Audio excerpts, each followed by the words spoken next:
How was your day? Okay, to ask you about. Today, I had to, we basically got one of our rare days where we're all just busy working on things. I had to work on a ticket for the FBI. Ooh. Fancy. Basically, we can't do, they do not give us access to the system to actually do anything.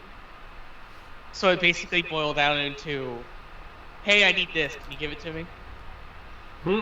And then wait for them to give it to me. And then look at the logs. And then rinse and repeat a couple times.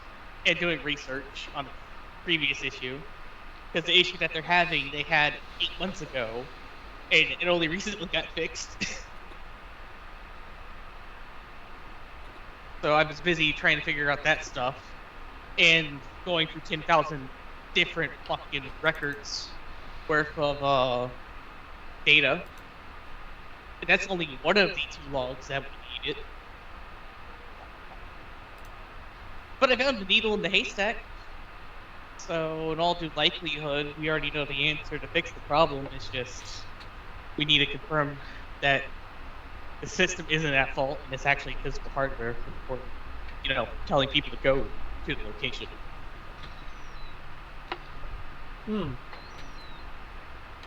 It's telling an engineer to go to a place to fix something that might not actually fix the problem is a waste of money and people's time. Yeah. So can't have that happen.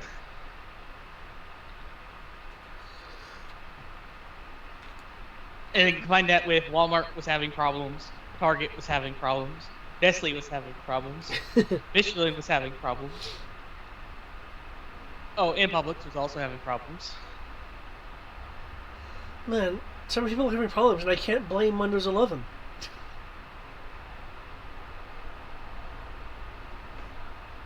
Everything was on fire today, basically, and everyone was busy.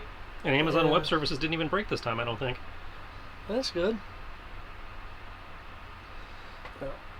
Yeah, it definitely sounds like you've had an interesting day.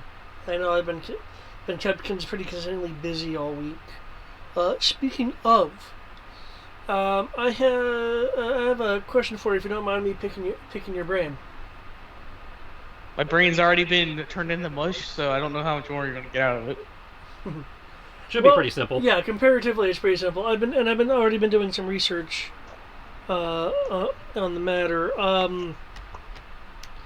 There is a client that's wanting two additional monitors set up for their laptop, and I found a few a few multi-port monitor attachments, docking stations, things like that.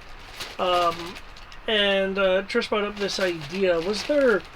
Was there any hardware you'd recommend, or software even, that could manage multi-monitor displays through, say, a simple splitter? I haven't messed with that kind of shit before. Well, I vaguely recall you had a multi-monitor display on for your desktop. That's why I was wondering if you Yeah, might I have have an idea. multiple monitors, but that's because I have multiple ports to plug the monitors into. Okay, yeah, you haven't dealt with a splitter. Right. Okay. Right. Yeah. As I remember you had them, I did not remember how you had set it up. No, it's just I have 4 DVIs and an HDMI directly into the graphics card. Okay, that's kind of the setup I thought he had. Yeah, Okay. and it makes sense. I figured he might be a guy to run it by since he did have a rig like that. Yeah. Okay. Okay, then I'll just rely on what I found so far. I'm just gonna have to dig into some reviews and stuff. The simplest solution is to use a docking station. The docking stations are already set up to work that way.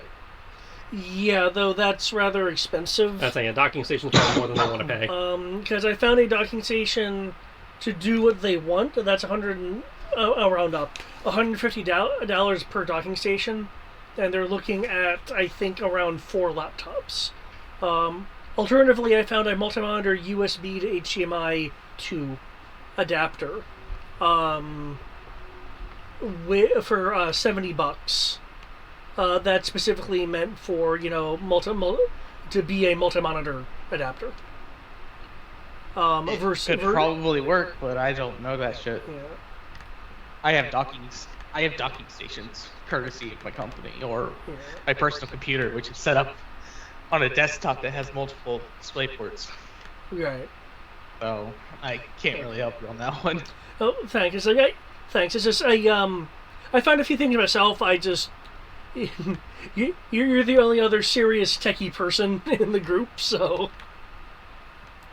okay, so cool. Thank you. Apparently, my time as an actual IT person is worth $130 an hour. Good to know. Yeah. Oh yeah, easily. If you can get away with charging people that, then Yeah. Fortunately, that's what my boss is charging them for me to. And how much me are they to set paying this you? What, $15, $13? No, I'm like I think I'm 13ish an hour, 13 and change an hour at this point. You should probably get that fixed. That's after they gave him the raise. You need a better raise. Because the boss was like, "Yeah, I'll happily give you a better raise if you can justify it for me. Why what are you doing that would qualify a bump?" I think are we live? Unless you want me not to be. I mean, right now we're live, but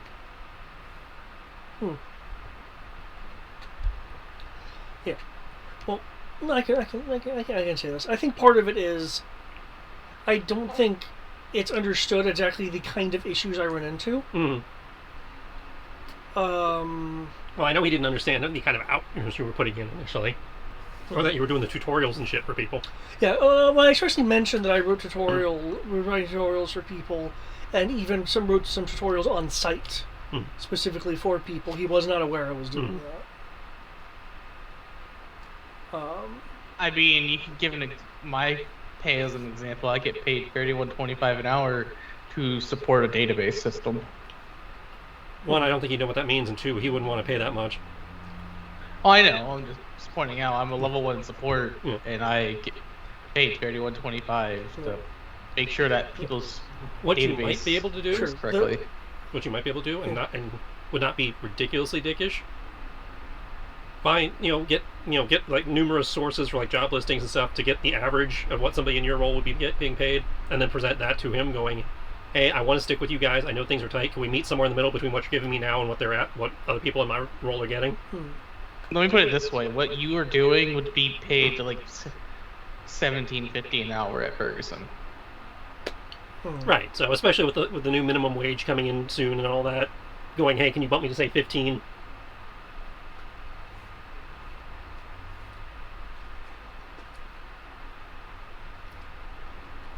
Wouldn't hurt to ask. Worst you can say no is then you just wait for the minimum wage law to kick in and then go, "Hey, now now the minimum wage is 15. Can I get that 15?"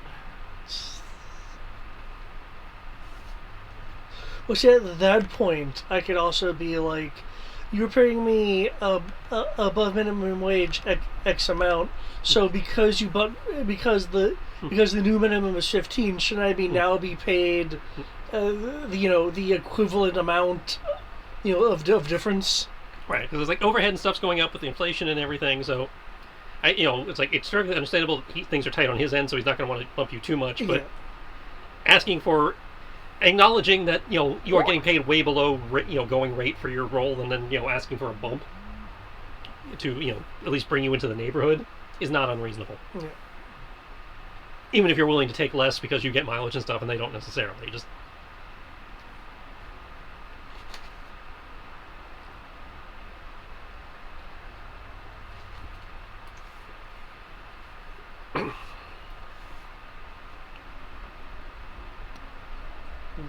Rex says he'll be on in a moment, whatever that means. I presume Matt's as usual 6:37. Right. I would say it's neat that he could. No, he can't in theory roll for the phone because this game is not supported. Oh, I'm wondering when he cloned himself. What you talking about? Oh, that's just him using the holographics on his suit. Which I know he can do. He can be in two places at once, but it looks like shit at that range.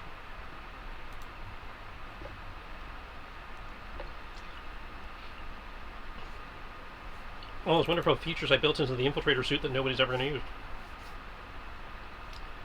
Oh, these are OGG file types. I don't think it's gonna like that.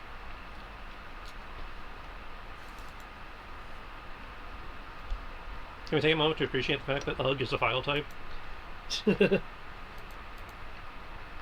As in the thing the computer's going to say when you try to upload it?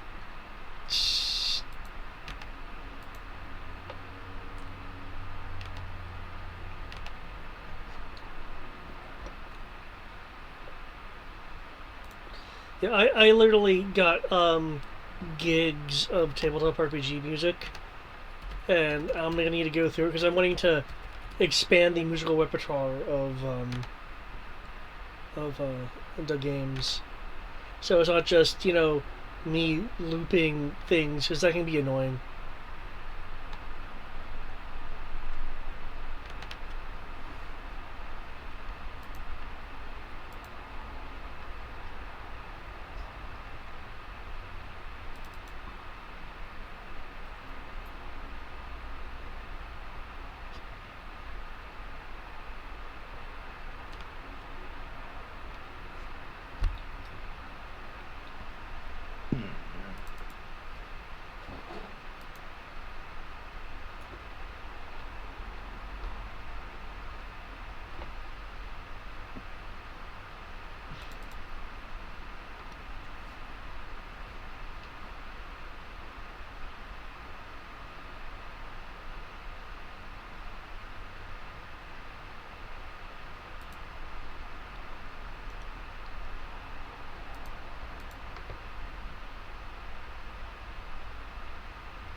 Hello. Hey! Hello. It just was real quiet, and I was like, wait, is the call there? Because usually people are talking by now. We were talking. Fair enough. You blundered into like the minute of silence. So how's everybody doing? Doing alright. You're pretty good.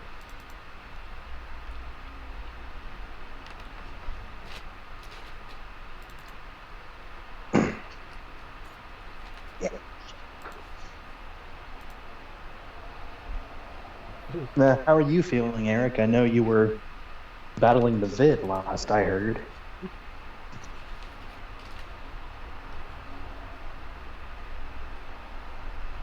I swear he was talking earlier.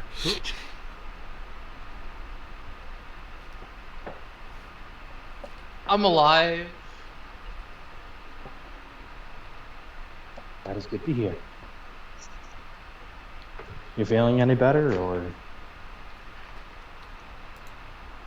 It's just another day.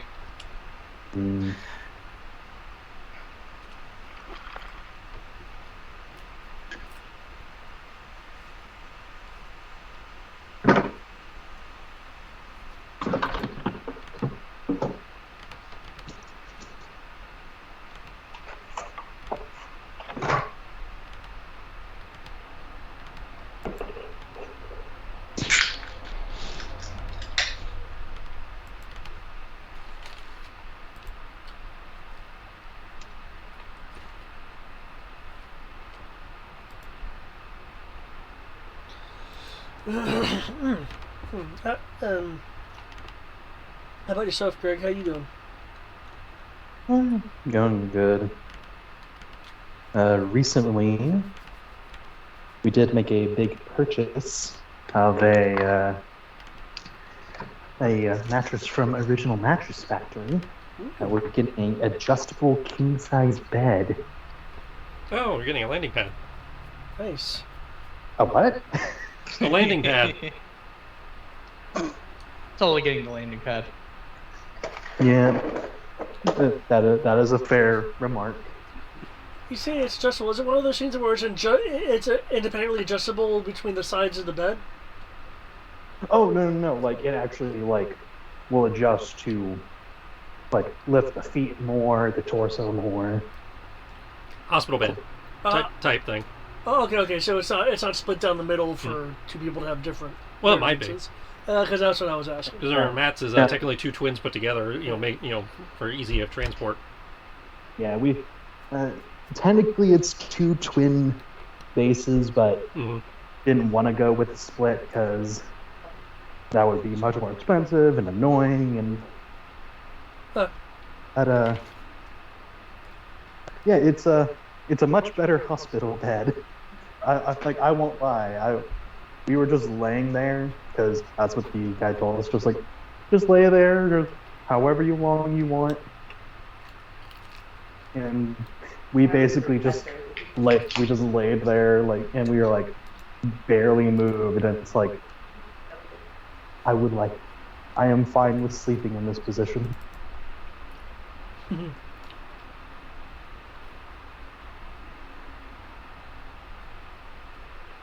So we have that coming in maybe a month or so.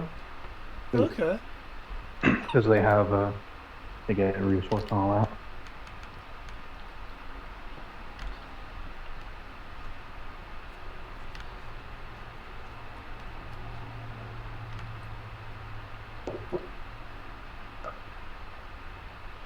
Other than that, nothing really.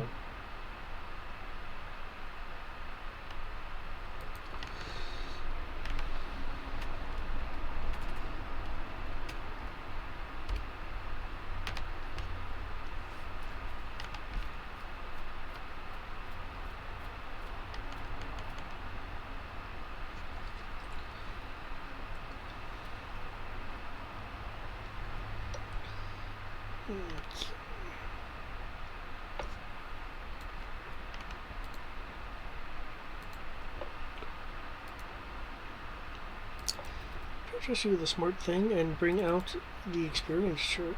What? You need experience for this shit? Yeah, it's better than money.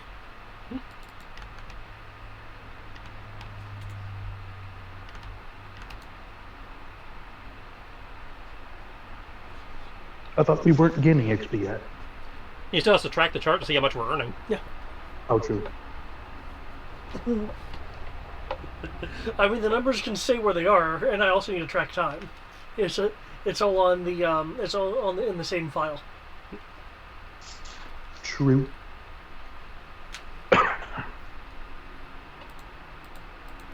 That is. It's in the file.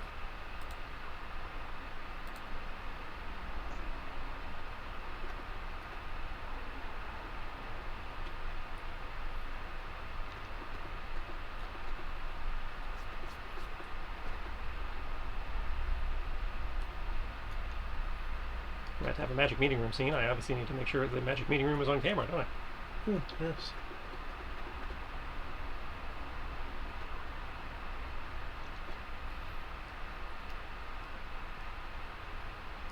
Is it big enough?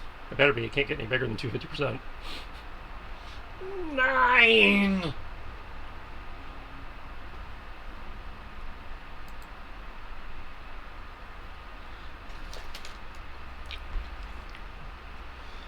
Then we have the wrong map on the meeting table. Yeah, I was hoping you wouldn't notice that.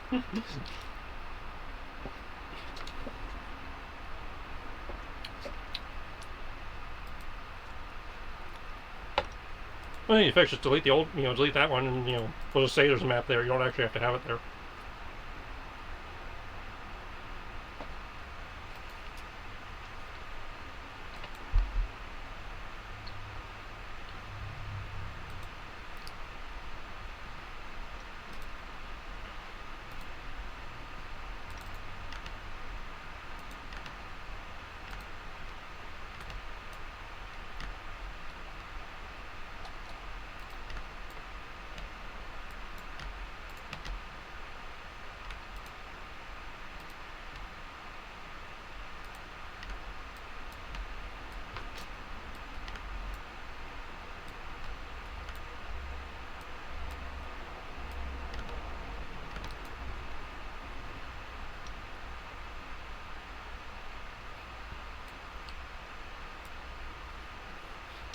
There we go.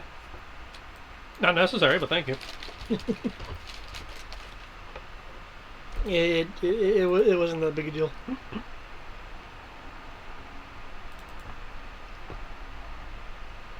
So we're ready to get this dog and yappy show on the road? You guys need a minute. I'm mostly ready.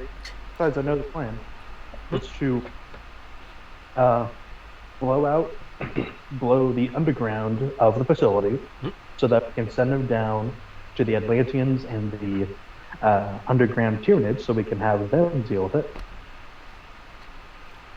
I'll put that on the whiteboard as number 4.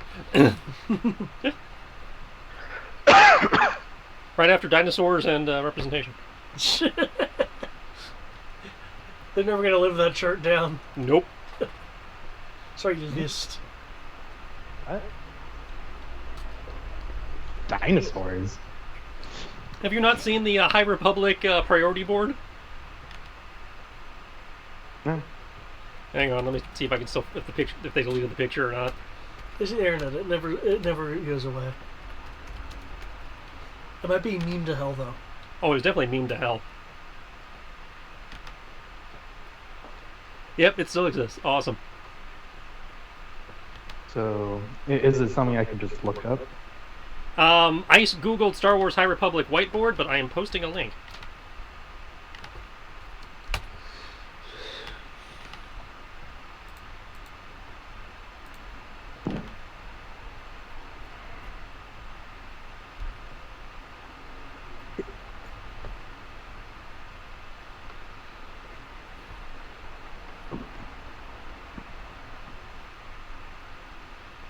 I had managed to convince myself to turn off the game.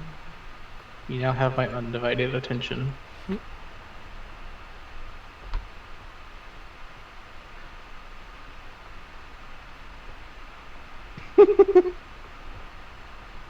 And I don't even.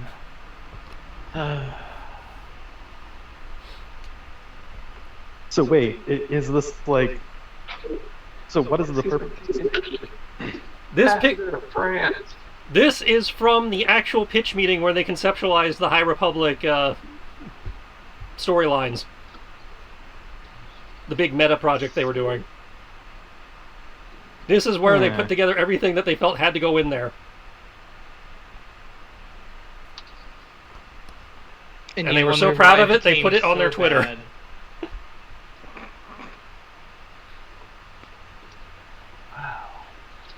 Hello. Heyo. I don't know if you can hear me. Hello. There you are. Under representation diversity, is that Arthurian legends? Yep. What does that say? Arthurian legend. Because, okay. Had to make sure. I was like, what? It was just the writing. I was like,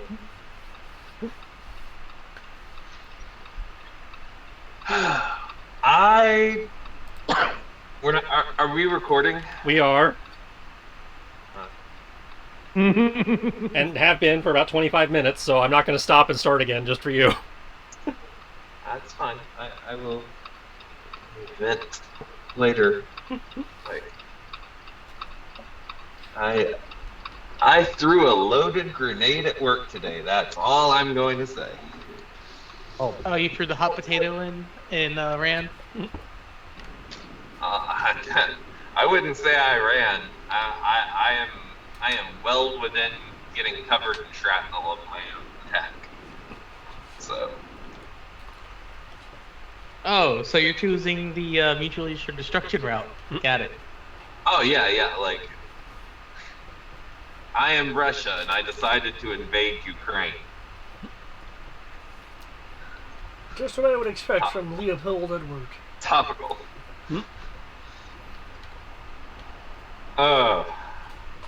Anyway, let's kill some things. Is this Final Fantasy tonight? No, that was last I'm in week. I'm in a much more Thomas mood than I am Xandor. Right? Too bad. I feel Thomas's rage right now. Actually, given the planning you guys are doing, it might fit in. Wait, what are we doing?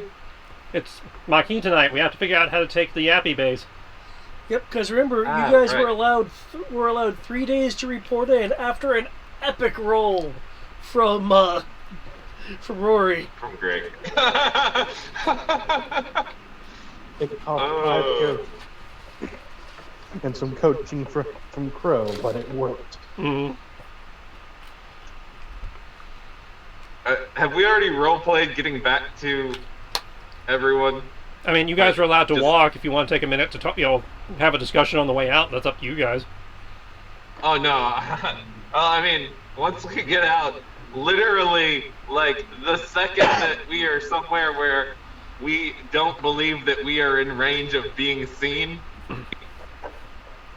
Xandor is going to drop the disguise and be like, "Did anyone else pee their pants a little? I peed my pants a little." I may have had a few heart attacks, I won't lie. I don't know about when I saw that rank corps, especially. Oh, but by the way, Jenner needs medical attention ASAP. Yeah, let's get him to the med bay. I'd say you should have a medic on your squad, but yeah, if he needs anything beyond that, Oh. get him to the med bay. He was hit by a super rancor. assuming- Well, considering that he was pip slapped by a rank corps, yeah. And also crushed by one, so yeah.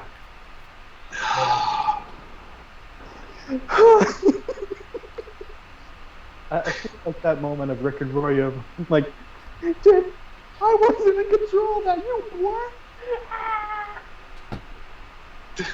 Did we really just pose as the director of a star system that doesn't have clearance to actually get into a base and get into a base? That just happened. Yep, not only that, we also did the Death Trooper, and at least marginally got them to believe that one way or another, that we could also leave. Holy shit. I feel like we should also talk about the fact that the base is covered by a Mandalorian. I thought we had a monopoly on Mandalorians on planet, but Yeah, I don't know anything about that. Mando doesn't really talk about their culture. Just besides, like, you know, jetpacks are great. Nobody's Awesome. asked. ugh. That's fair. I haven't. We have how many aborted threads where we're supposed to be discussing these things and they just stop before we get anywhere? That's The fair. answer is too many and too often. Do I have an aborted thread? I think I started a thread that I was talking to the Mando and then never finished. Yeah, still waiting on you. Ah, yeah, that's on me. My bad. I've been busy launching grenades at work. But it's okay. If this all goes horribly off of plan, I'll have plenty of time to respond. That's a last response for the Con and the Spy, August 18th. Last report for Burning Past, April 17th. Okay, because I wasn't sure where to exactly go with that, so. But that's fair. You know what? But I'm just glad I accepted the reality that I know I don't have the time to post, no matter how much I want to do them, so I just say no to it. But anyway, so yeah, Xandor is going to like literally be. I'm gonna have to mark that on my spy bingo card. I'm Things pretty you sure have that's done something and else. should not have been able to get away with. Yeah. I'm like 2 spots away from bingo. I'm pretty sure now. Yeah. Okay. I've only been with you guys a couple months, if that. Has it been a couple months yet? Or is it just a couple weeks? Wait, since inception or you joining? Him joining. That's me joining. A month and change. I've been with you guys a month. And in that time, I have successfully infiltrated 2 First Order bases. Taken at least 2 First Order prisoners by accident. Recruited God knows how many people. Wow, I'm being very effective at my job. Oh. And I've soiled 3 pairs of pants.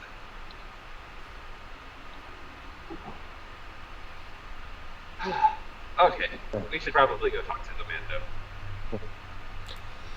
And with that, The other- there'll be a patented wipe as we're now with the Kaital. We'll have Tandy compiling the body cam footage along with the Pathfinder reports so we can get a 3D model of the place at some point. That's probably going to take some time. Yeah. Alright. So we have 3 days to figure out a plan. Technically less. Well, again, technically we don't have to report back. If we don't report back in some capacity, it's going to also raise alarms. We have 3 days until some kind of alarm goes off. Yes.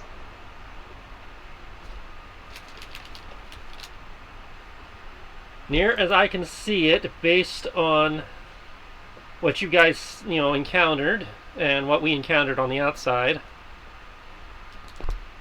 I see 3 options in varying degrees of complexity and difficulty.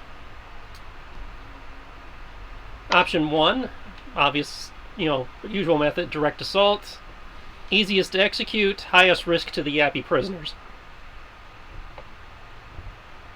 Because it is very reliant on us being able to get in quickly and do something with them without damaging the infrastructure that's keeping them in stasis, and preventing the First Order from executing some kind of self-destruct protocol on the facility or the assets. Yeah, and given the setup, it would likely take us a little longer considering the drawbridges. Well, the drawbridges aren't a problem. That's why we have jetpacks. Yeah, and by the Didn't you mention that the droid was complaining that the contingency plan should be set into action as a pending thing so that any form of data breach will be immediately met with the most extreme form of denial? Right, the droid administrator was already taking precautions. Again, that's why I'm listing that one as easiest to execute but highest risk to your people. Okay, what's option B? Option B, we do a variant on what we just did, actually report back in the 3 days with you guys resuming your disguises, at which point you figure out a way to gain access to terminals or something that allows you to prevent them from sabotaging the Yappy before we follow up with some kind of assault either with the team that went in with you or with the team outside. Harder to execute, lower risk to the Yappy, and a lot more things that can go wrong. Problem with that. If we don't, hypothetically, we do not have 3 days to execute this. We probably have less than 24 hours. Because ultimately, they're going to be expecting me as the director to find a way to stop the jamming. So the second that if I don't stop the jamming and show back up there, something is very sus. Correct. That's why we have at most 3 days, because he gave you a 3-day timetable, which means allowing for travel time, we have time for to quote disable the jamming and for you to still turn back up. If I turn back up and the jamming is disabled, I'm going to get killed. As I understand it, you were told to come back. The director was told to come back here in 3 days, or within 3 days, to hold tight until the clearances were checked. Considering they don't have hyperspace transmission ability, which means they can't kill you until they can check your credentials, which is going to take days or even weeks while they send a courier. Well, once we stop jamming, they will be able to check. No, that's the thing. They can't. We don't have HoloNet on Zenti. So to check your credentials, they have to send a ship to go to the HoloNet relay. To the nearest HoloNet relay, and then ask, and then come back. Oh, wow, really? Yeah. Huh. So That's why it was such a big deal that Silver is building a HoloNet relay in Sildus. Yeah, we blew up the one HoloNet relay on Zenti. That's not blown up. Well, it was disabled. Because that was what the other team was doing while we were hitting the academy. I thought. No, they were doing the warehouse. No, not our allies, not the other while we were doing the sub base, somebody else was hitting the HoloNet relay. That was Eclipse or whatever. No, they were Yeah. hitting the military communication logistics hub, Okay, which effectively is which involves coordinating regional troop movements. point is they cannot send. They still have to send a courier. They can't use HoloNet to get instant. The only way That's what you were saying earlier. the only way they would be able to use the HoloNet is by requesting from the director the ability to use the HoloNet relay. Okay. But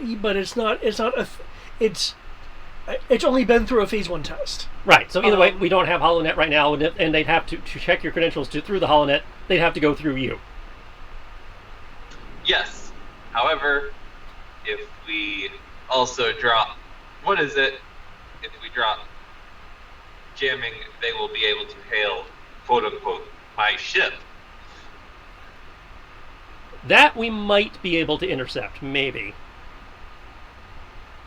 But either way, that would take time. That would allow the infiltrators with you to, in theory, get set up so we could actually assault while you're stalling. Oh, that's cool. I'll just end up dead while. Or, You wouldn't be the only one that's in the base. You're not the only one that's in there. It would be up to your armor would protect you, and you'd have a team to back you up. You're not going in alone. that's fair. And that's only the second option. Sorry. We still have a Again. third option. What's option 3? Option 3 is the one that has the least risk to the Yappy, but is arguably the biggest gamble. Given that we are dealing with apparently a Mandalorian protector, we could challenge him for the Yappy. Kind of like what we did with the Sotal. Depending on the terms of his contract, if I pitch it from the idea of, considering he is a protector, they are all about the Mandalorian code. Given that we are trying to get Dimitri's clan back, he can appreciate that. So depending on the terms of his contract, he might be willing to play for them if we offer him something worthwhile in exchange. This case being the only 2 known Yappy to have escaped his facility, and if we need to sweeten the pot a little bit, me, the most wanted man on the planet. Worst case, if we lose on that one, we're back to options 1 and 2, and it would be up to you guys to get us back out. So, the third option is to bank on Mandalorian pride to allow some type of honor duel, ignoring the First Order intelligence droid that has access to security of the base. Mandalorian honor, and not so much ignoring as banking on what we're able to see on the body cam footage of the fact that the Mandalorian in charge does have a certain degree of command over the droid that seems to at least limit its actions. It also banks on our ability to logic our way through the problem, as the droid seems to be concerned with protecting the project, quote, as is the protector, so it comes down to us being able to argue that the Yappy and the project, at least at this stage, are separate. So, I like this. I like the third option.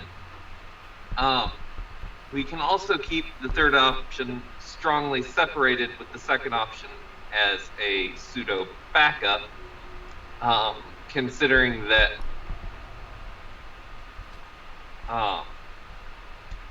the second Yappy going missing is going to be something fresh on their minds, yes? Since that just happened. I presume, assuming he is aware that they've gone missing, I'm not sure how long she's been missing to know how much alert has been raised on that. Well, there were the Starstriders and that one guy. Yeah, that we're out there looking for her, but we're not sure how much of that is them just doing hunting or training and how much of that is actually a legit escape. Actually, if I may, does Yappy speak common, or will we need a Demetrius translator? Y058 does speak Galactic Basic, though it is clearly a second language. Understood. And it's a second language that is barely fluent, unlike Dimitri, who's at least fluent at it at this point. Yeah.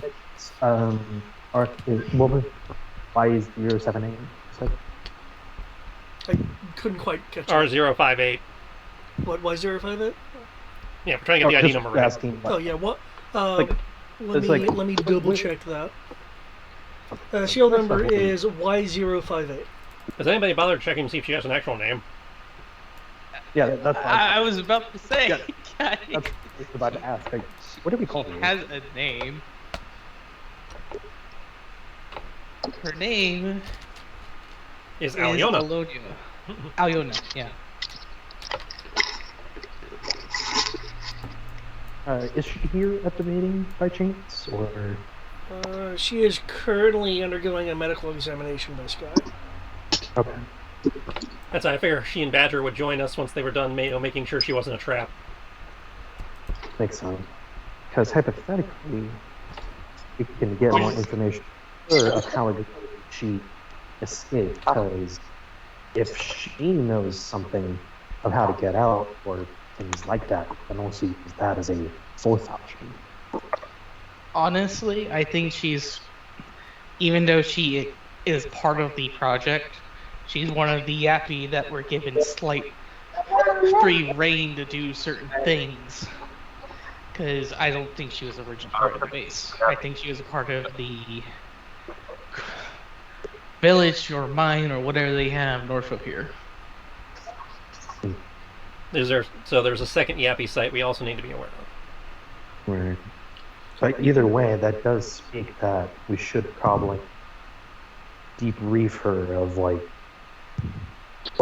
because if she does have the kind of free reign that you're talking about, Dimitri, that's I don't mean free reign as in she can just walk around freely. I mean, she wasn't a part of. She's a part of the project, but she's not restricted to the base. Exactly, that's what I mean.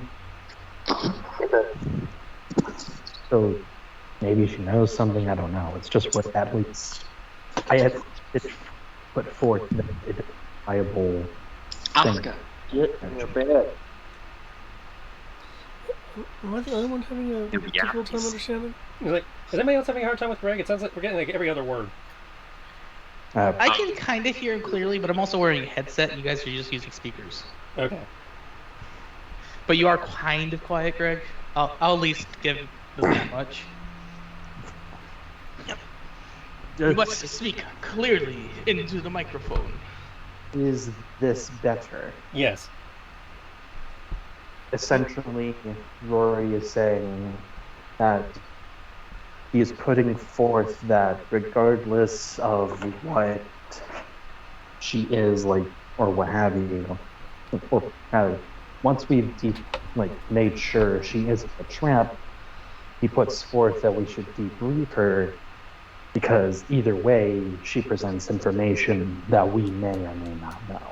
That was a given. Once she's cleared, because her intel, I figure, would nothing else be essential for option one.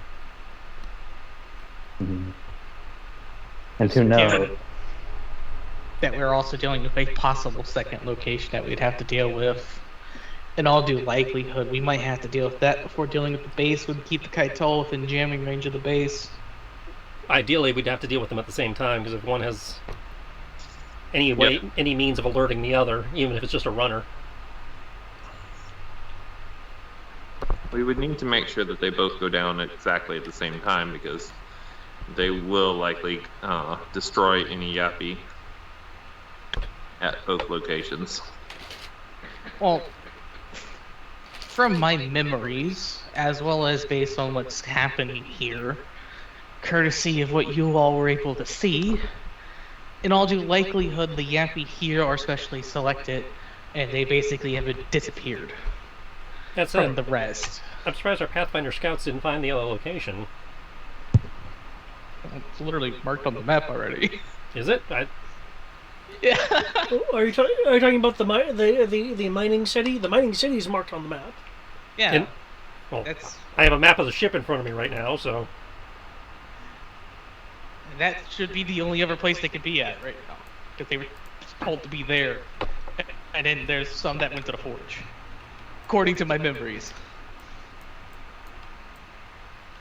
you talking about Micah Loa? Yeah, that is a I say a mining city. It's a it's a mining town in the mountains. as you can Okay, see. that explains why the Pathfinders didn't tell us about it during this last scout, because it's 3,000 kilometers away. That's I keep So- forgetting how stupidly large this map is. So not exactly relevant to our current predicament. I thought it was closer. I'm sorry. And Well- as long as the droids are, as long as the comms are jammed, there is no reason for them to. Oh, I got Is it. I that- got is that not on the Hey. GM layer? what? Okay, I made that on the GM layer. I just saw something on the on the main display there that should not be Okay, well, there. So it's What? one now. What did So, you yeah. see? What did you see, David? you have to go back to the recording and look to the moment he bitched, because I didn't see it either. It wasn't on the screen where I could see it, so it was only on the GM layer, which means it was only visible to people who were looking at the stream. No, said it wasn't on the GM layer. It was something that was supposed to be. Yeah, it's he goofed apparently. But yeah, if there are any Appy and Micah Loa, that can be our next stop, but not relevant to our current predicament. Because again, Yeah. 3,000 kilometers. Already. Like I said, I didn't realize it was 3,000 kilometers. I thought it was closer. Part of me had wanted to rescale the world, but at the point I thought about it, it's like no, it's been canonized now. And It's the just reason- like, how did it take you so long to get over here? I'm just like, Do you realize how big this planet is? It's only a little over. It's like Kohol specifically. Kohol, right there. It's only 82,000 kilometers. And what are you talking about? Rory knows about all the mining facilities on the Sun too. What are you talking about? Of course. Of course. No. What was I going to say? So, if we go with, again, option C, we have a full backup with option B, because if we did option C in the immediate future, we could do option B without giving away a connection between the general and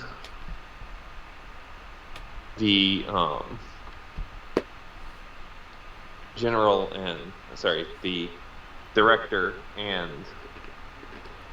our merry band here. Right, and that again gives us a built-in option for you guys to build an escape plan around. Yeah. So to confirm to make sure that GM's understanding this, the going in with the director and the team is a contingency plan. That is still option 2, but it is also being viewed as a contingency plan for option 3. Yeah. Because if we go with option 3, I assume the Mando goes alone for honor. I'd go alone for the initial discussion, and then we just haggle on who brings what forces.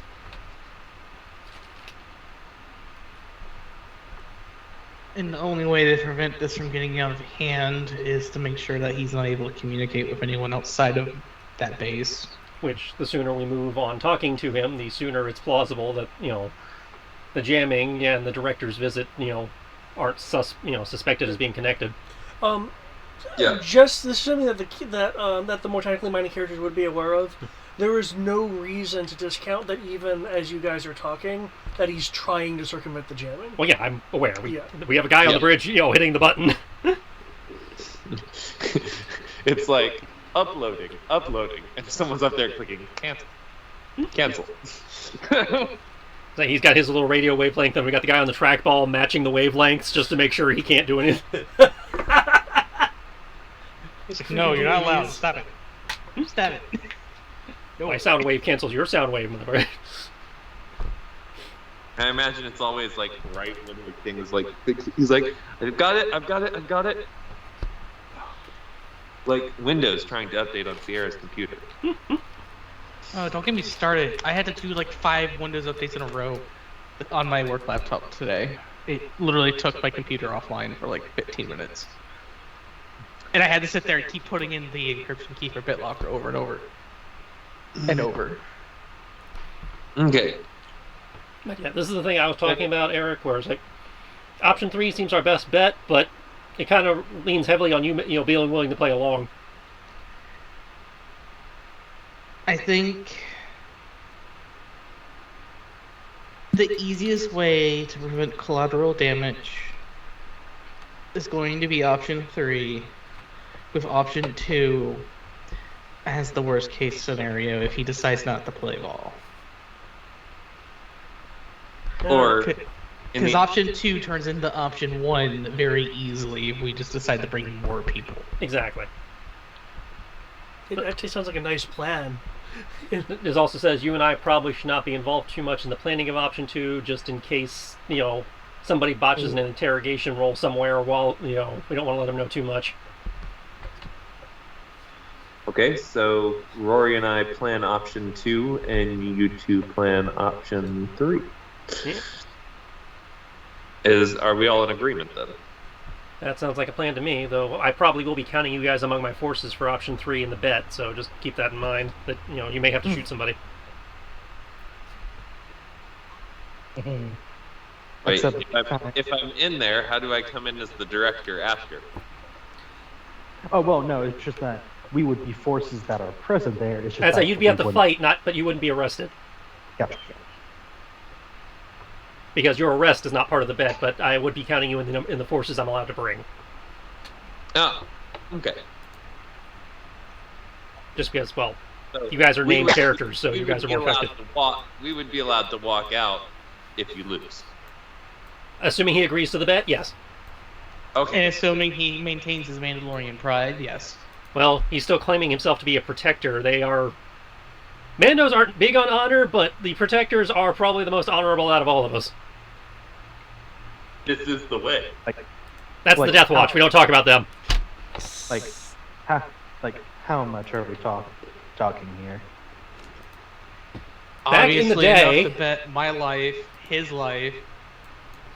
Back in the But- day, they were so honorable, they were trusted with the life of the leader of the entire Mandalorian people during the Clone Wars. Oh, Their word was so trusted that under the Galactic Empire, they were the only ones allowed to keep using their armor, because the Empire, they said they would fight for the Empire. Until, Mandalore rebelled against the Empire. right. So I'm not quite sure what this guy's doing here, considering last I checked we hated the Empire, but again, their reputation says their word is usually good. Yeah, I was about to say. Any ideas on why this one's here? Not a clue. I might be able to come up in conversation. You If I had to have hazard a any- guess, it probably has more to do with who he's working for and not the First Order itself. Whoever D1 is, he might have a personal connection. Because after You all, don't- personal honor and Yeah. respect goes a lot further than factions. Matt is asking a question because Xandor might know the answer. He might not. Mandalorians are a race of people or a religion? The answer It's is close. yes. It's closer to a religion. It's a culture. They go around, they accept people from all species. You just have to be willing to follow the 6 rules and wear the armor. It's more like being a Shaolin monk. It's a lifestyle. Okay. It's Yeah. a choice. Matt is asking this for the sheer fact that I was about to say. So, do you have any cousins that are in the area? Could this be someone that you know? Did he give you a name? If he gives you a name, I can tell you whether I know him or not. But Matt, remember, I cannot recall if. I think he just called himself the Protector. that's what I thought. Yeah. Yeah. Yeah, we never got a name, but we did get colors, which are important to you, I know. Oh, I can describe the colors because I remembered I specifically did a check on the colors. Or we can just look at this picture from your body cam. Or you can do that. No, I had information though about the colors. 'Cause I passed that check. Yeah, you did know about the colors. Yep. Sorry, Moment. Let me look it's like, at the okay. pictures. That's the improving landscape. That is right. I just couldn't tell the Mando about them because I didn't have a copy. Which David and I have discussed, and we figured out a workaround for that we can probably address before you go back in. What? Yay! The comlink problem? Yes. Am I gonna swallow it like I did the voice check here? No, we discovered, by pointing out something fairly obvious and looking at how your abilities work, the implant communicator should work for you. Yeah, Yay. because it wouldn't actually. I'd say, if you stick your finger right behind your ear, there's a bone there, which is where the implant goes, and with how your shapeshifting work, that bone doesn't move. Unless you tell it to move. No, even then, he's still limited, but, he has to be roughly humanoid. Oh, so it's not going to move that much. Mm-hmm. And even then, you would be in control of where it goes, so you would know where the implant is. By the way, though, I believe you'd have to sub-vocalize. Well, yeah, but that's how the thing works anyway. Yeah. That's not him doing anything weird. That's just, how the device works. Yeah. Okay, so we got That some... would be able to hear. That's the important thing. Right, the point is we could talk to each other. Yeah. Oh, specifically, that is Scarlet. Okay, let's see. I got Wait. Gray in the bodysuit. Just to confirm, does that mean Sky is gonna have to do the implanting? Either Sky or one of her assistants. You will probably want Sky to do it. Upside, reading up on it, it's a simple surgery. They make a small cut. You don't even necessarily need anything beyond local anesthetic. They just make a small cut behind your ear, slide it in, and close you up.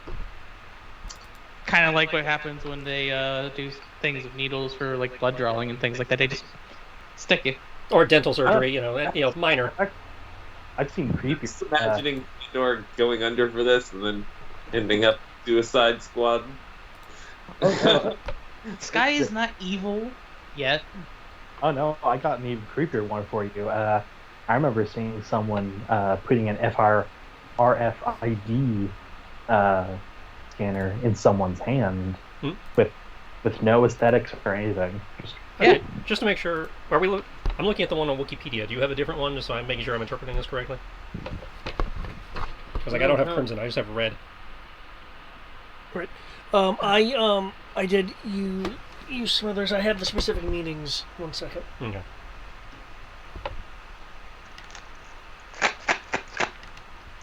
That's because there's also like the one on the Mandalorian version of the 501st.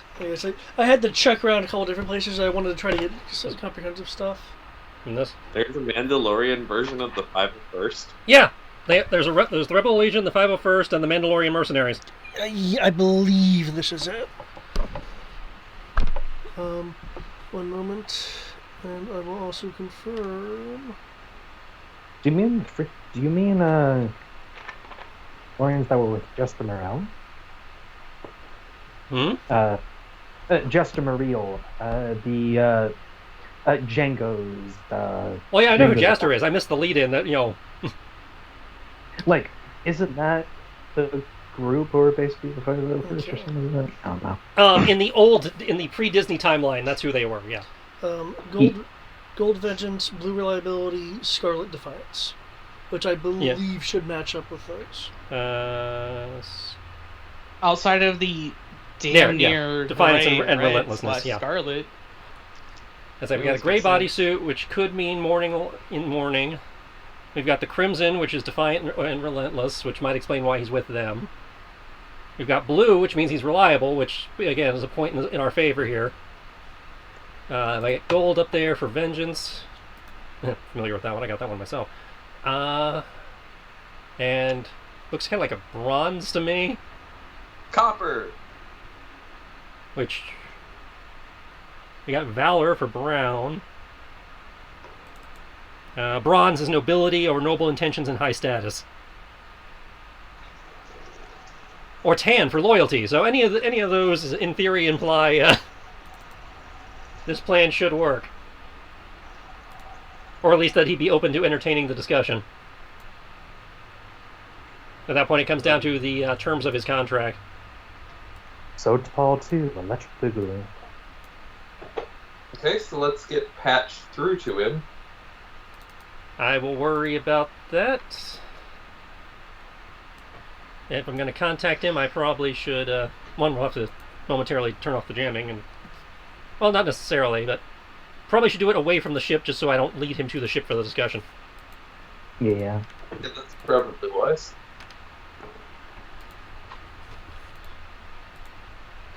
And you probably want the proof of two Yappy that are currently defying everything the First Order wants them to be. If you two want to come along, that's fine. I wasn't going to risk your necks for the discussion. I was just going to tell him I have you, and Well, if you're going to risk your neck, we at least have to be able to jump in there in case things decide not to work out the way we wanted to.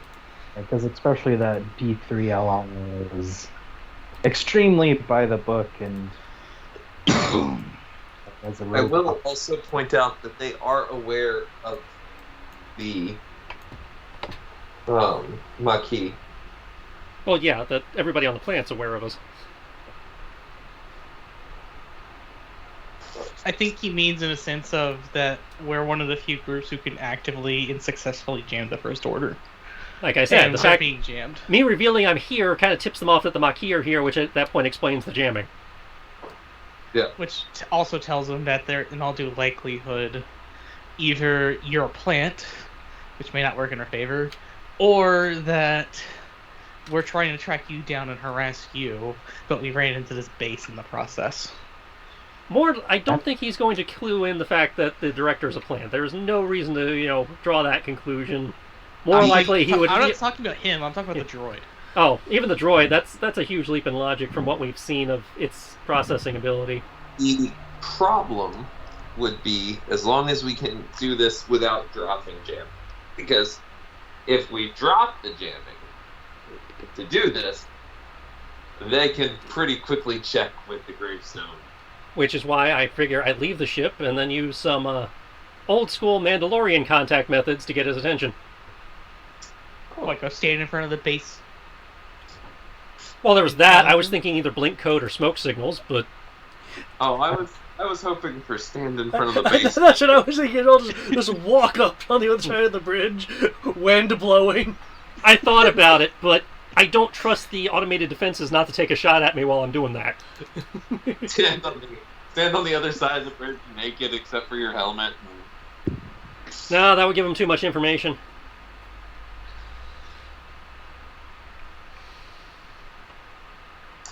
That said, since we control the jamming, I might be able to, let them open up a frequency that I can use.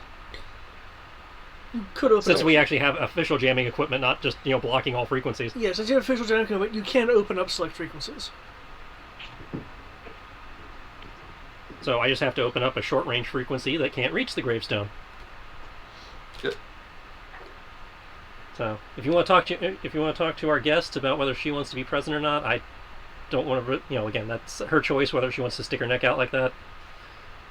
This is 3 Dog.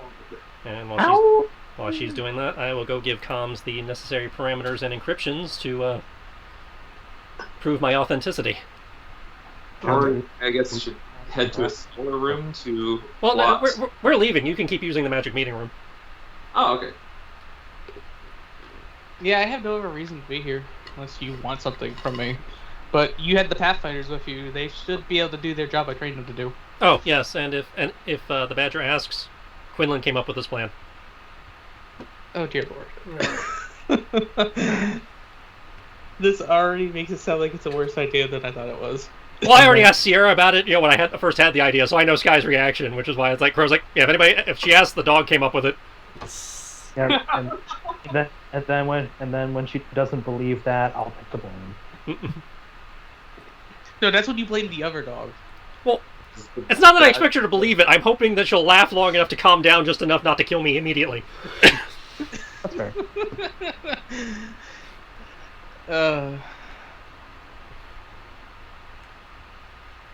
So yeah, I will go let comms, figure out a appropriate short-range frequency that we can use, and then put the appropriate Mando-esque encryptions on it. So we're using like old Mandalorian war code or whatever, Well, so it actually is authentic. Gotcha. Oh, so aside, since I do have it in my mind, Matt, concerning your question a couple sessions ago about trying to think up what you're going to say in the other language before you say it. Upon further thought, I would count that as a taking your time bonus. Okay. So plus 1d. Yeah, it would be plus 1 too.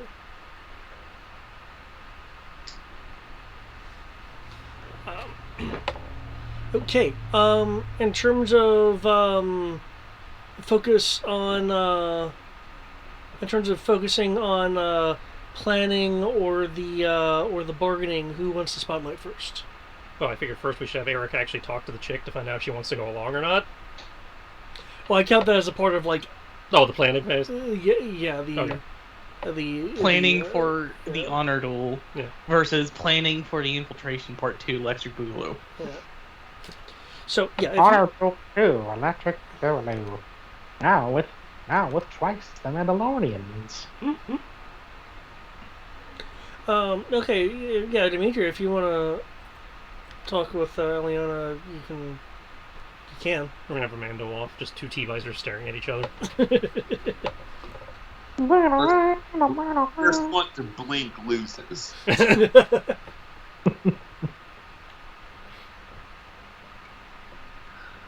Joke's on you.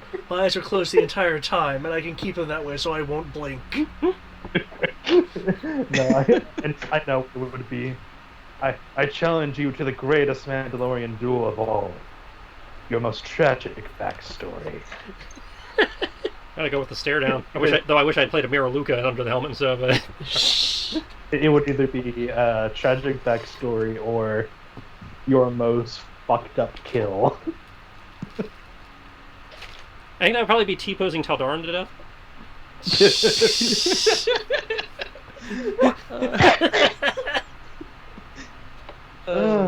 It was fucked up. I still can't believe you T-posed him to death. I just want to know what that flagpole was doing there.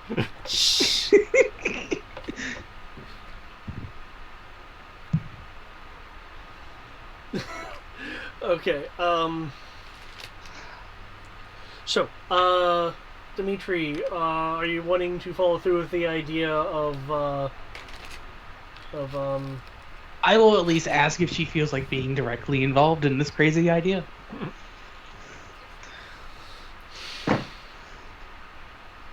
Honestly, everybody immediately jumped on board for it, but now it's the crazy plan. Are you going in to ask her while she's in medical with Kai? Well, to be fair, Mando, our crazy ideas are usually the ones that work. Oh, I know! He's not wrong. I'm not disputing that in the slightest, despite listening to you guys bitch about my last crazy idea on the way back. Hey, I never say we don't do crazy. I just say that we are crazy for doing crazy and it works. Oh yeah, and I will say it's more of I will complain about the advanced craziness that happens with it, but those are not planned things. That is completely fair. As far as I can remember, I've never successfully pulled off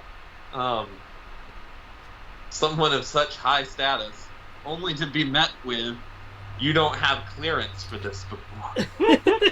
That admittedly was a new one. Yeah, that was That was just too fucking perfect. I won't lie. I won't lie. I had a mini stroke at that moment. When I heard that, I could not stop laughing. It's like, Well, so glad our pain was your laughter. Yeah. Fortunately, I have nerves of steel, like the director. Or at least I can portray nerves of steel like the director. And just be like, "You don't know who I am?" What do you mean I'm not on the bloody list? Do you know who I fucking am? Karen? So, Dimitri, are you going to talk to her during the medical eval, or wait for it to finish? I just knock on the door and ask if they're done. Common decency. Come on. Just in case she's naked. We can't have little yappy puppies running around yet. Just because he was raised primitive doesn't mean he's a primitive. I say, why would she be naked? We have scanners now. We don't need to strip That the too. physicals. Yeah, but I can imagine Sky being a little old-fashioned. Yeah, she does constantly. Well, no, the most she would be like, "Can I get a snip of your hair or a drop of your blood?" Is like, okay. This guy's just weird like that. I say, she's more of a mad scientist.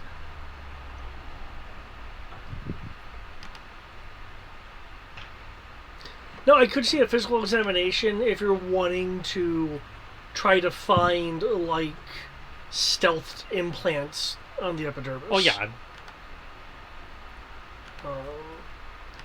But given the Yappy's physiology, maybe even harder to determine.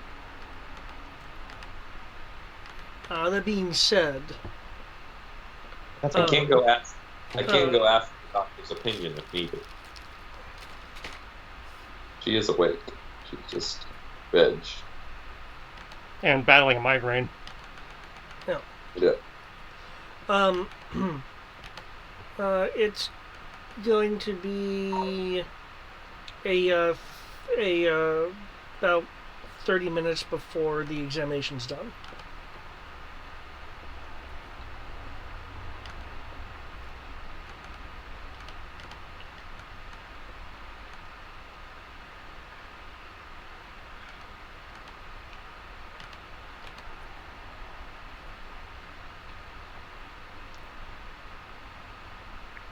Eric. He said 30 minutes. Yeah, it's going to be 30 minutes for the examination to be done to give you a timetable. We have 3 days. I don't see waiting 30 minutes to be a problem. No. It's immediate. Probably take that long to explain the comm protocol to the guy at the the poor guy manning the switchboard. There you go.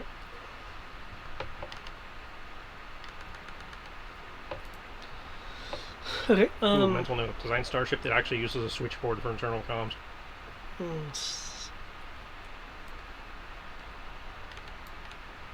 Okay. Eventually, she'll be through, and she'll be back to wearing her damage blast vest, which is confirmed at this point to be a blast vest.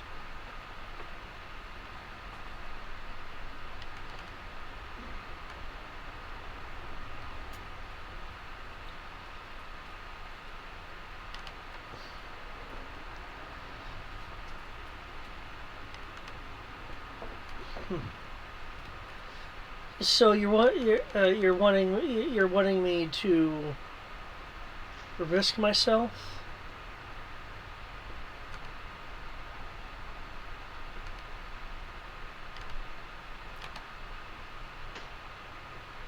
That's you, Eric.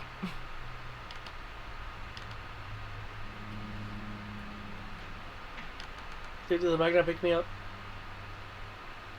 The Wiggle bar says it does. Okay, I can project more.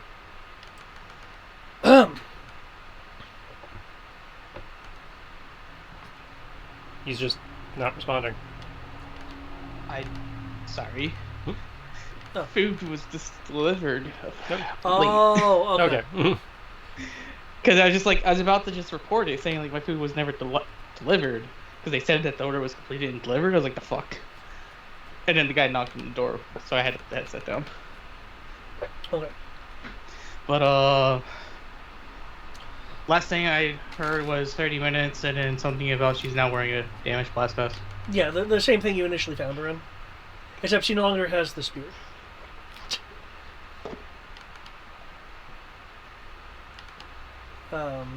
So yeah, what she said was, because I presumed you kind of gave the premise, and so what she said was, so you're wanting me to risk myself?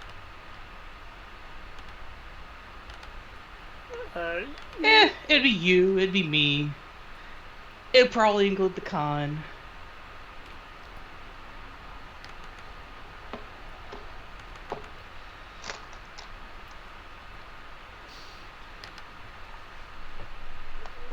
Given what do you? So I'm not what do you- one for using allies as bait or expendable pawns. If I'm going to do something crazy and risk people, I'm at least going to take part in the crazy.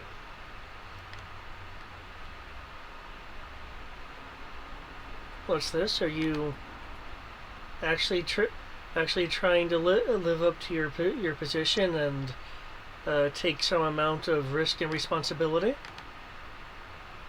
Oh, how adorable. It's what I've been doing for the last year and some change.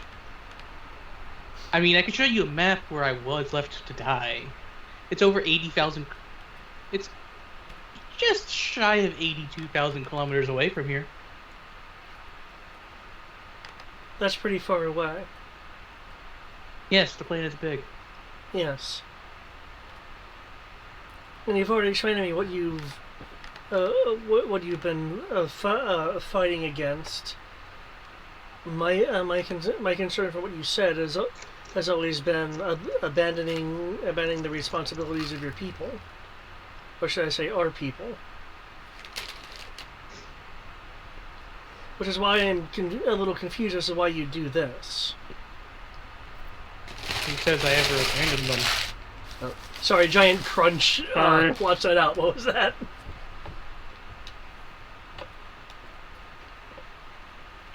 Who says I ever abandoned them?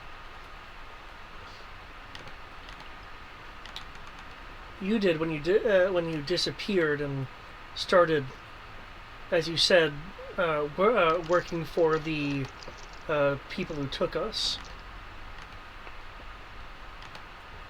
Obviously, now you're doing something different, but you did from what you said, never went back. Being left for some, being left as some presumably dead persons.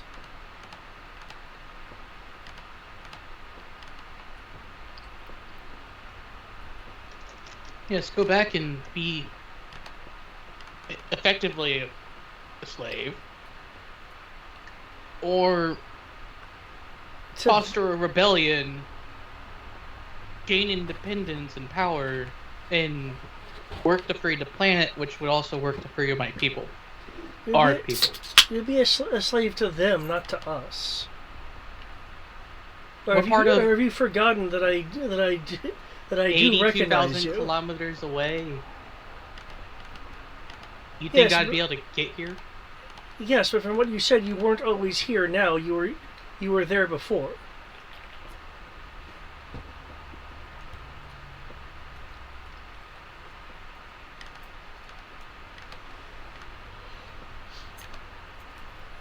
She'll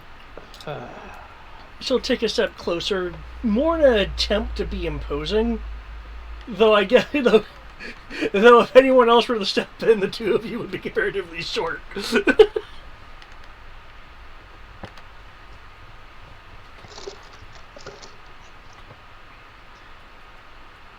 I'm not even fazed by her trying to be imposing because I've had to fight Tyranids. Oh yeah. You fought things more frightening than this individual. I will literally just roll my eyes at this attempt of her being imposing and simply state this. I did not have all of my memories. Personally, I didn't even remember that there was a secret base here, courtesy of the First Order. This guy could tell you that the First Order likes messing with people's minds. And needless to say, I managed to remember it and asked that we do something about it. In fact, you could probably ask just about anyone on the ship besides Xandor, because, he hasn't been around for that long yet. That I literally would not drop the topic.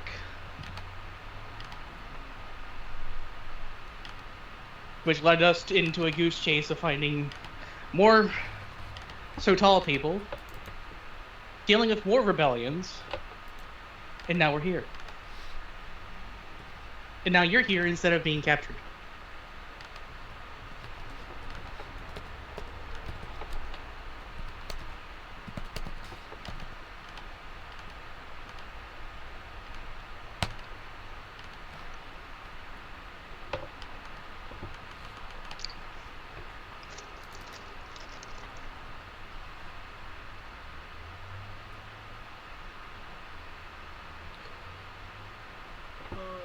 her posture will soften some.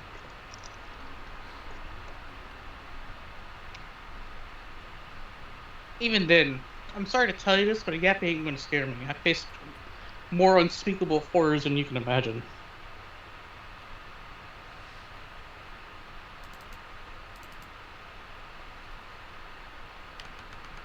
I've literally watched fucking bugs eat a freaking AT-AT. And I can actually say that's legitimate because that's actually happened. In front of us, within one round. If I recall correctly, isn't that right? That sounds right.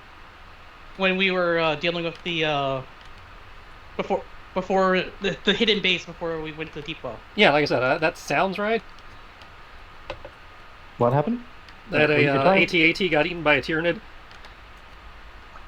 In front of us? Yeah, I was in it. That's right, you were in it, because you destroyed the transparent steel freaking blast window of the cabin. Yeah, that wasn't that thing. Rory's eyes will kind of just go narrow, kind of stare off for a few seconds. Okay. She will, even in a short distance, quickly move towards you aggressively. Could I get a defensive brawling roll from you, please?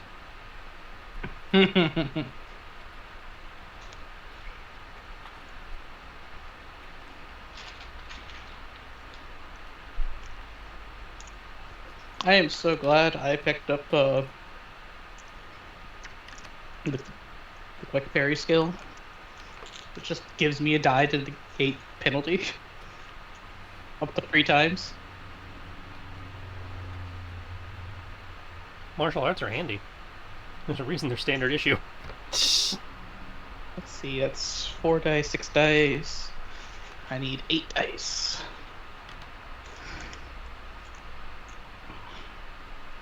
There we go.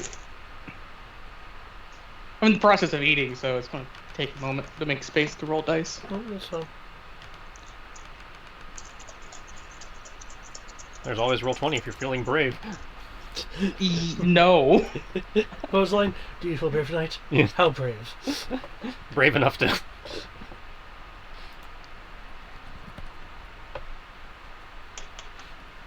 Oh wait. No, I know. I can't do that. That'd be mean. I was going to say, I'll take the Tandy bonus as well and everything, but... No, I can't do that. Well, do you have your helmet on? Yes, right if you now? have your helmet on, you can take it. Well, it's a combination of the Even if helmet I- and the motors in the suit. That's like it's supposed to be Even subtly if I directing had your the movements. helmet on, I still wouldn't, just because I would feel wrong. Okay.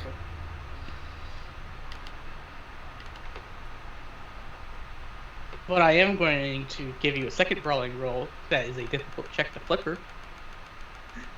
Okay. Because yeah, I'm going to do the flip maneuver.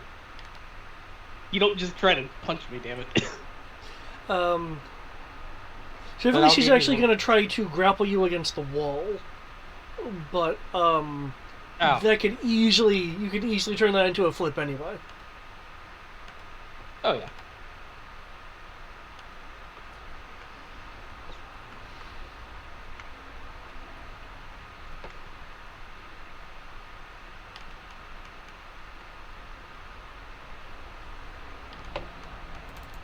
Also, I didn't realize how freaking weird it is when you do things like reaction parry. Whatever it's called, the reaction parry shot that you have, like flip. It's like you just have to meet a difficult check, and then you can just roll to attack, Yep. or it just happens. Take Yep. this X damage, and it's like so freaking easy compared to the roll to defend yourself. Well, I mean, you You still have to successfully defend yourself. Yeah. True.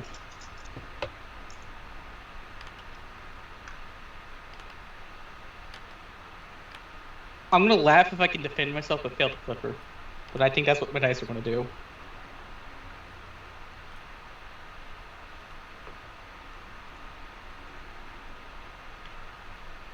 And there you go.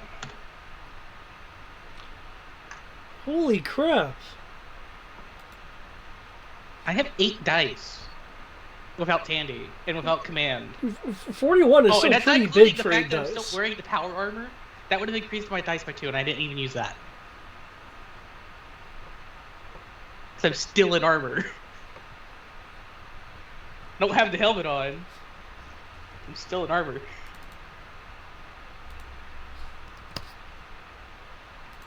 So technically increase that by 2d6.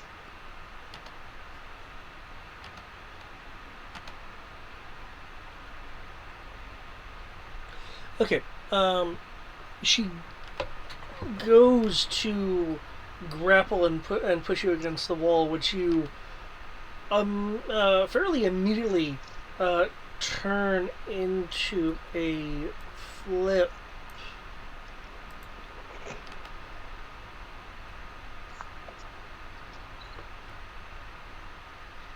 Though on the ground,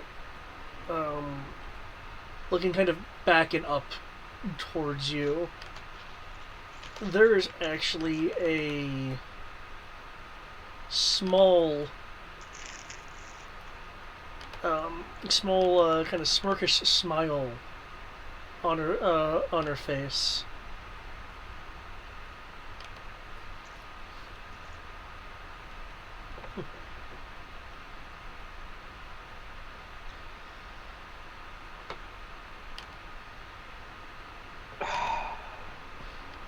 Maybe you can see.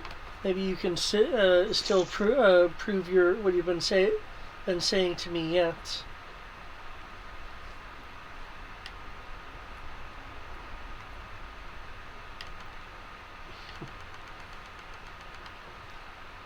Well, if you're really doing this for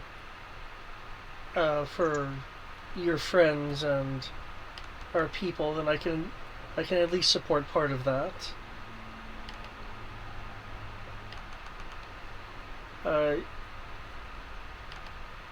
Unless you're doing anything restraining, she'll kip up. I wasn't gonna restrain her. I just Okay. put her on her ass.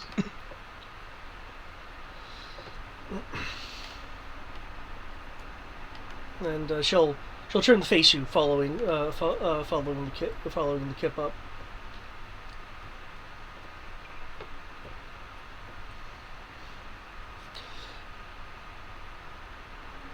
So yes, if you're willing to risk yourself for our people, then I can at least do that much.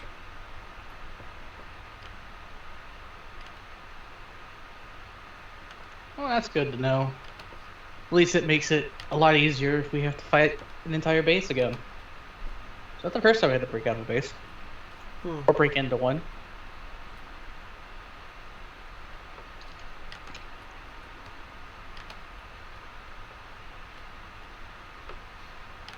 I wonder if he's finished yelling at the comms guy, though. Or whatever he's planning on doing. Well, you might as well come with me, because it's best that we don't know what the other team's going to end up doing.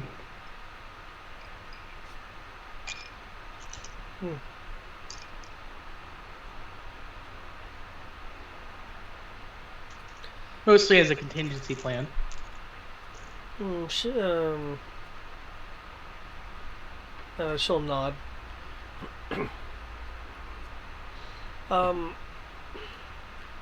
It's clear to you mainly because, you're used to yappy body language, growing up with it and such, that you are at least starting to earn the respect that she initially gave you from your name,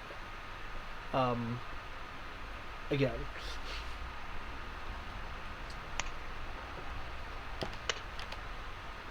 Because you may not like your position in your group, but she knows what it is.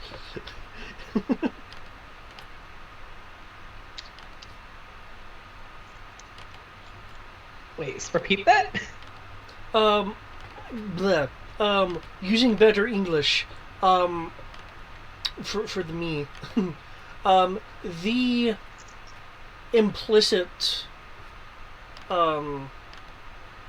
respect and opinion she had of you just based off of your name, given who your parents are and thus your position in the clan, given that was dashed in the initial conversation, which is why she was acting like kind of belligerent and cold to you.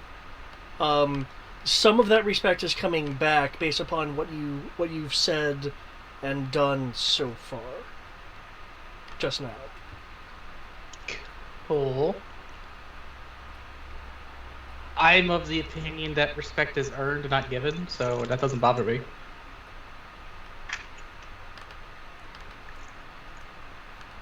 But I'm pretty sure we can go deal with the Mando and the poor switchboard operator at this point. Well, I don't think that requires much role play. That's just me telling him what to. Putting in the coding and stuff as the conversation is gonna need some RP.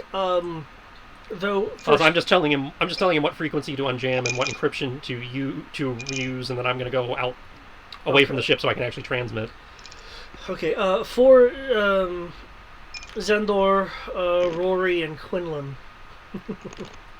Yeah, Quinlan's an essential part of this planning meeting. Oh yeah. Is there any particular planning or discussion you're wanting to like actively do?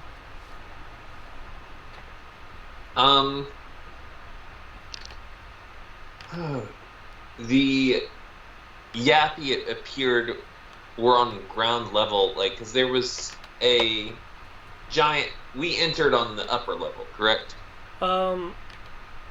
You entered on ground level. Well, but there was a giant. What's the term? A moat, but not filled with water. Essentially, the facility is built on a isolated plateau in the middle of a chasm that's rather deep. The chasm is made from the previous strip mining, at least from the looks of it. Basically, this part of the mountain has just been blasted apart for its resources, and upon some of the remaining isolated rocks, this facility was built. And the only reason it connects to any of the other points of land over the gap is because of the retractable bridges.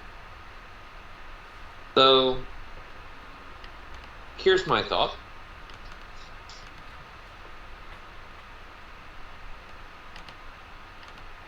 We go in from under the facility at the same time as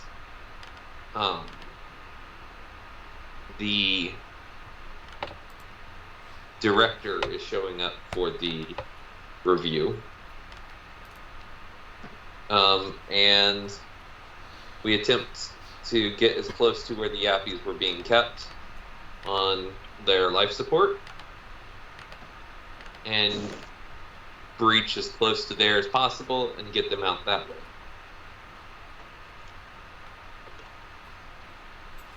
While the director is causing a scene up at the top,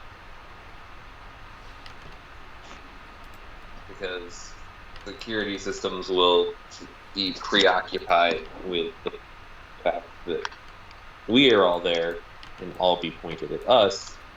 They may not pay attention to a breach in that section. In the immediate. Oh, sorry, go on. In the immediate. I switched over to the Forge map just so you have a better idea. Do you actually have a way of getting underground? Because Doesn't look like there is. The kind of brownness around there is representing, the gap that is the chasm. Okay. Did we detect any tunnels? It's built on strip mines, yeah. It's built. It's built on a isolated plateau that has been left over from from the mountainous strip mining. I'm not saying that it's connected to the mine network. I'm just saying that it is a piece of isolated land remaining from just blasting deep into the mountain range. Okay. It's a residual. Are there any shafts that go under it?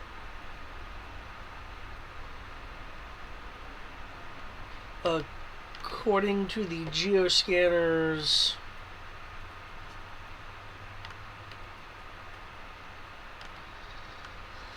$125 down near the base there are, but then there's solid rock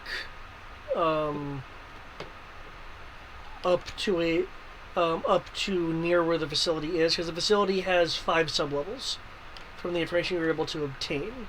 You also are aware that there is some equipment built into the rock face under the facility itself, which appear to be some sort of shielding generators, from what you're able to glimpse. Now, beneath that equipment, as far as your sensors are able to tell, is just solid, unmined rock, because there's no veins or anything in it. At least until you get to about 100-ish meters down, and that's where the sensors began detecting old mine tunnels.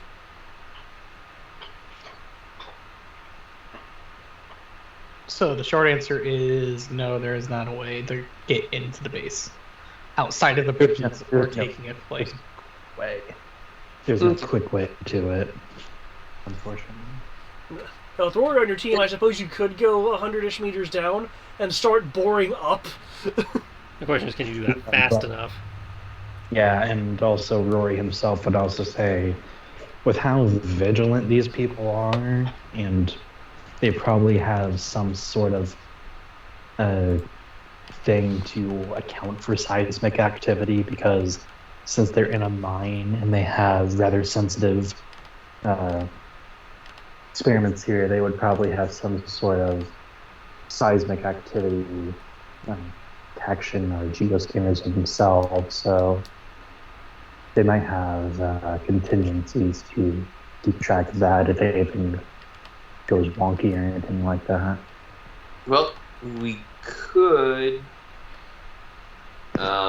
set something off to trigger the seismic. No, activity. I don't know if they have a thing for seismic activity. I'm just thinking they would. Well, again, we could blow something up that's big enough to set off the things and be big enough to cover up us boring through in that case.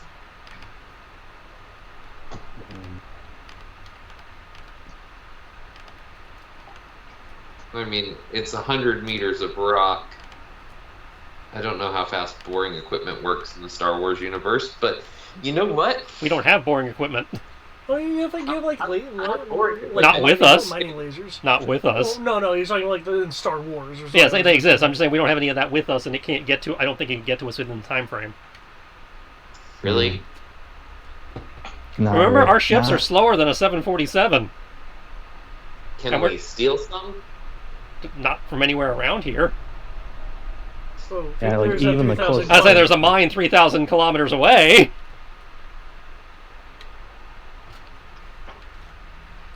That you might be able to heist some from, but Yeah, but I don't know if that would be even good enough, because... Actually, you know what? Better question, David. Rory, as a miner of profession and all that, how quickly could he bore through 100 plus meters of rock? How safe are you wanting to be? Relatively safe, especially since there's already mines already in place.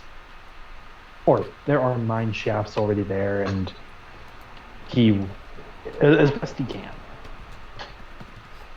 is safe with it, safe enough that, well, I don't know how to really phrase it.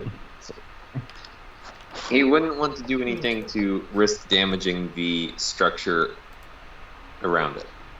yes, and he wouldn't do anything to risk the party also, or the crew that is doing it. That makes things a bit slower if you're wanting to ensure safety. Yeah. That being said, un momento.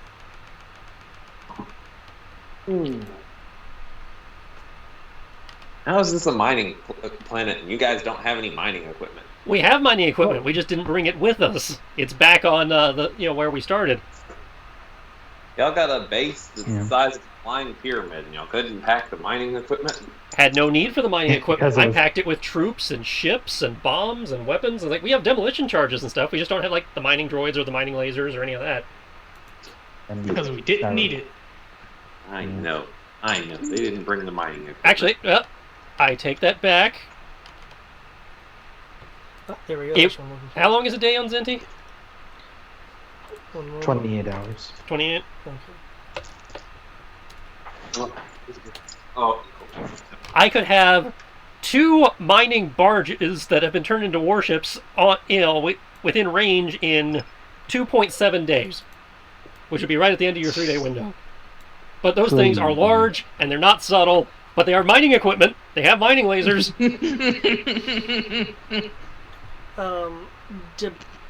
Depending on the So I did bring the mining equipment, just not the one you're looking for.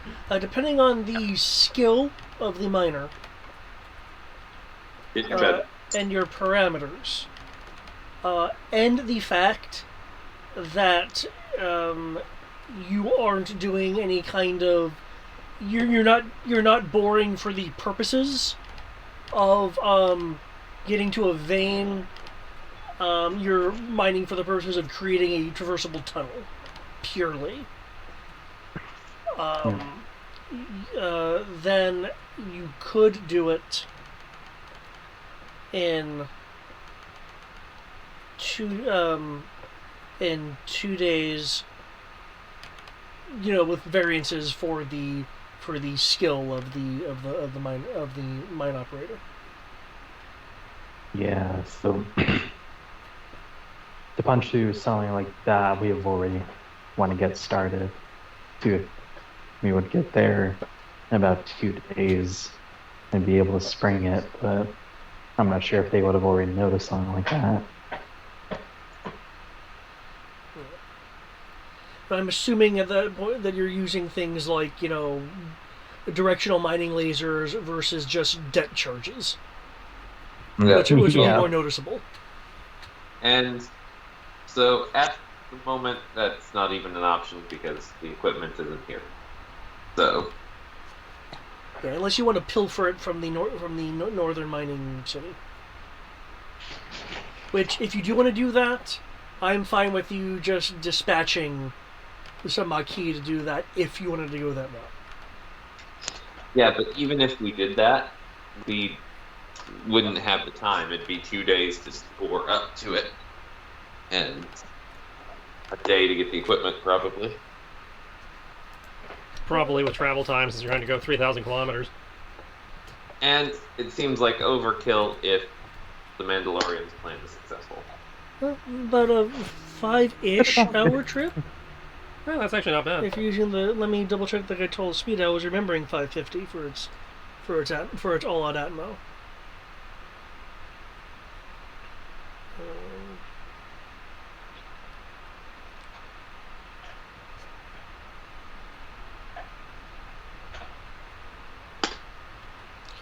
Total. As I'm going to get to my... There we go. Okay, total atmosphere. Sorry, atmosphere is that. So I think atmosphere was like 750. Atmosphere is 850 if you're not using slam. Which we can't, because that's only meant for short bursts. Okay, so 3.5 hours. Keep in mind, just though, to go. that's one way. Yeah. So it would be a 7-hour, like round point A to point B, back to point A, round trip. And that's not even considering trying to procure the equipment itself. Yeah. So again, depending on how well an operation like that would go, it's possible.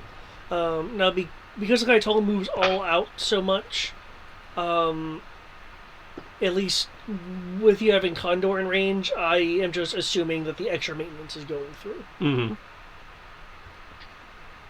Because all out is assuming that you're pushing the engines. But yeah, so I mean, it's a very tight timetable with some variables, but it's in theory an option.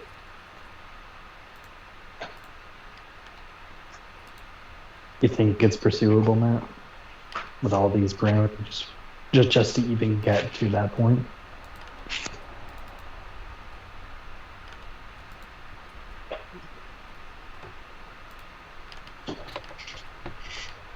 If you are speaking, you are muted.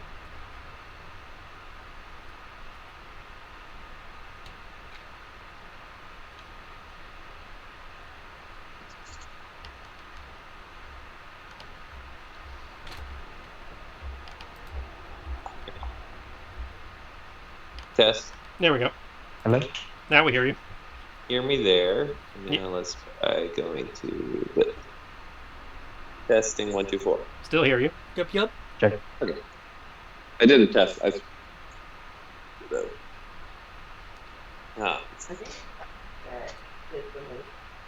For fuck's sake.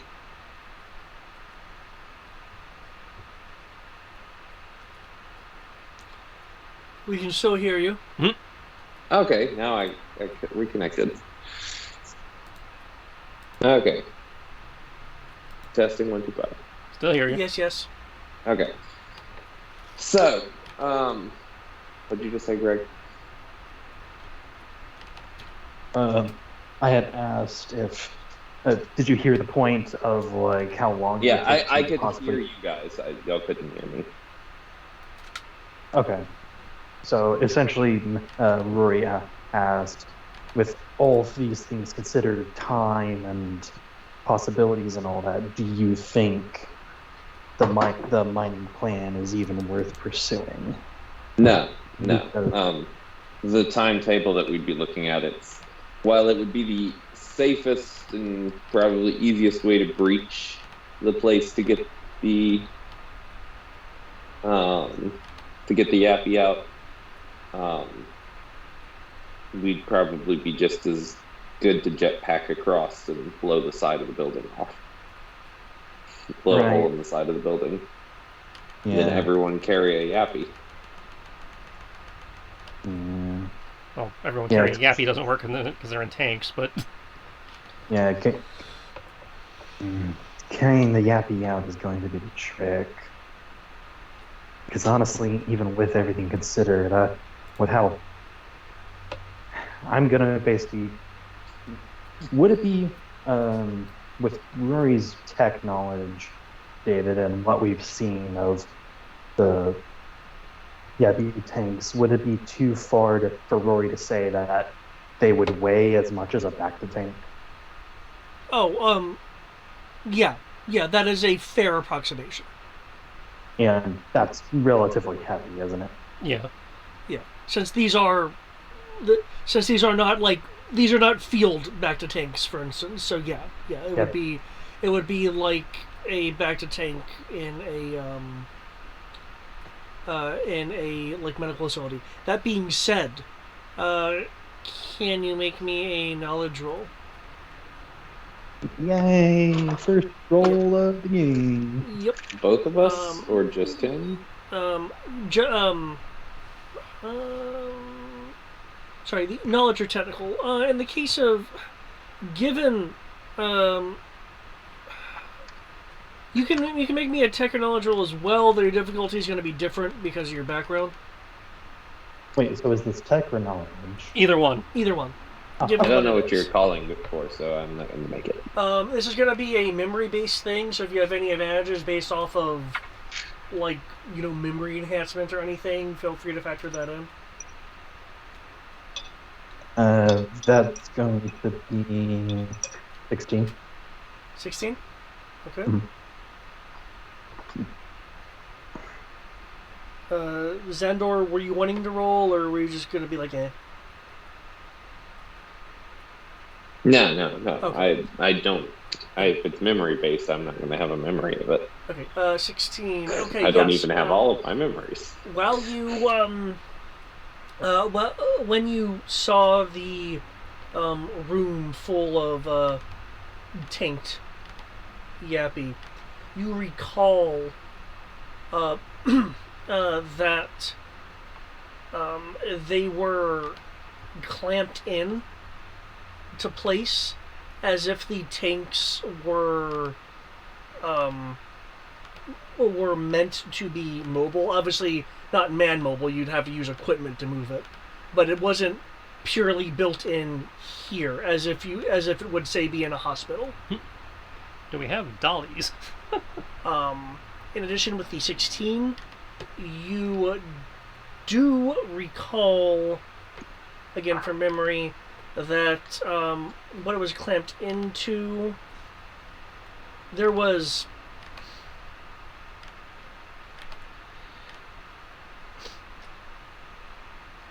something extra about the areas they were clamped into, as if it wasn't just being clamped into place, it was clamped into some sort of independent system that was non-medical in nature, but without actually being in the room and looking at it, you can't be sure. It with that roll, best just off the top of your head, in the moment guesses would be a system that could perhaps envelop it in armor to protect it, or perhaps recess them into something.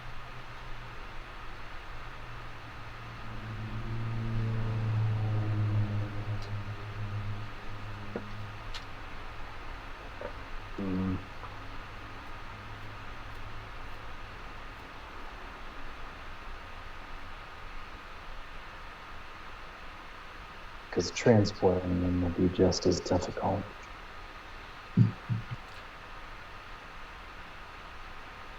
If I remember correctly, the files you got were crew manifest files? Yes. Yes. Okay. I was just trying to confirm the specific data that you guys got. Okay, that wouldn't give you any technical readouts then. Yeah.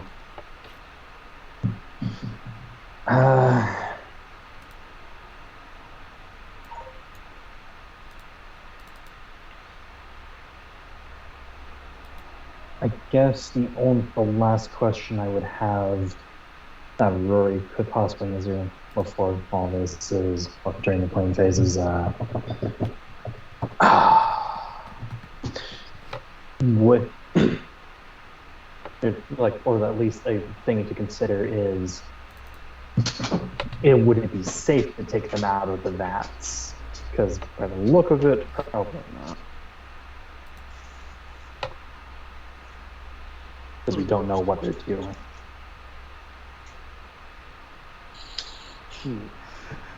So then what we have to do is take the entire base. Yeah, pretty much. We have to secure it. So, which means We're gonna do a repeat of deep well, basically. we're going to have to go in.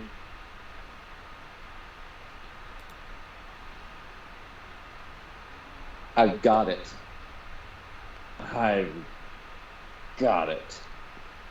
Mm-hmm.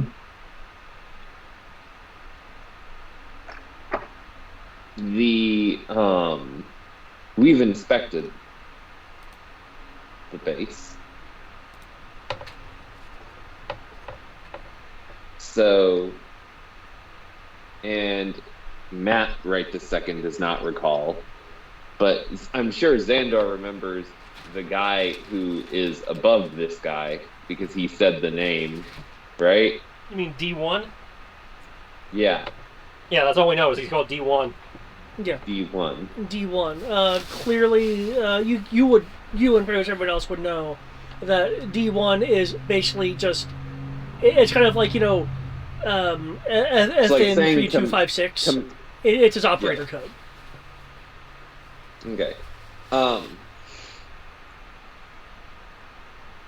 So,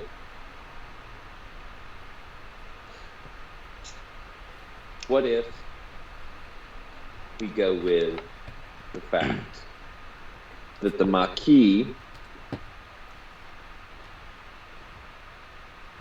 tried to ransom the leaked Yappy from us? So we're relieving the Mandalorian from his post because we've discovered his breach. And if he doesn't cooperate, we report the breach to D1. And we come in with excessive force. We'll need more stormtrooper outfits. That seems a bit far-fetched. Not completely. The He doesn't simplest- know anything about the Maquis. Well, And but he we- does D1. What was that? Problem knows it's D1. He probably does know D1, but he's had 2 security breaches now since Yappy have gotten out. The only question is, I don't know if the Yappy got out. The first Yappy got out from under his control. I would like to remind you that the audio logs / data logs does have the answer of if D1 is aware of the escape or not, if that's what you're wondering. Oh, do I have those? Yeah, they're Okay, I would like to check those. As in their actual audio logs you'd have to go listen to. and you Okay. can read them. There's That's right, there were transcripts for those. there's transcripts like in the audio themselves. But yeah, you have to scroll back through the Skype to find them. Oh shit, you mean those logs? Yeah, those logs. Fuck.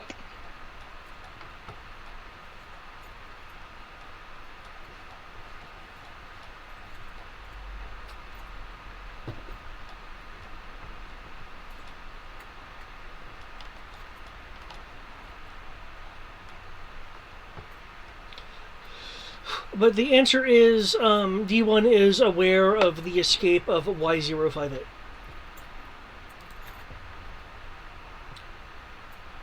So yes, he knows she got out. Okay.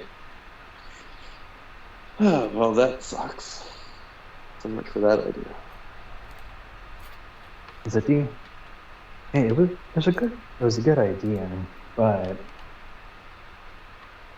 either way, we probably have to approach this similar to how we did Deep Well. Rory will kind of briefly go over like how they took Deep Well, but the issue is it's not as big, not as much to sneak in through vent-wise.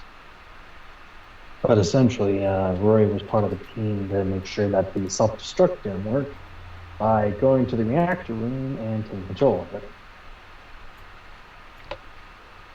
That's at least one way to verify we don't get self-destruct. Yes, well, we know where the command room is. The catch-20. And there's not a whole lot of people we have to deal with. We just have to deal with the base itself.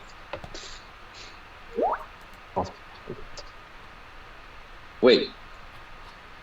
Didn't David say there were shield generators down in the tunnel? Not the tunnel, on the upper part of the rock face underneath the facility.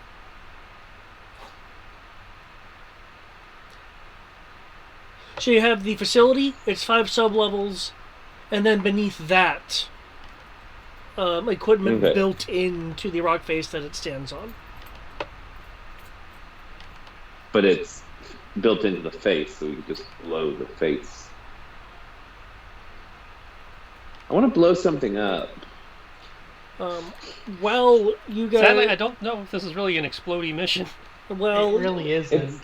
It's a very exploding mission. As soon as we're done getting the yappy out, we can explode the entire thing after we. It's actually worth all keeping, it's worth. though. I'd say, yeah, if we blow it up, we don't get Position. the research that we want. And we don't have a base that's on the continent. I'd say also we don't have a base on this side of the planet. while you guys are kind of thinking about that, if you'd like, I can throw the other logs your way, but that seems the most pertinent. I will switch over to Mando, and I guess Dimitri, because I don't know if he's going to be involved, if you're going to go alone for the... My thought had been going alone, but Dimitri seemed to want to come along, so...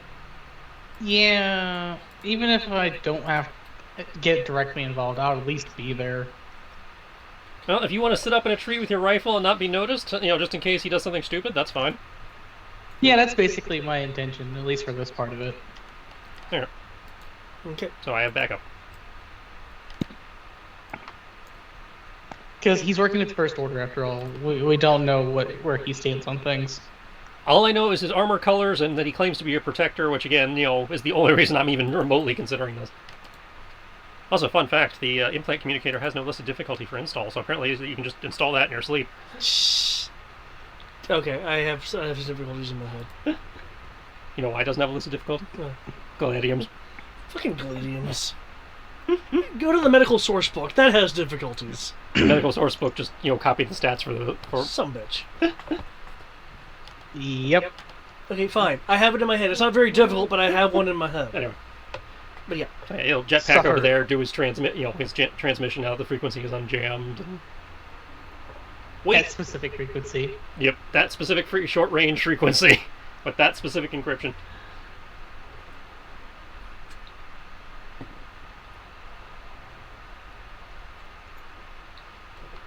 After a few It's like, hey, yo, want to talk? Flag a truce. Okay. Are you actually on the bridge? You're just nearby, sending in transmission. As nearby, he's not Okay.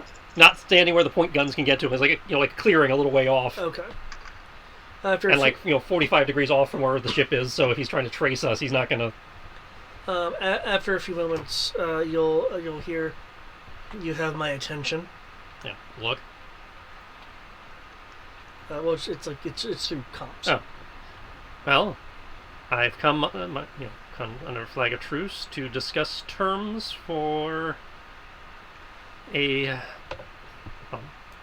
I know it's not the Mandoa word, but I'm using it. A batch all. I was wondering if we were going to use the term. I know we used that term with the Sotal and they took it, but The what all? BattleTech, batch all. It's the clan term for haggling over combat, terms. I.e., proving who has the bigger dick by bragging about bringing less stuff.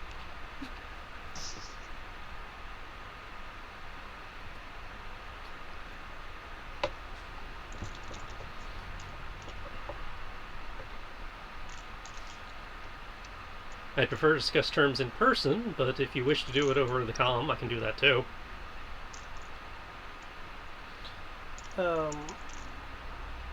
There'll be a silence, and then a small, soft kind of thump sound as the sound of someone landing nearby. Now I'll turn it. Look.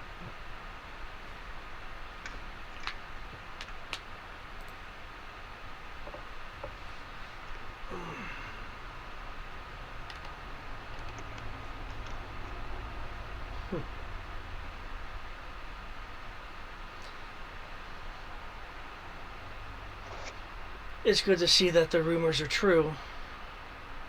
Likewise. Somebody civilized on this planet. Hmm.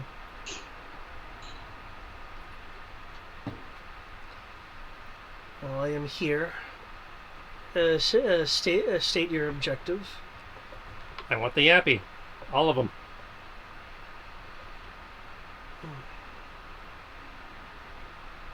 He's starting a TY Beanie collection. Starting. I've already got one. We claim it's Skies for tax purposes, but no. That's quite a. That's quite a lofty objective. Not that lofty. Under the rose and air, that should be my only objective. True. I can have Wikipedia open too, you son of a bitch.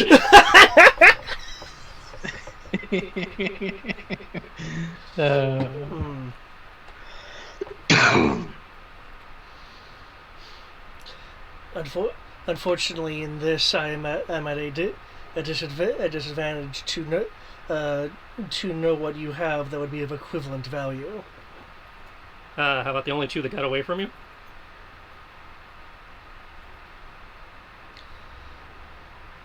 Y058 and whom else? In all the files, do we have Dimitri's ID code? I know we met him as a Pathfinder, so I don't know if we would have had it then. He would know his ID code. As long as it starts with Y, you can make up the numbers. You can just go ahead and make it up because you would have had it. Y058 and Y123. Oh dear lord.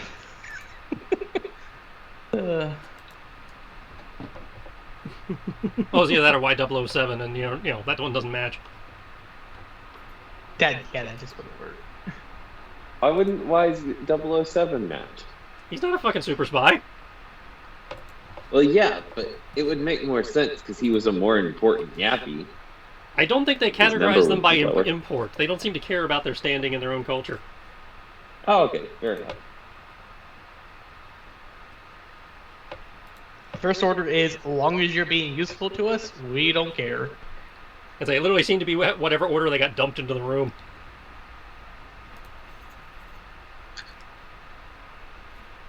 Okay, I have added that to your bio so none of us forget. Cool. Continuity.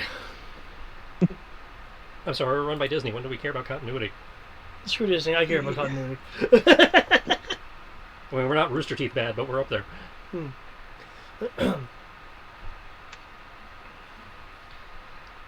Two lost ones for more than a dozen.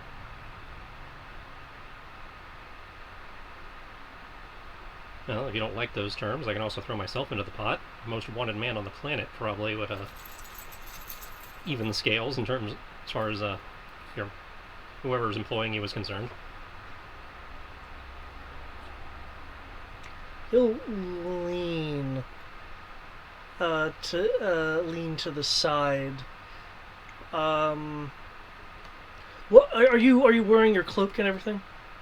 I mean, he's got it, but it's probably not. He's probably got flipped back, so Okay. because if he's showing his colors, I should show mine, right? Okay, because he's leaning to look at your pauldron.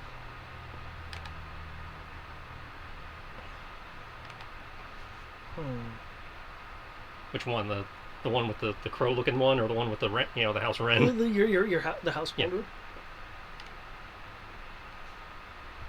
Clan Wren, House Vizsla.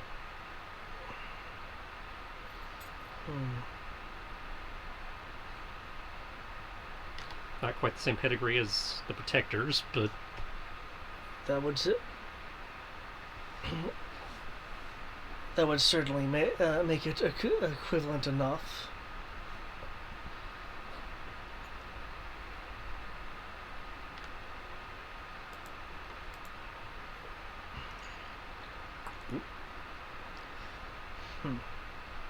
Johnny, rosin up your bow and play your fiddle hard.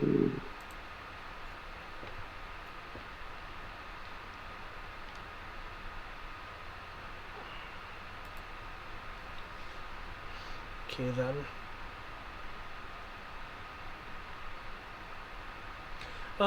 Can I get a... So you actually have body language, don't you? I do. Can you give that a roll? I can certainly try. Generic sensor problem. No.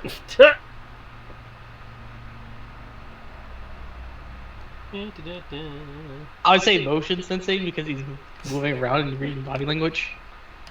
Well, yeah, but the motion sensor, I believe is a blip. And it's very explicit on what that does and does not work on. I know. I was just trying to say, like, he argue. I don't think the motion tracker from the movie Alien is going to help me much here.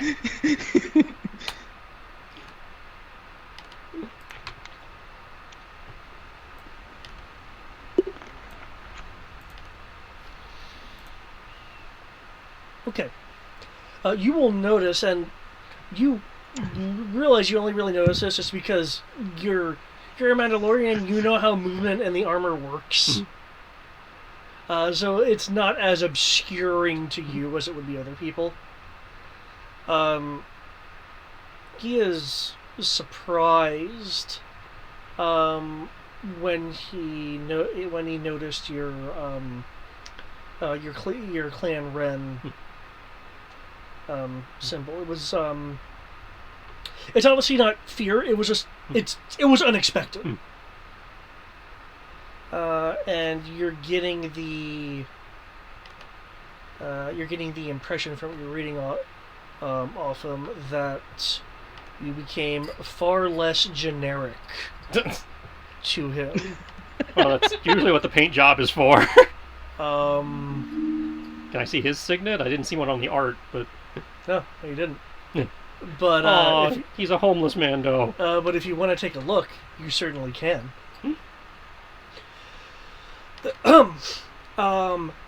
It is also of Clan Ren. Oh no. Don't recall any protectors, and okay.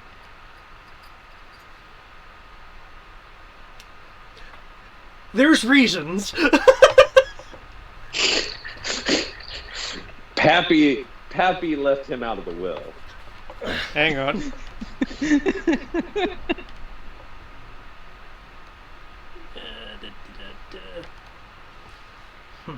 Tristan's got to check his source book. Make sure something works the way he remembers it working. Oh no, did I set myself up to get shot? No! That'd be if I was checking a background. Now, as I recall, I don't want to shoot anyone except the people I've already been shooting at. People want to shoot me. Entirely different problem. Plot twist, he's not going to turn you over to the First Order. He's going to give you to the people who want you dead. That would be the First Order. Is it all the First Order who wants him dead? Who, Crow? Or they're Mando people, yeah. All the First Order wants, probably wants Crow dead, yeah. Okay. Is there anyone else who wants Crow dead outside of the First Order? Not that I'm aware of. There's people that don't like me, but nobody that explicitly wants me dead. What he will say, unless what you're about to do is an immediate thing, like that would cut him off from saying it's not going to cut him off, no. Okay.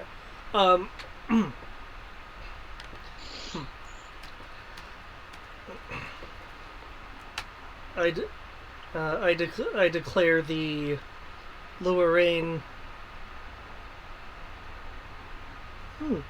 Or is it? Well, I'm sorry, life detection. Still, same difference. Yeah. I declare the Lorraine. Yeah, the Lorraine. The Lorraine base on the outskirts of Maikaloa as the battlefield. Terms?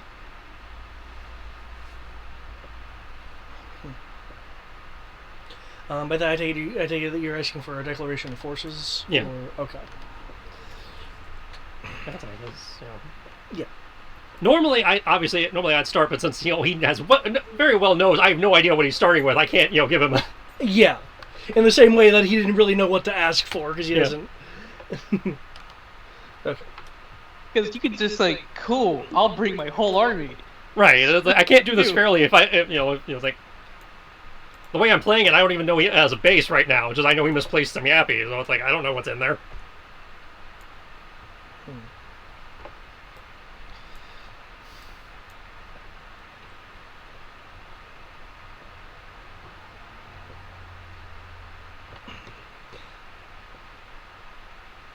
Myself and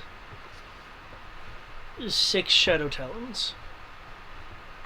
Okay, refresh Tristan. Shadow Talon is a squad in this. Yeah.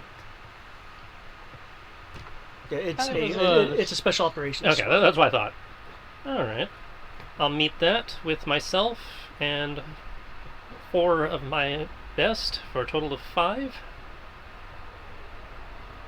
troopers.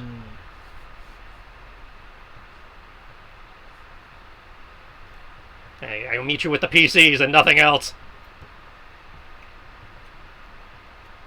No, we're not going to drag in any of the NPCs at all. Well, I can't. Their But I name? can't say I'm going to bring more people than him. Very well then. Well, he's bringing 7. He said he's bringing 6. 6 including Oh, himself. yeah, 6 including himself. I went 1 under. Like Oh, 6, yeah, you're saying you plus 5 people. no, That makes more sense. he's saying 6 including himself. I'm saying 5 including me. I thought he was said 7, including himself. I thought the phrasing was 6 Shadow Talons including myself. Right? Yeah, 6 Shadow Talons including himself. So a total of 6. Actually, no, he's right. That would be it's going to be 6 Shadow Talons and then himself. Okay. Okay, you're right. Sorry. Thank you. Well, in that case, if he's doing 7, hang on, because that was Tristan But misinterpreting. remember, this is also a negotiation. Yeah. So, do you want to stick with your stated amount? Well, that Tristan misinterpreted what he was Okay. saying, and as you just said, you had to English correct failure. yourself. So Yeah. he has bid 7 units. Yeah. So I'm still trying to stay under him, but that means I do have 1 extra unit to play with. Now I'd have to decide if I'm bringing the untested, Yappy, or an NPC we are familiar with. So Gin probably would not get here fast enough. Again, if I remember correctly, is on the is on Condor. I don't think she was I don't think she. She was started the left she until got them set up to start training the birds, and then came with me, and then is on Condor. Yeah, Okay. Yeah. I just don't know if we can get to Condor and back in time, since we haven't set a time yet. Yeah. Okay, and as far as I know, we don't have any. No, we have the So Tall NPCs. And there's all NPC names, the named people like Ishnar and Yasna. And the So Tall Commander type would be less useful. We have the So Tall Commander type, and then we have the Spy type. Yeah. Okay. So at that point, it's what tactics do you want them to employ? Yeah. Okay, so 4 NPCs. I'm polling the party, folks. So, So Tall Commander, So Tall Spy, Yappy Chick, or Quinlan. I'd almost say go with Quinlan just because it's Quinlan.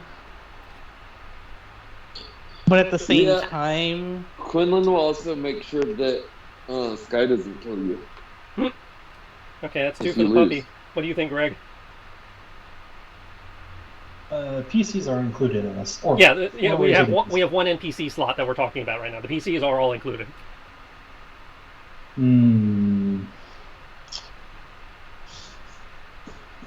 Well, considering all this,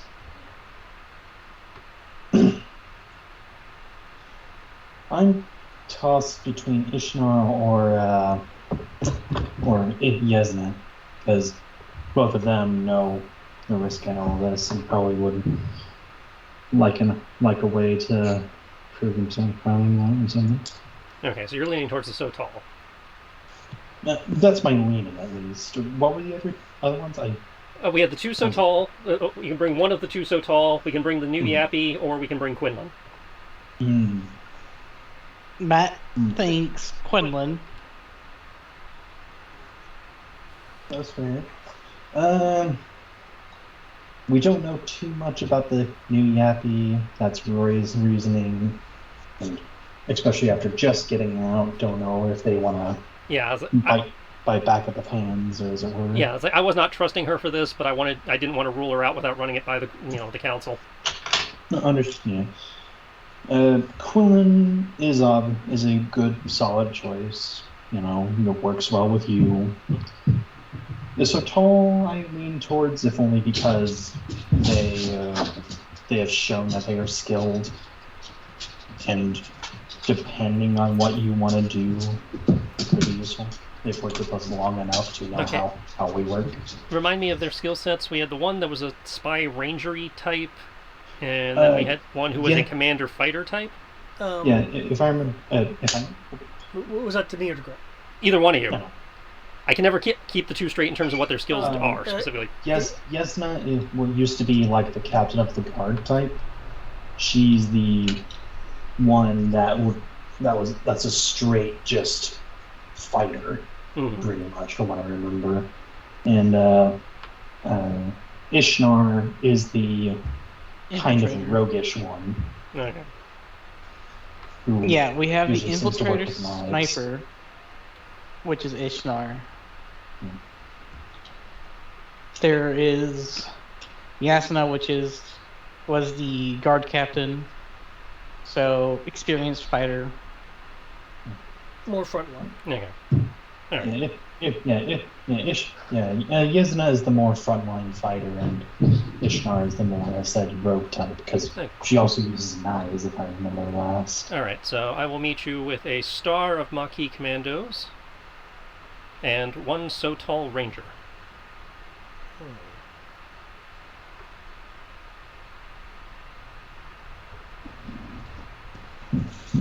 For the record, stars, 5 men. Yeah. Well, I was explaining that to him, because I don't know if he's aware of our terminology. I'm not sure how much of that is leaked down their grapevine yet.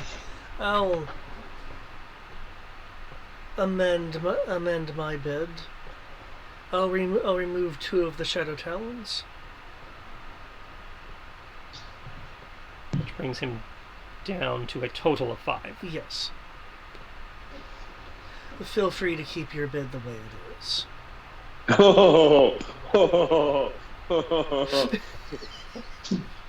You know how. Yeah, I know how this goes. Like I said, it is trying to show who has the biggest dick by bringing the less stuff. I have watched people bargain this shit down to only bringing one person and then getting their ass kicked. Well, hopefully, I would want all the PCs to be involved. I am aware.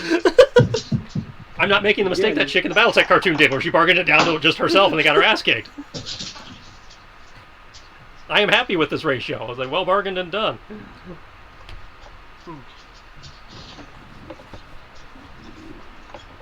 You're willing to take the extra person for the honor. Well, you see, the thing here is with him being a protector, he in theory counts as he's in theory good enough to count as 2 or 3 guys. Because again, they used to be the Royal Guard. They are the best of the best. Indeed. Well bargained and done. To win on that life detection roll. Oh, yes. Thank you. Well, I will say this. He is not who Tristan thought he was. Tristan didn't think he was anybody specific. I was just checking to see if he was, anywhere connected. Because I've got like 5 Mandos in my background. That's why I was like, are you any of these people that I've met? It's like, do I know you at all, or you just happen to be in the same family and we've never met? Which is entirely possible with how these family structures work. This is the way. This is not the way. Again, that's Deathwatch. We don't talk about them. Oh, I know. I'm going to continue to make that reference, though. I'm just double checking my Yeah, I make that reference too. Ever since they decided he was Deathwatch, it's like, well, now I got to distance myself from his memes a little bit. Just a little bit. No, it is not neither of the two, but there is you are getting a familiarity as you probably encountered this person but before. But it's not stepdad or stepsiblings. No. Okay.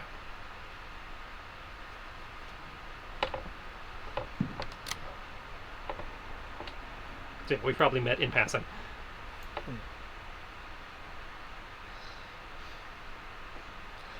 It's How like you long- met at the family dinner. Or he was there when I got the armor or whatever. Yeah. How long will it take for you to get your forces in order? So a day is 28 hours here. Yeah. So a day and a half would be 42 hours. Okay.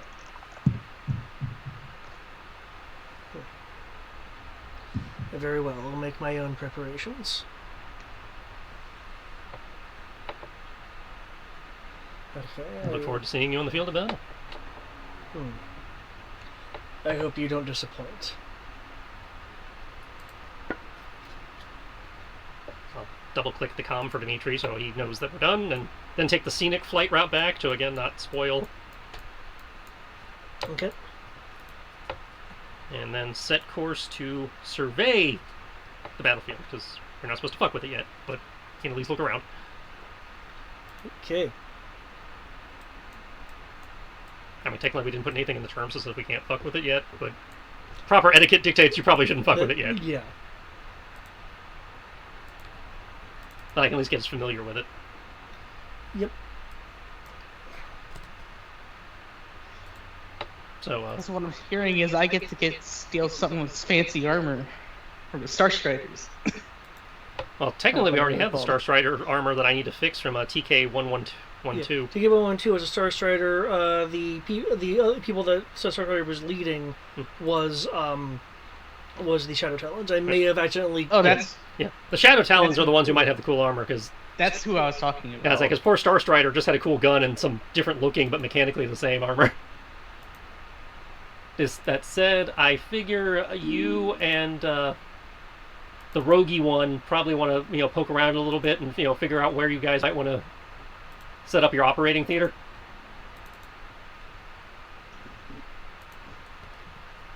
Who's that to?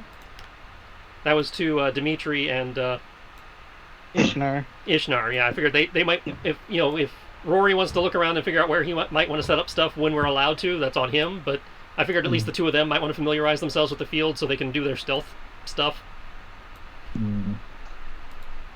We have a river again, so that's Yeah. nice. More rivers. And a barrel that looks like a crab. Which Oh, hang on. is it not being? It wasn't pinging because I was on the okay. ruler tool. Yeah. Since you're looking at the area, that looks like something that's clearly cobbled together. Yeah. There are clearly structures. And I see here. a wind turbine and a greenhouse and Yeah, there are wind turbines. That greenhouse is actually. apparently it's right next to the void. That greenhouse is actually a. It is a. It's a advanced piece of. Solar ion collector. It is inherently highly reflective and magnetic. Woohoo! We like magnets. Also, apparently Bigfoot was here. Yep. Are you surveying in your ship, or are you on the ground surveying? No, we land nearby and then walk Okay. over, so we get a feel for it as we would have a feel as we would be Okay. dealing with it. So I will be taking 3D cams so we can have a hollow of it for later. The wind turbines are still active, though two of them, and I will put a line on them on the correct layer. Is it wrong that I just look at this place and see a paintball arena? No, because that's how I feel, and it's fucking only 30 meters across, so it makes it seem like it even more. Two of the wind turbines look like they've been damaged by blaster fire. Like recent blaster fire, or No, the damage is old. This particular crater area on the ground. Oops. is Sparkplug any historical significance to this place I need to be aware of? Looks like it's been it was caused by a by probably some sort of maybe a high yield grenade. of some kind. This tiny pit right here just seems to be a natural. No, wait, scratch that. A dug feature. Is this like some old resistance, training ground or battlefield? Or just, again, somebody who's really into paintball? Or you can try. Or you can try remembering if this was a resistance place. Or, Are you talking about your You mean your culture? Are you talking about your Zenti history? yes. You can roll that if you'd like. Is anyone else wanting to try to mine their minds for information?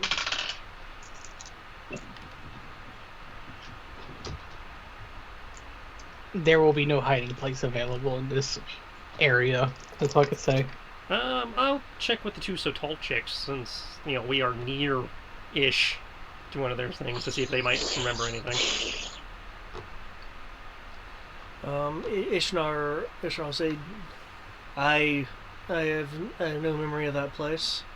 Yasna will... Well, Ishnar should be here. Ishnar, you choose to bring Ishnar with you. Okay. She's the rangery roguey one, right? Yeah. So she was the one who should be here, In which case, getting a feel for the place. No, I don't remember this at all. Mm-hmm. Yasna over comms will... It's nowhere I'm familiar with either. All right. Zeti History 13. You are unaware of any historical context. For this area. You know more about the adjacent city than this particular area. Is Zandor wanting to do anything here? I'm a little lost with what we're doing. Well, at the moment we're looking around the site trying to decide if it has any historical significance, so there'll be a knowledge check. Yeah. Oh, well, that I can do. If you get to roll your resistance to specialization. Ooh. That's like, because this looks like some kind of old resistance battlefield, so it's like, because if we know anything about what happened here, we might be able to exploit that. Like if they left some landmines lying around, that might be useful. These slightly glowing fences right here are electrically charged fences. Like currently charged or can be charged? They're currently charged. Mm-hmm. Armadillos keep digging. Little holes. This clearly is a bit of a tower. It looks to be a watchtower with a few rooms inside that it looked like it housed.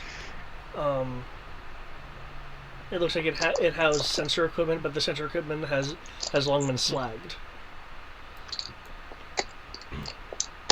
That'll be useful for later.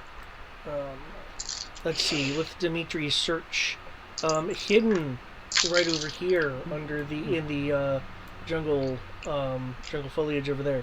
Mining equipment. No. Is what looks to I would be be so mad. Is what looks to be a communications dish. Uh-huh. Yeah, all I know is whoever these were, they were small time enough that I don't know. Also, this here... I'm missing a dice. These two circles stuff with the plate in the middle, they are hatches. Do they go anywhere?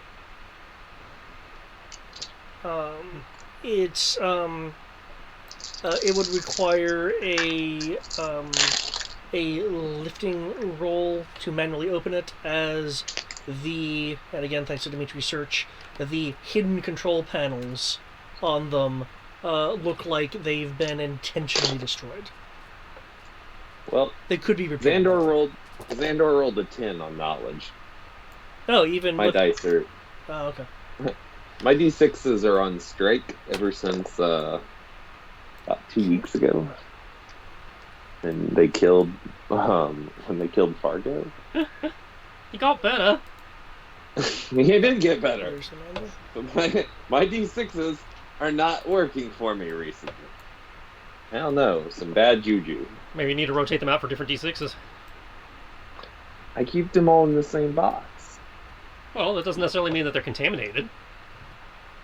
Yeah, I might have to throw the whole box out. Start over. Okay.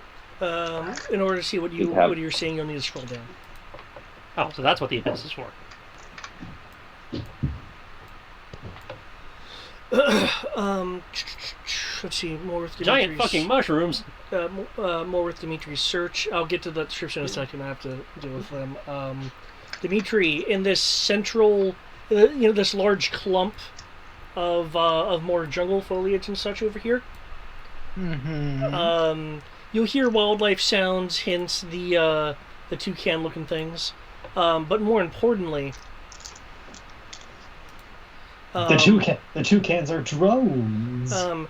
Amongst the central area there, you will find a pair of these. Ah! Kill it with fire! We I don't think we've seen those before, have we? haven't seen those before, but those look like Tyranids. Zenti knowledge? You can feel free to roll Zenti knowledge. I can tell you right now, these are not Tyranids. I can bring you up a Tyranid if you wanted to. No. Would it be we- survival? Would survival or survival jungle work in this case? Okay. It's like You can give that a roll. it's like if a chest burster came out of a barrel. Oh god. Or it kind of looks like if a Barabel and an alien had a baby. A Barabel and a Sang Healy had a baby. Yes. Oh, 24. I don't know what you are, but you better be voiced by Keith David.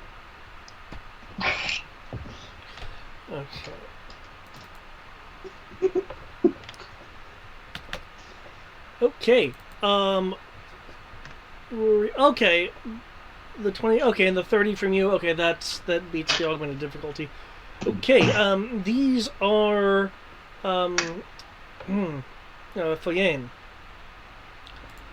Clearly they're reptilian, from what you can see. They usually dwell in mountainous areas where they will. Okay. Do you remember, Dimitri, when during your initial search for Eliona, those things that ate rock, and I believe they did like rolling charges at you as their form of attack? Yeah. These things hunt those. You know, the more you develop the local wildlife on this planet, the more I hate it. I didn't realize we were in space What do these Australia. Apparently, Zinti is Space Australia, but with uranium. It's like the first thing we met was a wolf that had porcupine hair for fur. Then it immediately upgraded to a saber-tooth tiger that can take down walkers. Yeah, so Then wait, Tyranids, what do now these things. hunt? Oh, sorry, what was that, Greg? What do these things hunt? The things that turn into like roll up into like armadillo rocks and attack people. I don't think I gave them a specific name. No, you didn't. In terms of creatures you're not gonna like, you haven't even gone to the place where there's Yeah, I know, we haven't been to the Badlands yet. Yeah, we haven't even gotten to the Abrovian Wilds Badlands. It doesn't matter. We're in Space Australia, guys. Do you want a preview of something in the wildscape? No. Okay. Sure. Oh, we got one for one. I'm gonna break the tie. I want to see it. I'm not identifying it. Oh, that's not too bad. It's a radioactive thing that looks like its jaw splits in four. It has a little eye. It's just Quinlan's Heartless. Somebody tuned it. It really does look like a Heartless. You know what? Yeah, I can agree with that. That's not as bad. Okay. I mean, it probably will still mess us up pretty bad, but in terms of like, oh my god, what am I looking at value? Oh, okay, true. Okay. Anyway. Are they sapient? Yeah. Basically, Greg. Unfortunately, I'll need to look at my notes to get the name of the creature, but that's fine. it's a hard-shelled creature that eats stone. Hmm. Which means the miners These probably things ran hunt into them that. semi-regularly, Oh joy. because you guys would be so operating Rory in similar might be areas. familiar with these things. But in terms of these, yeah. they can grip and crack hardened shells and stuff like that. They are purely carnivorous. From what you are aware, they are unable to digest plant life. It in fact will make them sick. They are not sapient. Okay, I feel at least a little bit better because those things are like a couple steps away from being sapient, which is why I'm concerned about this. No, they're not sapient. Their limbs are ideal for climbing into hard surfaces, like piercing stone faces and climbing. Their vision is also, it's not based on movement, but it is based off of infravision. Well, they can be sapient but not sentient. Oh, you're right. There is a difference. The point I'm trying to make is, they are. They're not considered intelligent life. Yeah. Actually, that would be pre-sapient. True. God damn it, Zintia's pre-sapiens. God damn it. Why do I feel like I'm suddenly playing a xenophobic empire that was purged to Xenos? As I hear heresy being screamed in the background, and Cadia stands. They are agile.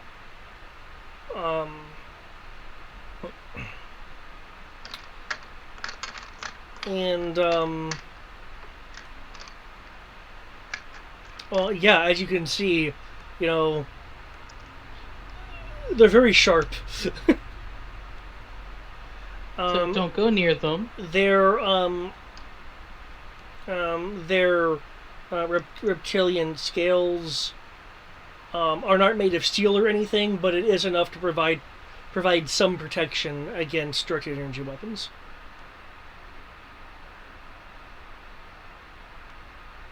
Quinlan doesn't like them.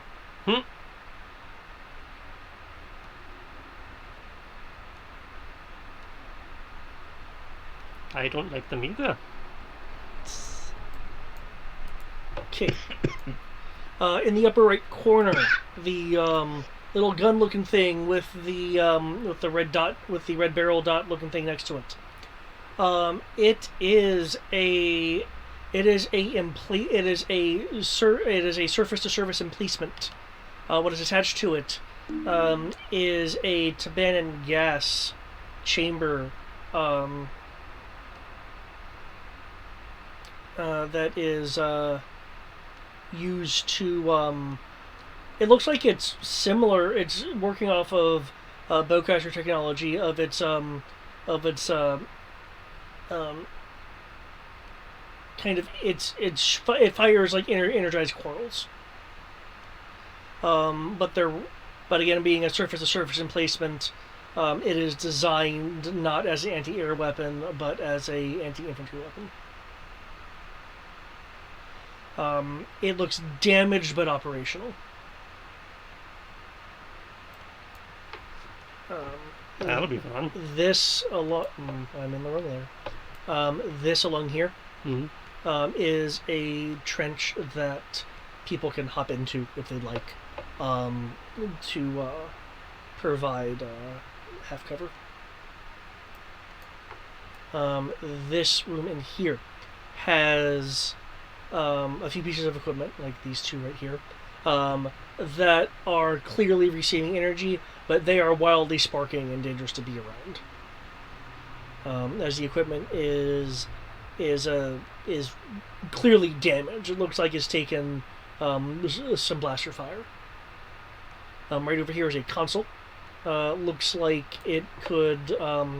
Looks like it can control the communications antenna.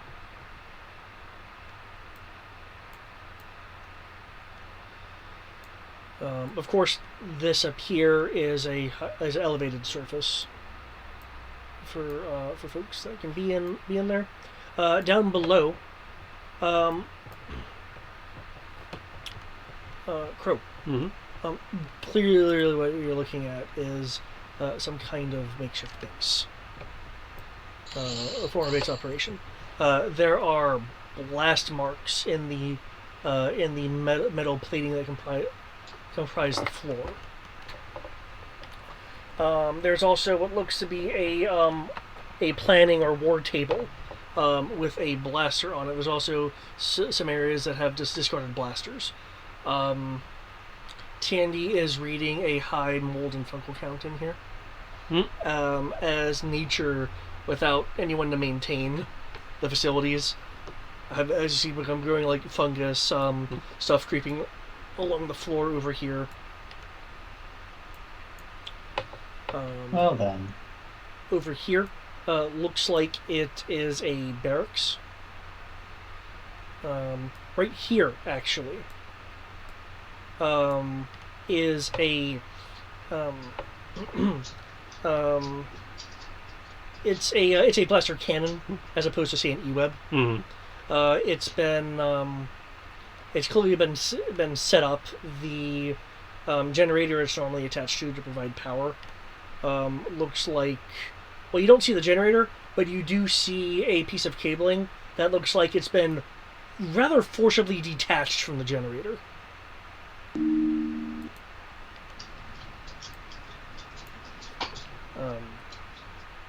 Right over here is a fan that leads somewhere, probably to deal with air circulation and circulation. stuff. Yeah. Okay, as you can see, there's another blast mark over here, and a rather thick solid wall that looks like it's taken damage. There was some kind of battle, obviously. In here.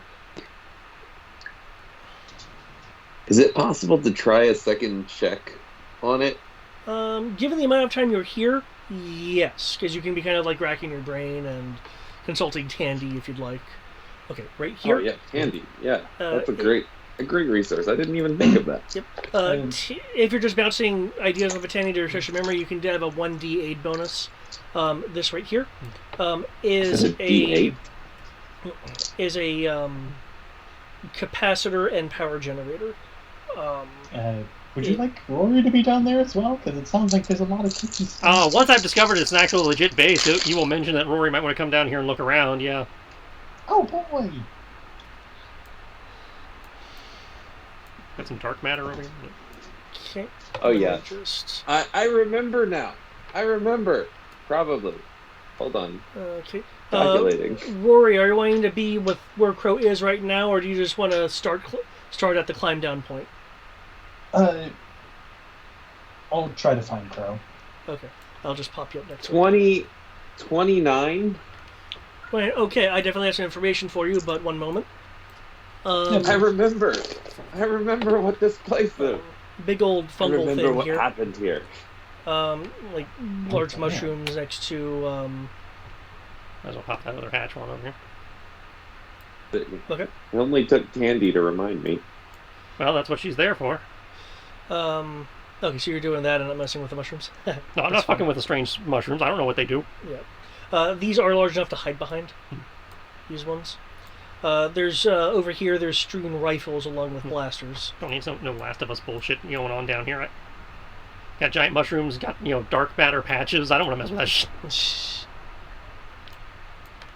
I will go with the simple solution. We just close it and seal it. Over here. But free real estate. Yeah. Over here is a medical bay. It looks like a makeshift infirmary. There are 2 cargo containers here. They look like, however, that they've taken stray blast damage. Poke his head in the container. There are medical kits, hyper sprays. Battlefield comes with power-ups. I will still stand by my statement. It looks like there's actually a few combat drugs in there. Seal the Last of Us location and leave it. Okay, down here is a looks like it's a blaster range. Mm. The blaster racks are empty. You can guess that some of what was here is what's strewn around the base. That doesn't look good. Over here is a hole that you could possibly squeeze through. Oh, well, shit. I didn't go that way. Okay. It was concealed by some of the fungi. Okay. Over here is not traversable, but you can see through it. Amongst this bend in the wall here, there are numerous amounts of containers that have a explosive warning on them. And kind of do this thing with the scans and thing to Rory. You know what? I'm just going to stay outside the Last of Us infection zone. How dangerous are these? Or what? You point to the possibly explosive containers. Hold on. Getting in here. Wait, where are you? Actually, hold up. I have a question. Down towards the blaster range and around the corner. When they popped the hatch, was I able to see the mushrooms? I don't think you were able to see the mushrooms until you actually descend. Let me look. They are not visible from the hatch that Crow initially used. And this one, you know, with where they're positioned, I wouldn't think you'd be able to see them until after you descend. That's fine. I just want to make sure. Because I would have totally made a survival roll, but I'm not going down there to go make that survival roll. Xandor, from that roll, from that second roll, from having Tenny jog your memory. Yeah. This is or used to be the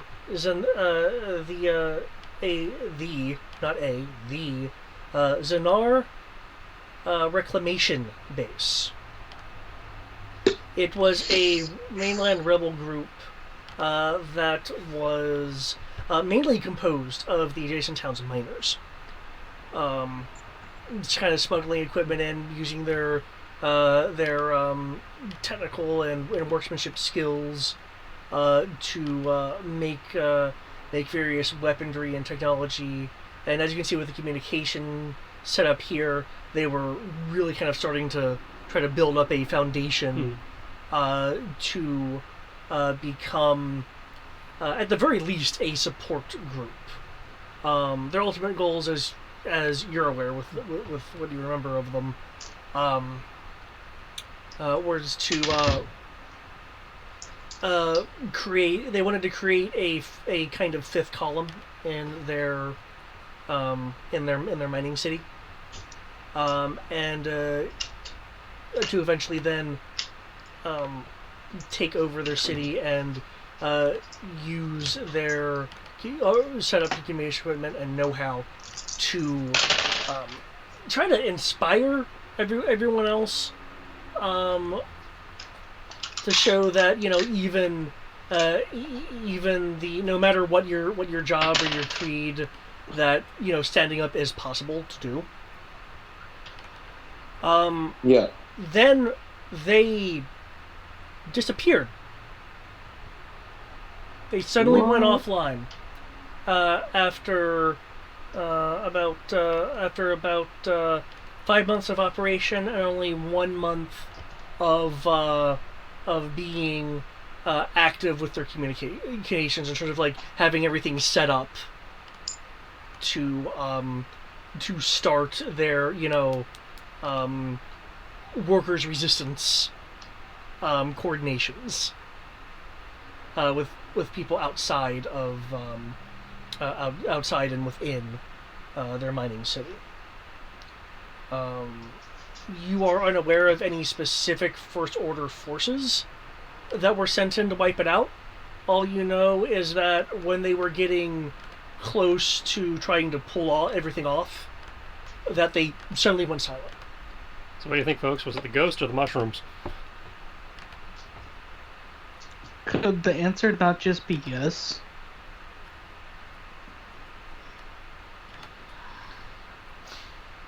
column A, column B at this point. But to identify if that's explosives, tech or demolition. Whatever these are. Given Rory's skill, given his I know his skill levels, you can kind of look at them and you can identify them. Okay, cool. Jimmy.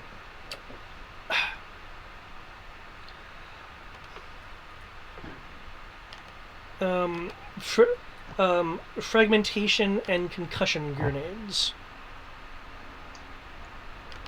Frag and concussion grenades. Yep. There are. There's also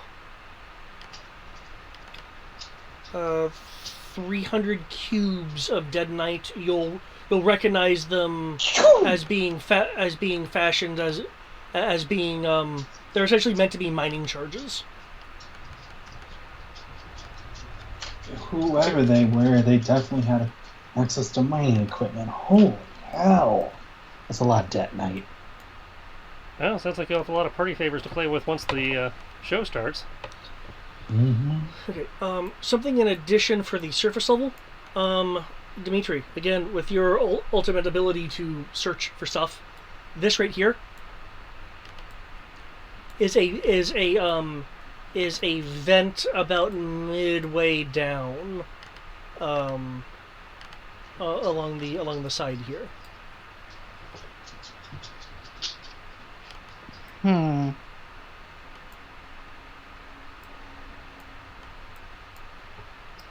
I'll just let the inside team know.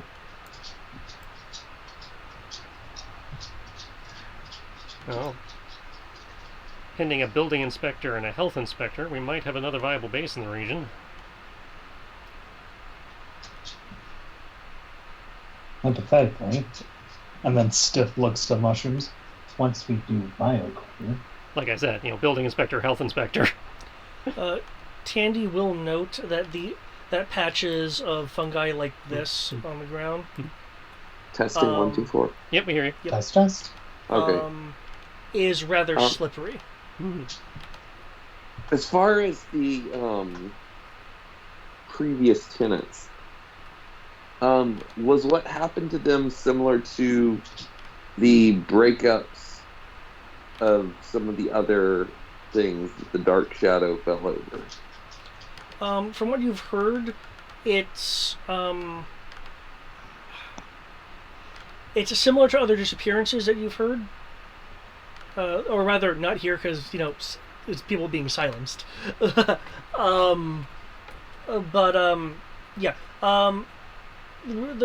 This matches what you've heard about various rebel groups, resistance groups, that have just been cut short in the mainland. Yeah. Then except in this case, you're unaware of there being any survivors, unlike with other ones, which are shattered groups. This was an eliminated group. And how long ago was this that they just vanished?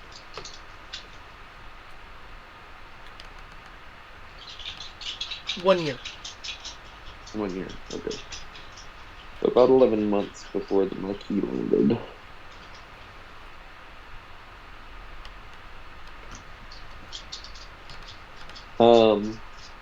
I'm gonna look to see if there's any computer terminals that might show what they were working on somewhere around here. Okay. There is a communications terminal on the surface, and there is a, shall we say, a planning table down in the base. Okay. I'll go to the communications terminal first to see sort of what the last messages out were for the group.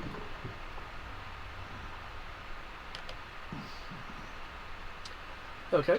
Did you lose Eric? No, he's still. No. Like, lose Eric.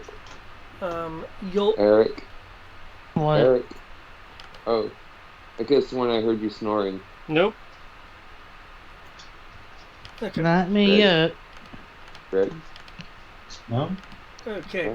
You're wanting to check the comms. Yeah. Okay. There is a message in the buffer. There's a note next to it, obviously from the system, stating communications offline, message stored. Okay. What does the note? What does the message say? Or do I have to download it?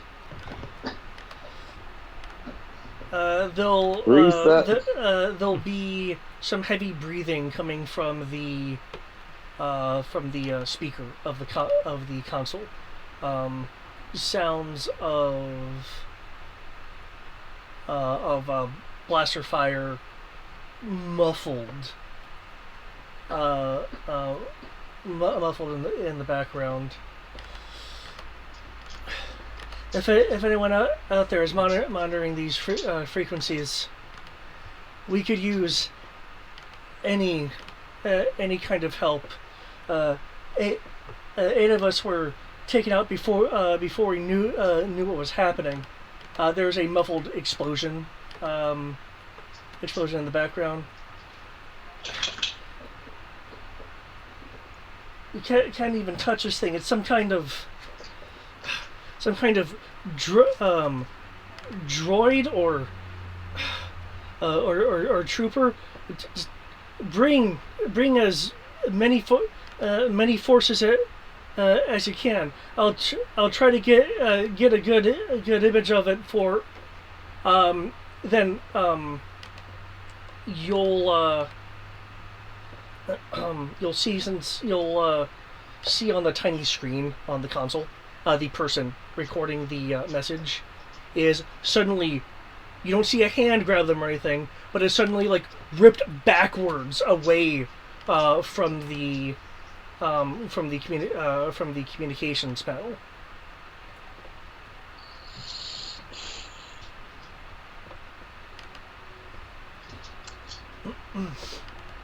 Yep. Okay, that tracks with all the other stories. Yep. I will direct that directly to the Mando's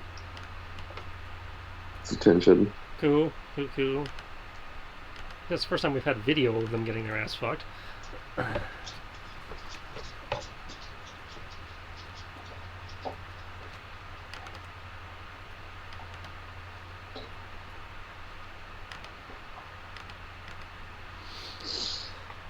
Okay. Does anyone have any other questions about the field? Secret base underneath. Explosions. Foot bullets, Omni uppercut, more bullets. Xandor, so this used to be a resistance place? Yeah, it was. I forgot what the name was already. The Xenar Reclamation group. The Xenar Reclamation was here before they were killed by that thing that I just saw on the comms. Wait! You actually had like a comp? You have a picture of them? Rory would like to review the data because I think you have a picture of the guy dying. I don't think you have a picture of what did it. You have a picture of the person being pulled back by something because you didn't see a hand or a figure next to them. It's just like they were just yanked directly backwards, as if they were reeled or perhaps telekinetically pulled back. Ultra Instinct Shaggy did it.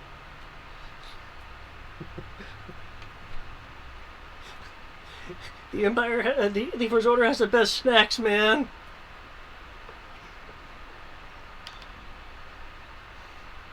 So So they don't really have any data that we will be able to pull from this. Wait, how did Protector know about this place? Well, he knew about the site. He didn't necessarily know about the base. Yeah, but it's a very specific area to point out. Well, if Don't he's you think? connected to I believe D1, I would imagine the Ghost is right. probably connected to D1 or the Director. Yeah. At which point he'd certainly have, if he knew about the Maquis, he'd certainly have clearance to know about the other resistance groups.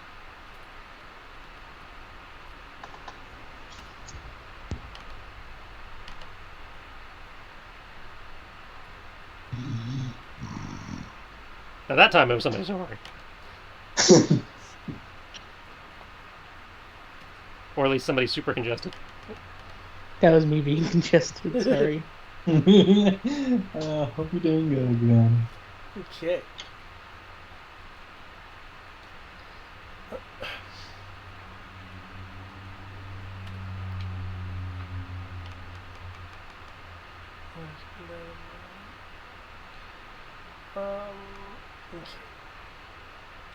Okay.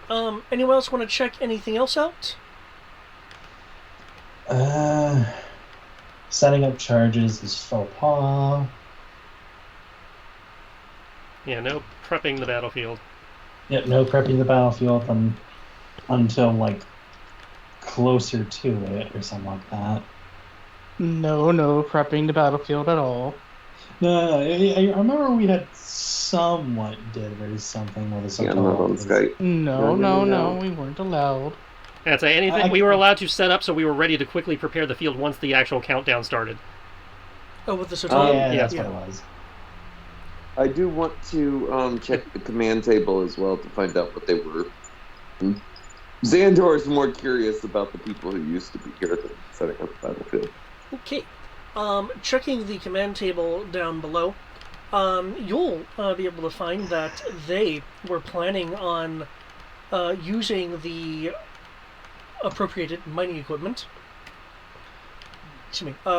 to create a... To free the Yappy? To create a underground tunnel network to allow free the Yappy. unseen movement and deployment of forces. The ultimate plan was to make key tunnels throughout the mainland, but that was like the long-term ambitious thing to do. I wish we'd known about these guys. Our tunnels could have met their tunnels. It would have been great. The short term was to free the Yappy.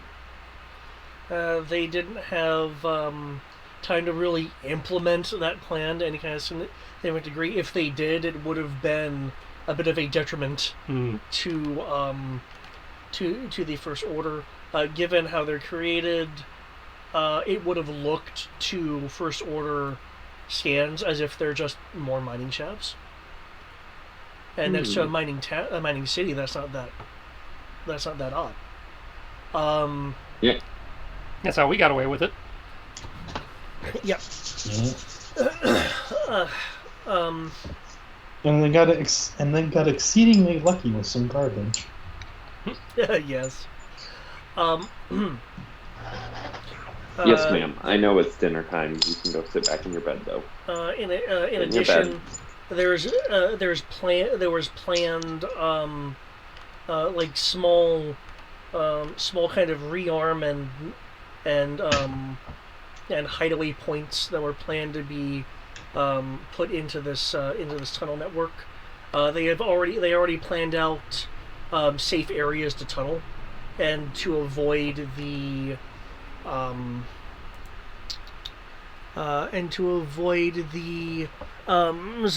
Zerlurka and dug areas, aka what Eric and Greg have been referring to as the Tyranids.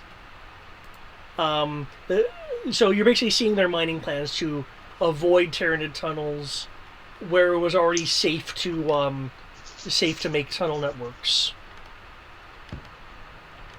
Their plans for incidental areas that they could like hide people in or pull people back into for medical treatment or rearming.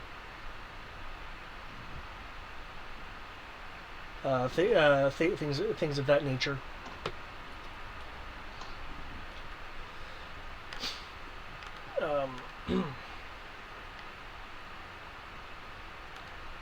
You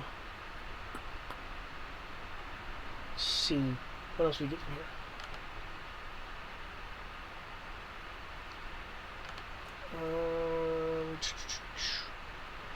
This can control the power of the base. Currently, there's all kinds of damage readings on it. Because there's like damaged equipment that's still receiving power, things like that. What else?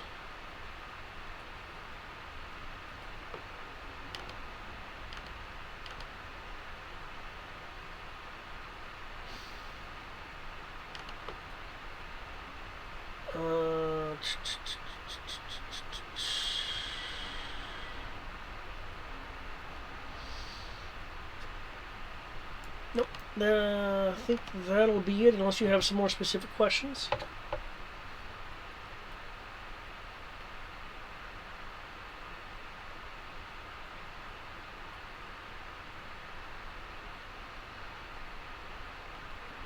Yeah, do you have any more specific questions? No, I'm going to pass all of this along, though, to the commander. Okay.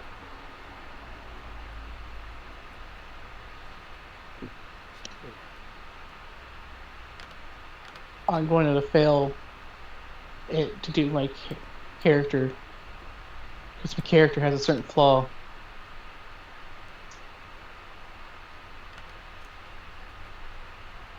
What's your flaw?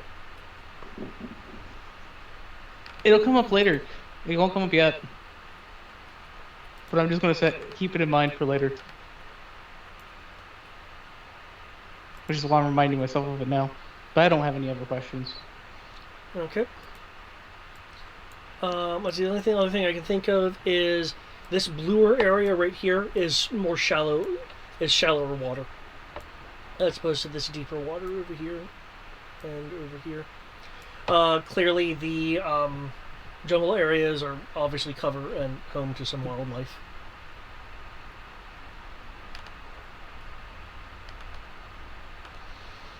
Okay. If no one has any further questions, any other group preparations you need? I know that the forces were bid, and you're not tampering with the battlefield at all. At this point, are you just kind of waiting? Or... Yep. Okay. At least that's my intent. I know that the two of them have some stuff they need to, figure out for their backup plan. Right. Do you want to continue some backup plan stuff, or do you want to do that off screen? Either way's fine. We can do it off screen. I have a good feeling that we won't actually need it, so... I'm hoping you won't actually need it, but, got to allow for the possibility. Yeah. Actually, this isn't a fight to the death, right? Like, he's not going to kill you, and you're not going to kill him. It could be a fight to the death. I believe it's, you can yield. Yeah. Yeah, you can yield, or you can be stubborn as fuck and just not yield. Yeah. He's probably not going to kill me because I offered myself as live bait, but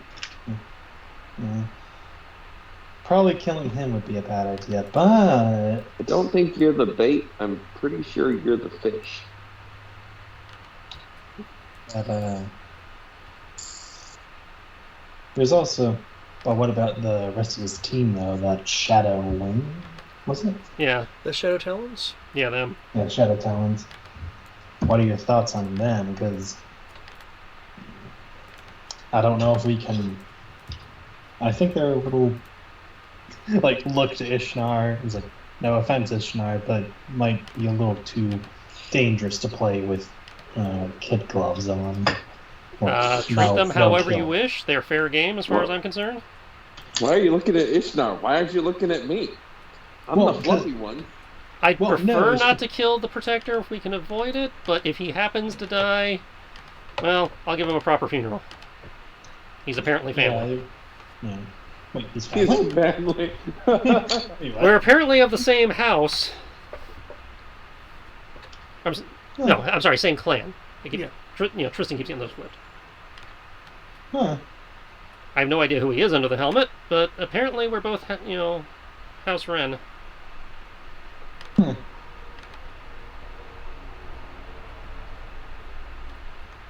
I wasn't trying to kill him anyway. It's just more the shadow talons that I'm more concerned with. And to answer Xander's question, the only reason I say that is because last time we did this, Ishnar's clan is the one we did this with. Yep. And we didn't kill anyone. We almost did. That is true.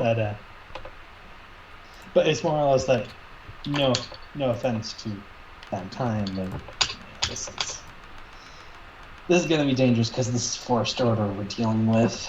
Yeah. Whatever you feel comfortable with. Cool. It's not. We're not trying to make a point here. We're just trying to get the Yappy back. And then, wait, hold on. If we get the Yappy back this way, what do we do with the rest of the stuff? Well, ideally, I'd still like to capture the facility. Yeah, and if that's not feasible, then obviously we can just take it out the old-fashioned way. But kaboom, kaboom, kaboom. It's both a valuable, position and potentially has valuable, intelligence inside it. So, preference would be take it intact. Which means no kaboom. Feel free to continue talking, and I assume the clock is just going to accelerate to the battle time. I need to hit the bathroom.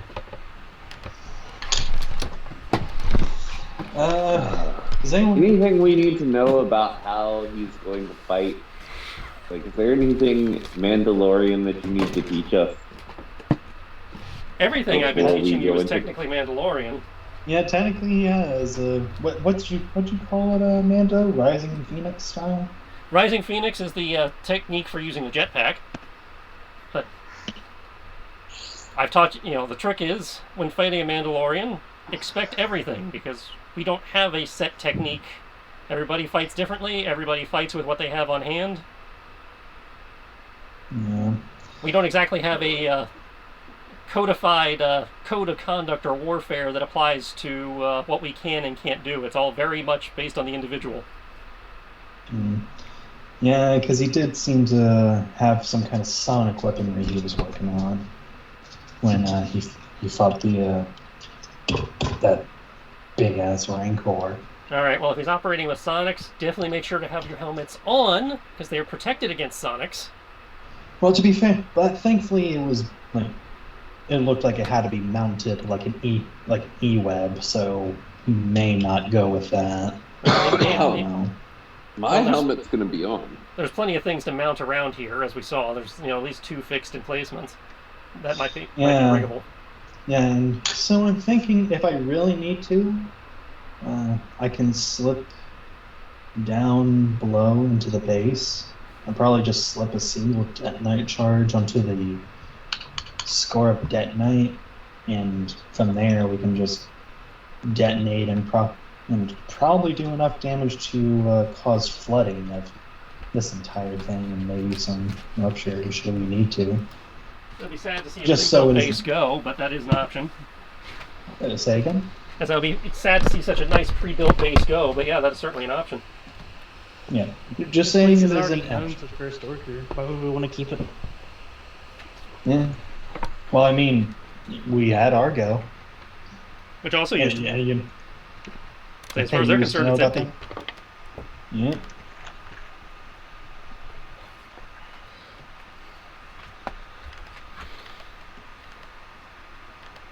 Okay. So, are you guys ready to accelerate the clock, or are there still things you'd like to discuss? I'm ready if they are. Does anyone want me to make anything? Yes. Actually. Well, maybe. Did we determine what was needed to rig the security shields for particle shielding also? Whether that was a research tree or just an armor roll? You'd need a equipment repair roll, or an engineering roll. And considering that with that, due to the micronization and everything that you need, 20,000 per unit to convert. All right. If Rory can help Sky and I with a project. Okay. Does anyone need any other stuff before going ham on this project? Does Ishnar need anything? No, I'm fine, thank you. Okay. So what we do? We are taking these micro shield generators we got from those security bots and rigging them so they work against both energy and physical. Ooh. Is this happening back at the Kaital? Well, yeah. Cool. Yeah, get all those workbenches. Just wanted to make sure. As that we're calling it a going straight up back. workshop.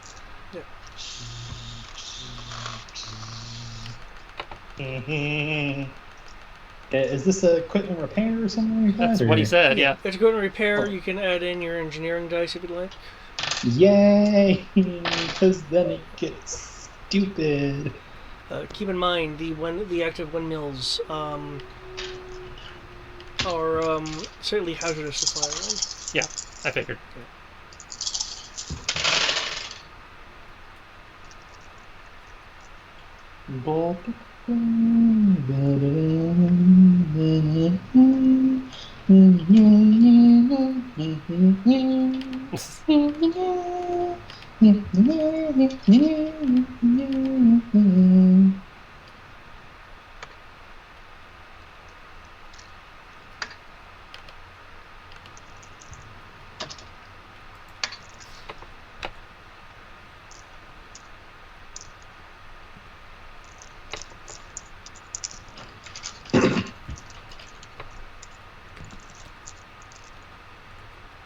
Good luck storming the castle.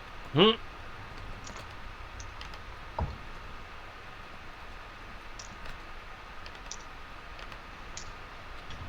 Good night, Wesley.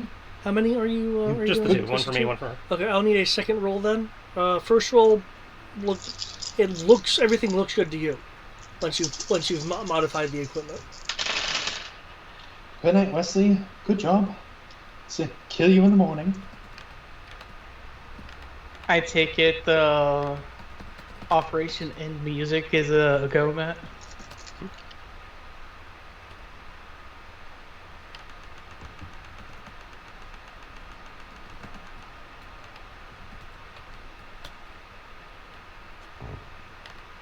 And it is silence.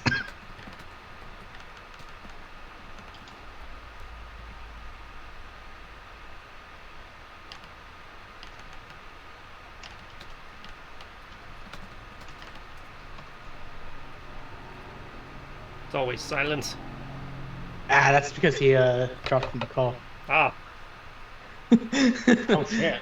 You were 42? Oh, damn. Okay, yeah. Yeah, apparently after doing it once, it was easier to do the second time. Yeah, we didn't miss a good night Okay. message or anything. He just dropped. Yeah, he just said good luck storming the castle and then dropped. Oh, maybe that was his way of saying goodnight. That's true. His bedtime is a bit earlier than our actual end time. Yep. Oh, does that mean that your force bid is now better than his? I just one guy, he just stands there staring at your guys. It's very intimidating. Oh man, that would be a hilarious idea to do, of basically the PCs versus a gang, basically OK Corral style, but it's just one giant duel where it's like everybody gets one shot before chaos goes. Oh, the dueling rules from Han Solo in the Corporate Sector source book. Yep. Ooh, that's it. There's a thing for that? They actually have rules for Western style shootouts. Yep. Corporate sector? It's called Han Solo in the Corporate Sector. Yeah, the D6 I don't source have to book. see it. Gotta see if I have that, because that is important, because I plan to have that in the game. That gap that I eventually create, that comes free. Hold up. You're telling me, in a world of automatic blasters, they decided to follow Western rules? Well, remember, automatic blasters are not the norm. Star Wars That's Hard is still a space western. Oh, well, actually, it's even more than just space western. It's a dystopian sci-fi. Yeah. With resource scarcity. Yeah, with resource scarcity and all that. Yeah, and not everybody has automatic weapons. Like, blasters and stuff like that are the norm, and some of those don't fire quick. If you look at there's a bunch of blasters that can only fire once per turn. Wait, those blasters exist? I just thought they were all just semi-automatic. No, like half the heavy blasters can only fire like once per turn. What'd you say? What'd you say it was called? Han Solo in the Corporate Sector. I don't think it's a D6. I'll have to find it. It's a D6 book. This may help. 1 second. We have a website that should still have all of them. Oh, I also have this. David and all the books in existence. Well, ever. yeah, I mean, we have all of them in print, so we got the PDFs so we could actually use them. Yeah, get link.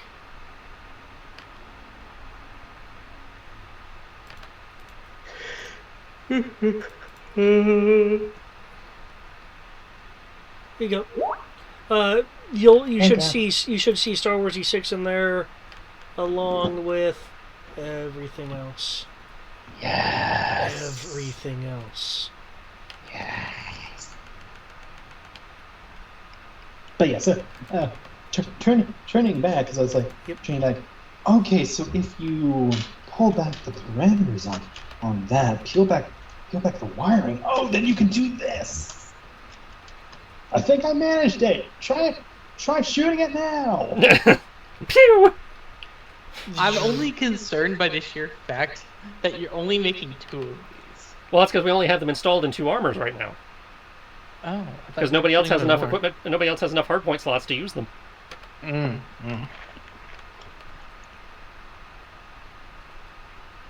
I think I'll be content with having my flamethrower and missile launcher, and another missile launcher for now, until after the armor finally gets breached.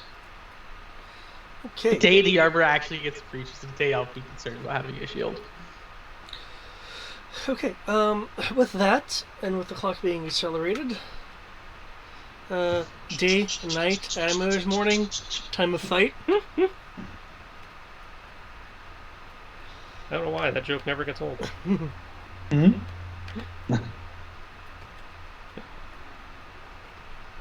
It's those guys, I want their armor. Well, I don't want their armor, I want their cloaks, damn it. Da da da.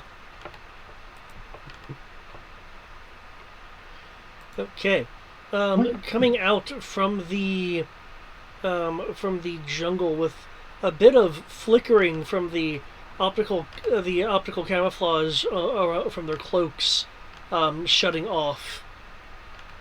You'll see 4 of the Shadow Talons emerge, and from the air, landing on the top of the tower is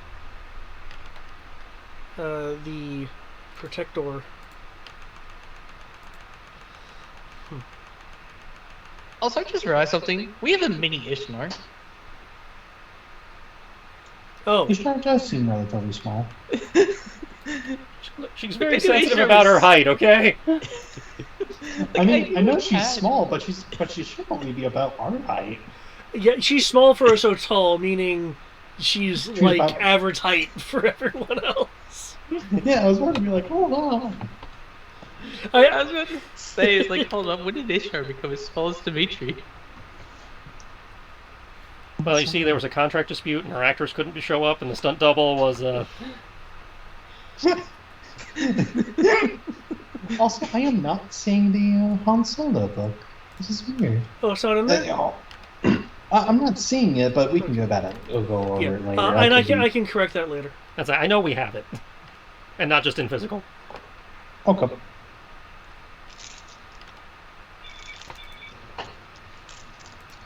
Feel free to peruse those other books for reference for the stuff you're working with. Yeah. Yes, thank you. I built an entire character around those quick draw rules. Haven't gotten to use them yet. With the It'd be useful to have out right now. The command calculator. Yeah.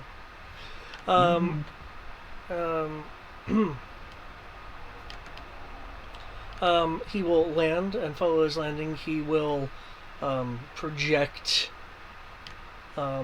his voice in a we don't have equipment. in a way for people to be able to hear him.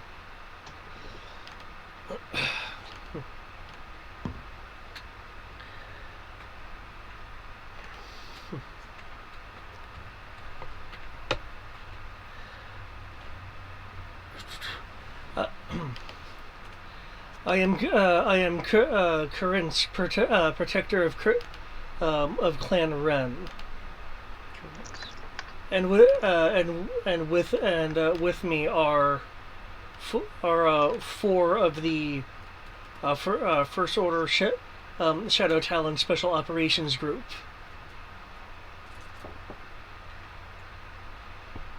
Each of us are armed in our respective standard loadouts.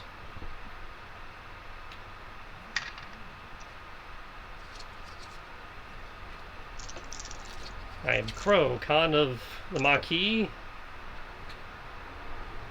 warrior of House Ren. I stand with my fellow warriors and the representative of the Sotal. Our kit, to my knowledge, is standard for our normal operations. Well, nobody told me they were bringing anything special, so to his knowledge... Yeah, I know, but it's also like... Us as being standard. Well, the way that was phrased, it could be standard to the organization or standard to the individual. Yeah. Especially with Mandalorians. It's like Mandalorians don't have standard issue shit except the armor, so... Yeah, I find it so funny of, like, Maquis standard. Maquis standard. Maquis and Sotal standard. Absolutely insane. No more insane than Mando.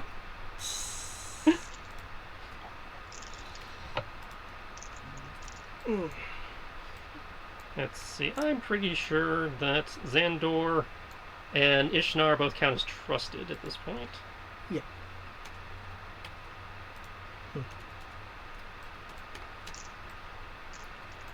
Let's see. How many dice of damage do I need for another Mandalorian?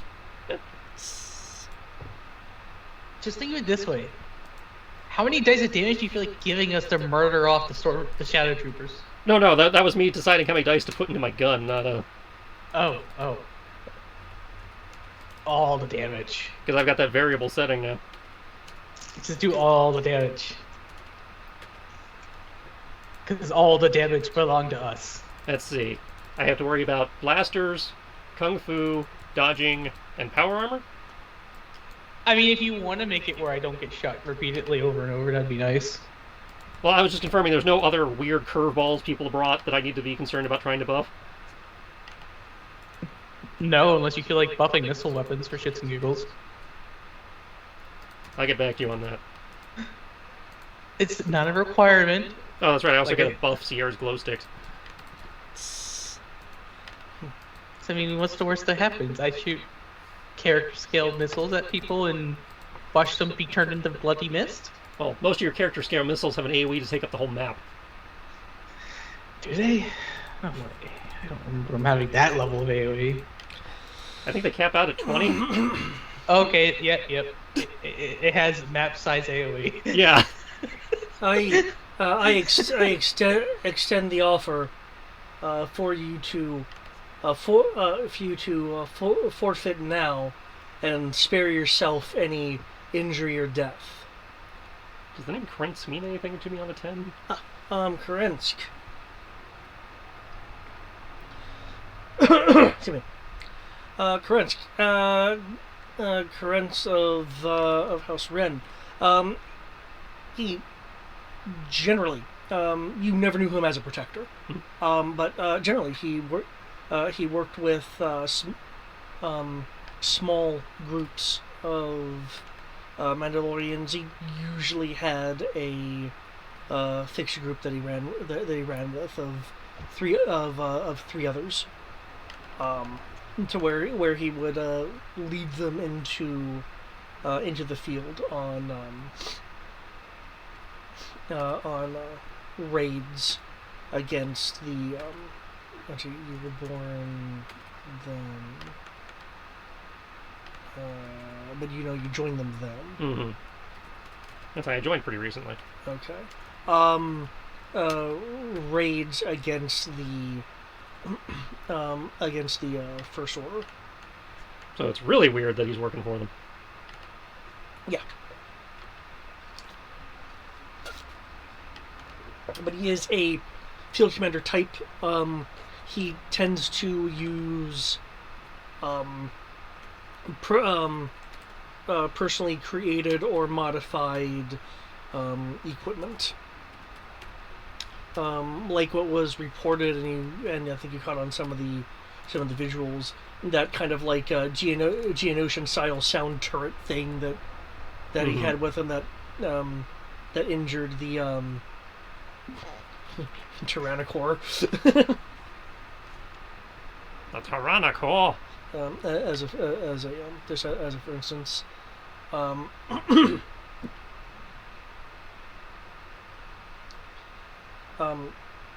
He has been generally shown to have conviction in whatever cause he is championing at the time. As for if he would turn back on a cause, the only time you've heard of Currents doing so is when the terms of a particular contract suddenly turned on him, meaning he found out that the person who he was in contract with was doing something surreptitious that would break, it's like, I was here to do this, but really you're just having me serve as some distraction. I was uninformed of this. So because you have disrespected me by using me in a manipulative fashion, I'm going to rescind the contract and leave. Only in those kind of situations have you heard of him just, self-canceling on a contract. Mm-hmm. Because, it's different. You want me to raid something, you want me to do this or that, fine. But if I'm unknowingly playing a part of some sort of, say, assassination political game, then it's like, nah, you should have told me about that up front. Okay, I'm gone. So he doesn't like playing dirty political games, but he's fine just protecting the eugenics program. Got it. Well, specifically, he wasn't fine with it because he wasn't informed enough to make an informed decision. He was tricked.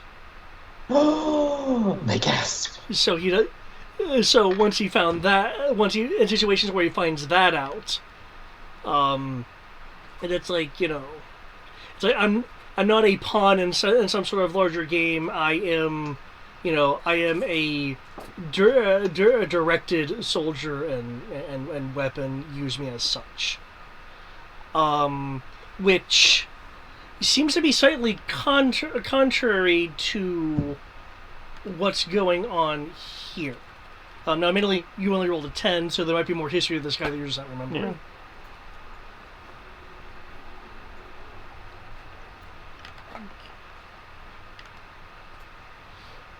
So, effectively plus 2D. Yes, no, it's not Maquis, so I have to use that. So, effectively 90. I might have just murdered everything, depending on what you roll for command dice. In terms of the normal Shadow Troopers.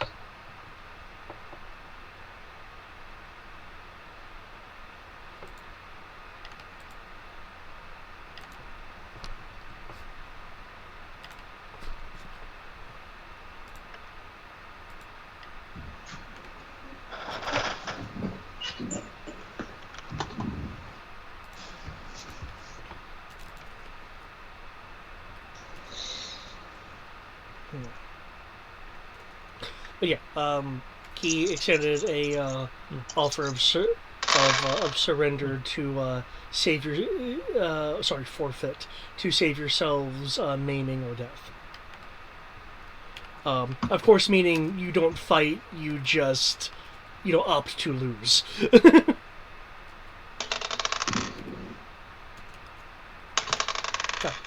For want of a better term, honored uncle, I'm afraid we cannot do that. Especially when, family is on the line. You of all people should be able to respect that as a protector. Yay! For the record, 3D 1 boost to blast, brawl, dodge, armor, and saber. Nice.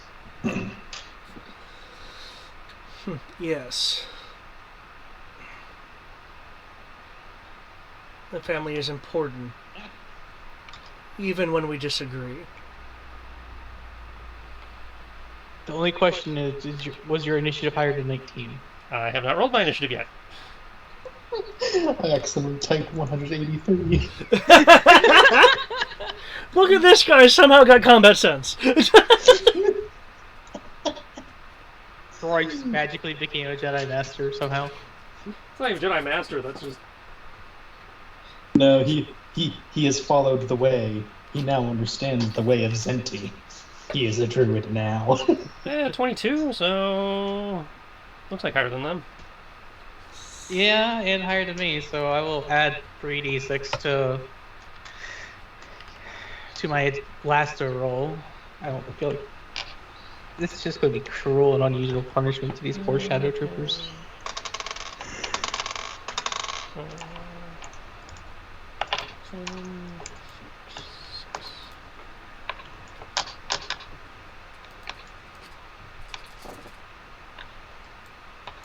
They're probably going to survive.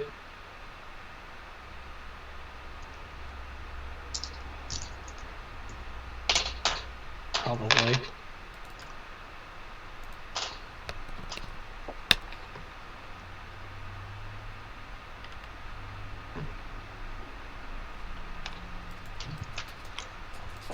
Oh, so as I didn't point out before, this is a mound right here. It provides, well, it's 5 feet high. I would say it provides some amount of cover, but then there's Dimitri, which things are more covery for him. So everything is cover. So for him, it would be full cover. Fear me, I am just tall enough to put the gun over the cover and shoot you, but I will still have full cover. I'm like the little kid trying to get onto the roller coaster. The sign that you must be this high. Alright, Starfleet, how much damage do I do? Okay, oh, I can remove Sky. No, I've got her. I mean from the initiative. Oh yeah, you move her from the initiative, but I got her on the field. Okay, and are we missing anyone else for initiative? Nope, everything looks good. Okay. And you only boost it once, so it's a 5 up, yeah? Yep, your first 5 counts as a reroll.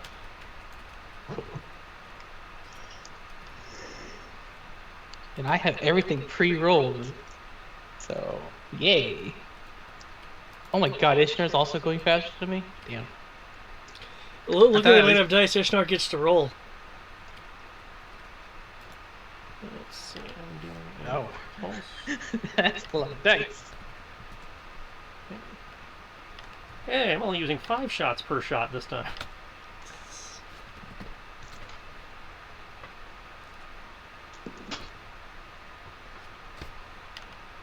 Just save some of the Shadow Troopers for me. You know I have to burn them all. I'm pretty sure I will save many of the Shadow Troopers for you. Oh, you're focusing on the Mandalorian. Yeah. The Mando duel must commence. I gotta And fight shoot on top of the family. tower. It's all about family. The Mando and the Furious.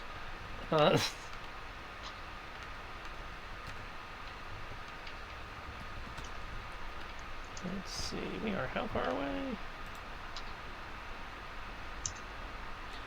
Oh, he does have some altitude though.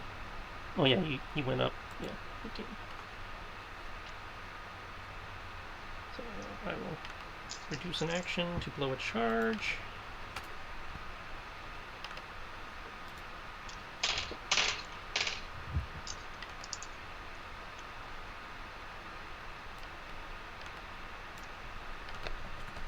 The more I think about the missile launcher that you gave me, the more I think I'm just carrying a tactical nuke with how freaking big the AoE is. Nope, that's just how, the shit works here. But it has thermal detonator ranges. But it doesn't have thermal detonator damage. And that's the important bit. Can you replace the warheads with thermal detonators? That's not how that works.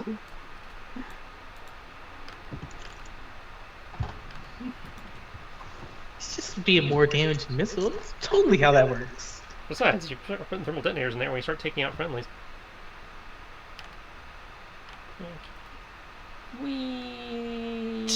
Adam, I just make sure that there's no one within 20 meters of where I fire. You know damn well that's almost impossible.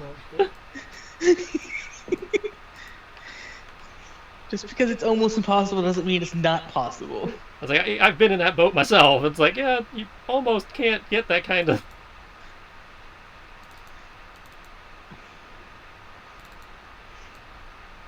She can't afford the extra action, so...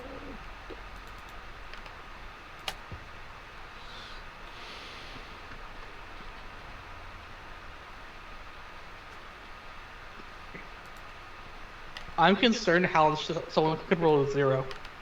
That's because I haven't rolled that one yet. That's how they rolled a 0. That's a placeholder. That makes a lot more sense then.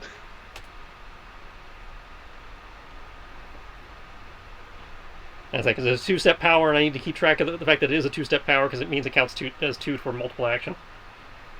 Oh, shit, I forgot. She has the thing that mental action doesn't count, so I can actually move. No, that's still right. Okay, yeah. I should have rolled running instead, but I didn't, so, oh well. Spin those little laser tonfas, girl. Nah.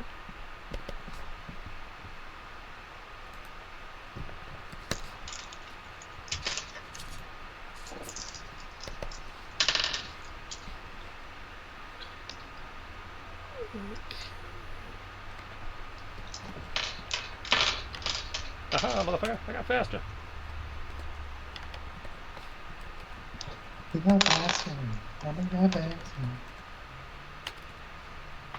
faster! You know the best part is, he has to do a reaction dodge. And a reaction parry. Yup. Oh, he's got my style where he just has Omni. It's still a reaction though. Yeah. But at that point, he'd only have to roll 1 defense instead of 2. True, so he wouldn't have a 2 dice penalty. He'll only have a 1 dice penalty. But he is a Mando, so even if it's 2 dice penalty, he probably still has a lot of dice.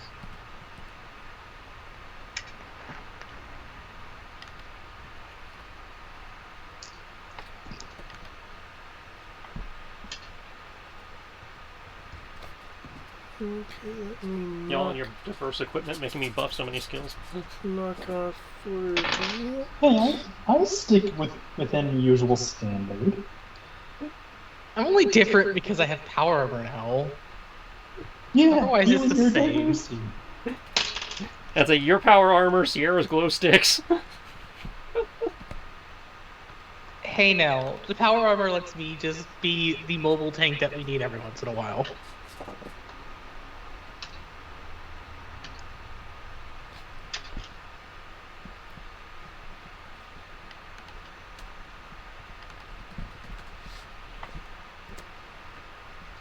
I mean, you do you. It's just I'm kind of looking at how my DC slowly creeps up on me again. It's like, God damn it, this wouldn't be a problem if I hadn't brought Isna.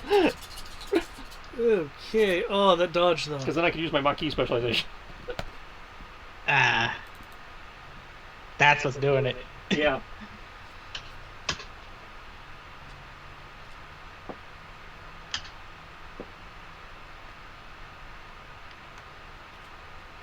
Okay. And say she's costing me... Oh, not that much. She's only costing me a die, but it hurts more. It hurts your pride more. No, it's that margin of error. Ah. I'm getting a lot closer to my DC than I'm really comfortable with.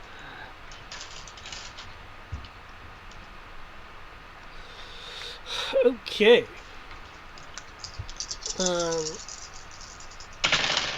He has good battle instinct in the case of attempting to move out of the way of your blaster shots. You just happen to be under command and rather skilled. Here, my sting beams. Pew, pew. In which case, I can reveal this to you. At least in dodge, he has skill minimum. Good for him. He has a skill minimum. Oh, that's terrifying. Yeah, there's an advantage that you could have taken that says you cannot roll less than 3 times your die code. Yeah. Well, like your base die code. If you have equipment modifying it, that does not get multiplied. Let's see, he rolled a 36, I rolled a 60. Yep. That's a lot of damage. That's a lot of damage. And I'm using my special beams. Plus 1d plus 1. Ooh, plus 7. So that's a 28 and a 26, respectively. Okay. And he still failed the brawling, too. Yeah, but he only failed that by 1. Yeah. Still, you shot him 3 times for stupid damage. Extra special stupid damage.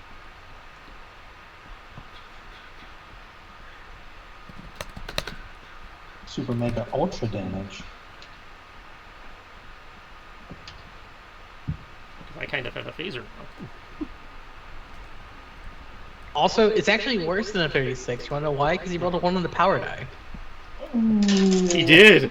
Yep. And you rolled the extra d6 for it too, David. He did! Yep, which is probably why which is probably why the skill minimum kicked in. It would have been 30. It still would have been higher than the skill min. Yeah, that would have brought him down to 29. Yeah. Actually, I do need to refactor that in then. Sorry, 2D damage bonus. Okay, so 6 and 5, so plus 11 brings us up to 32 and 30. 32 and 30 3 times. That is painful. 33? Well, yeah. So it's going to be 32, 32, and then 30. Yeah. Then 30? Yep. And if you check the hitbox, that is extra special fun damage.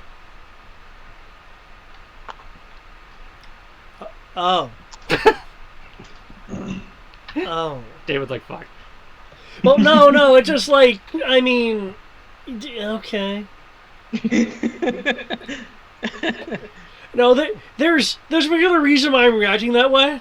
I honestly was not expecting to hit that. It then becomes much easier to win. Yeah. The win button became roll higher than 3 on his. Be higher than 3 on his soak. Yeah. I mean, you have to defeat the battle group, not just him. Yeah. So. And we've seen people get up from stun in combat, so yeah. And he's a Mandalorian, so it wouldn't be surprising if he had something like that. I just feel bad because again, I was not expecting to hit that hard. I mean, he still got soak, so I'm not. He might make it. And he probably has character points. That's just the first time I've gotten to bust those out because they don't look like stun bolts. Wait, you have stun bolts that look like stun bolts? I have stun bolts that are indistinguishable from blaster bolts because I read up on how blasters work. Ooh. You got the special blasters. Because apparently all a stun beam is a blaster bolt without the blaster gas. Wait, what? Yeah, read it on the wiki. It's all the charged energy they use to charge the gas without the gas.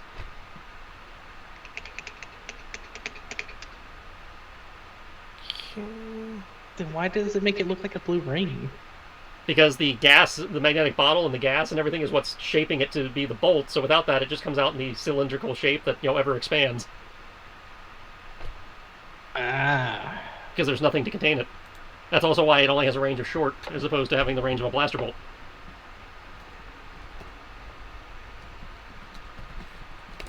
But if you inject just a little bit of blaster gas in there, it becomes indistinguishable. Downside, that means Until it hits you. Downside is that means I'm the only fucker in the galaxy that has a stun blast that can be blocked by a Jedi.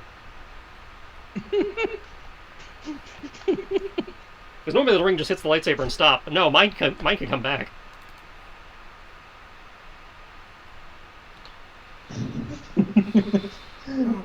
Makes me think of this YouTuber I came across, and it's like, yeah, that's why the Mandalorians started using actual bullets. Yeah, that's why they use actual Jedi. bullets. Dodge this, you filthy casual. Because you see, now I can shoot the director, leave him with a blaster burn, so he thinks I was trying to kill him, but not kill him. Okay. Okay, you shoot him multiple times. He staggers. Let me move away from that. Okay, let me look at the damage for the brawling. It came with my variable blaster damage. I've now got a stupid thumb dial on the back of my gun where I can decide how much power's in there.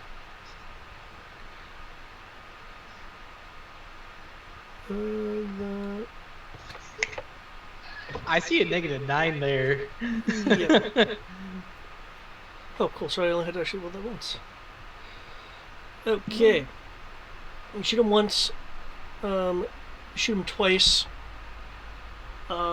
First one he, jerks some from the shot. Second one jerks another from the shot. Third, he begins to fall, but then you will actually hear, since you're right up in his face, a thump from his suit of armor, which actually causes him to stumble back some, but does seem to have dissipated what appeared to be a full stun effect. Oh. As I did mention, he does have modified armor. As I said, I would feel some kind of way about myself if I actually just dropped him like that. It's like, well, fuck, I cost myself a cool fight. I suck. God damn it, Crow, stop role-playing. Role-playing fucks you over. And, that was 4 Kung Fu. Yeah. Thanks to the So Tall, I can get 4 kicks for free. Okay, his armor's able to take those kicks. I wonder if his armor's actually more silky than yours. What? It's a d6 plus 2d6 plus 1 plus 4d6. I don't have my shields on yet, so my soak is plus 4d physical plus 3d energy. Oh, okay, then yeah, you two are playing with the same. Because I have the So Tall. I have the So Tall thing. Okay. But then I got the plus 10 Zeskar inserts. Yeah. So the answer is that he's more tanky. We are playing with a similar deck. Sounds like. Yeah. Sounds like your deck's better though. Only because You I got have the the black Zeskar. plus 10. Yeah.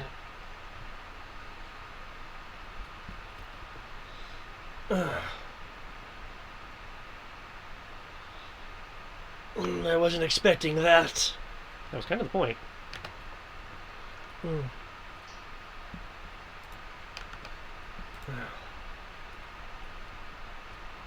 Let's see then. Ishnar. Okay.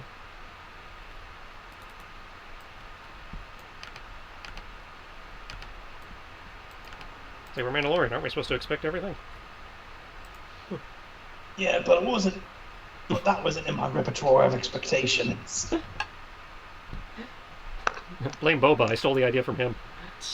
Okay, Ishnar will go over to the mound and. Are you in range? Like Han's like, you stunned the guy, but that wasn't a stun beam. How'd you do that? Tristan's like, how did he do that? And she'll crouch to get to get more complete cover. Dimitri.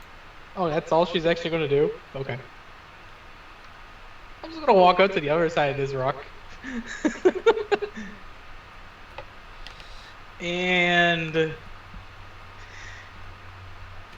shoot at the 4. Yes, all 4 of them. Okay. A lot. Okay. Remember, if you're switching targets, it's then a regular multiple action when you go to switch the target. I know. I did the map. I did the maths. He's like, command bonus, boy. There's no That's the only Zaku. reason why No I put so many total Zaku. power. So yeah, I'm shooting all of them 3 times each.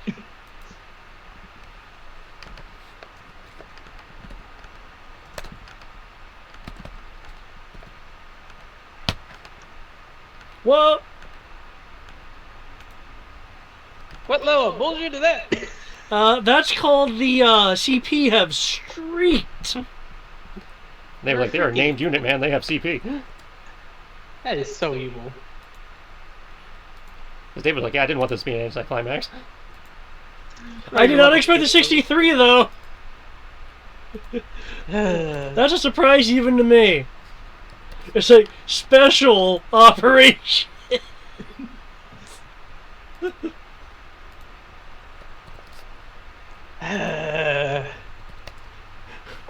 Holy crap. Seeing the blistering array of shots coming, they immediately drop to the ground. The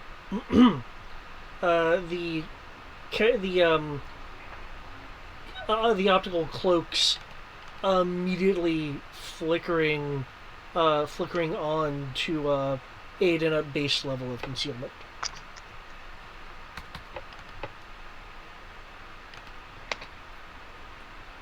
Damn it. I didn't expect the 63. I did not. I expected maybe to lessen your damage bonus. I did not expect a 63. I did not. I just however expect a 69. I did not roll. I did not expect a 63. I did not. Oh hi, Dimitri. Anyways, your turn, Rory. Have fun shooting at something you can't hit now. You were assuming he was Not going to shoot. necessarily. I mean, actually, I was. You're also assuming his dice don't streak. That's a fair Yeah. point. So you forget, I'm about Rory. What does that mean? Attaches megascope. I don't mean like a sniper scope. I mean like the Witcher megascope. For some reason, I've connected that to my gun, and now I can like teleport through it or something. No, it'll be like what's his face's satellite link. Yeah.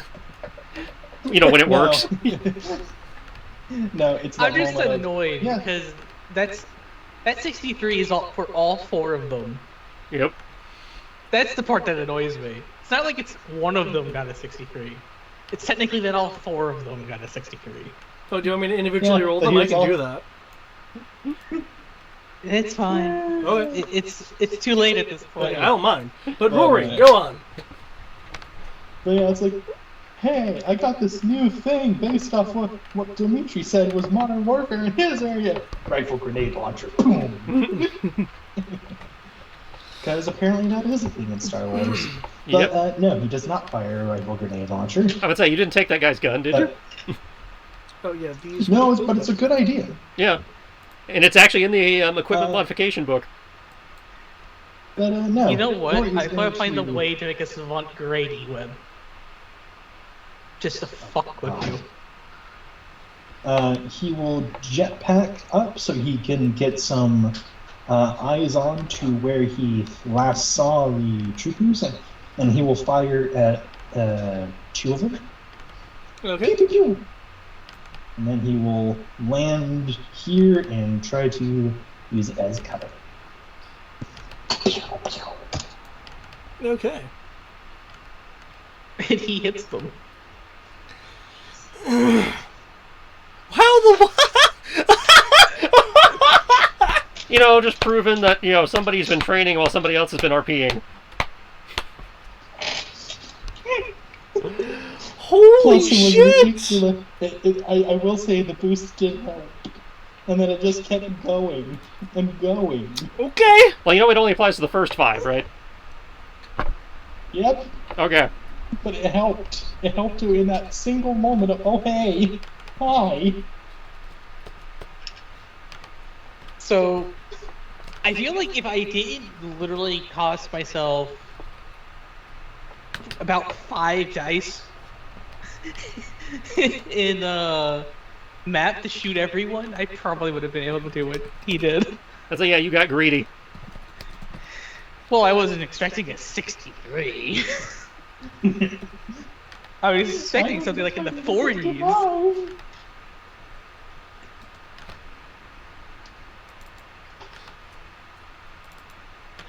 Is that going to be what? Is that going to be the thing for this session? I wasn't expecting X number. Because it's true, we weren't. Also, on a completely different sub note, while he's calculating things, if you want a kind of a nice little webcomic to read, Darths and Droids. Mm-hmm. Yeah, you brought them up before. Yeah. Because they're like, it's the moment of Hoth, and it's Han fixing the Millennium Falcon, like, okay, try it now! It'll be fine, as long as we can leave, as long as the hyperdrive... It's the Millennium Falcon with our very special guest star, a non-functional hyperdrive! Yay! Yes. Oh wow, they're not down from -17 and -18? Ooh. Nope, these guys have some midpoints. But yeah, he used Dimitri's covering fire to try to land a shot on 2 of them. That's how I'm thinking that he got it. Because that's why he jumped up high. You know what? We'll go with it. 2 of the camo you helped shields me. flicker as the shots impact, and you see the shuffling of it. And unfortunately, I do need to get going for bed. Sorry, but if you can keep firing at me too. Just there is my dodge. I say, I figure we'll Just finish the tell me round if I given need the to time. subtract anything. Okay. But yeah, I'll get going. Yeah, good Good night, night, bud. all. Thanks Good for night. thanks for night. Have a good night. I get it. Good night. And whenever you can get the Han Solo thing, whenever. Yeah. And to thank you again. Oh, you're welcome.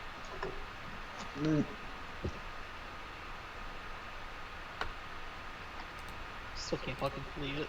Fucking 63.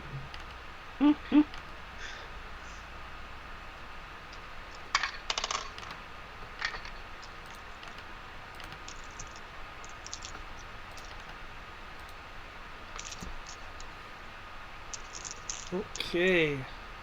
They'll get up, some looking more hurt than others. The hell? There we go. They wrap their cloaks around themselves, creating a strong transparency. For people shooting at them at range are going to be at a -1d penalty. I hope some of these capes survive. I really want to look at that tech.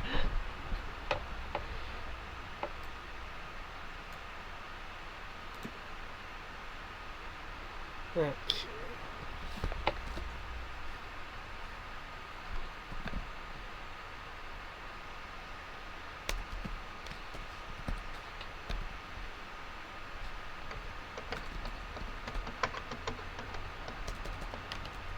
We're gonna shoot at the person with the machine gun shooting at them, the person that shot at them and is hiding behind a fence. It's so much better using 5 shots a shot as opposed to 50. Or are they gonna shoot at the person running at them with a lightsaber? Oh shit! Did I miss? Oh right, running. Yeah.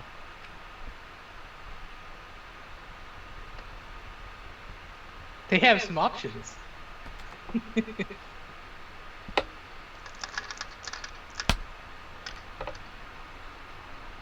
Oh, of course you rolled complete crap. Because it's Rory. Except for the 42. The 42 is pretty good. But not against Rory. I have full cover. I hope it helps me. Oh, if you have full cover? Oh, damn. Okay, let me... You said it's full cover. Well, it's full... I mean, angle counts, though. Yeah. So, like, it's not full cover against, like, this guy. But it's full cover against... The rest of them. Yeah, I'll count it as that. Yeah. Okay, 29 to Sky. This guy's a 45. Does she have a reflect log? I did not have a reflect log. Just Okay. the deflect. Oh, that's right. You just have the parry, not all. Yeah, so she can Trying to deflect send it. She can deflect it, but it takes another action to send it back. So she'll deflect. The one that Well, shoots. Next turn, I'll probably command to give her a bonus for that, just so she can start doing that again. Return to sender. What was Dimitri's dodge? 23 before cover. Okay. Even given the angle here, I'm going to give you a 3D cover bonus. I might survive. I'm going to log your dodge in the green box just so I know where green circles, so just so I can kind of click and reference instead of having to scavenge the chat.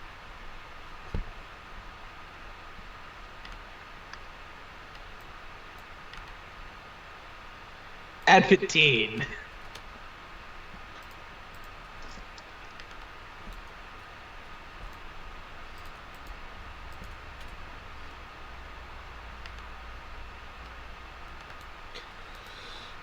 Okay. I'll put the one with cover in the blue one for you. Okay. That makes it a 23 plus 38. Okay, so the cover gets hit.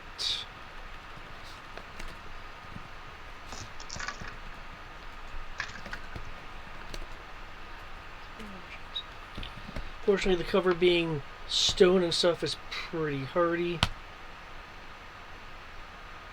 Okay. Some of the earth is blown away. I take it your armor can inherently repel 7, so don't bother rolling. It's Zeskar. It's got the plus 10. Yeah. It inherently can do that, yes.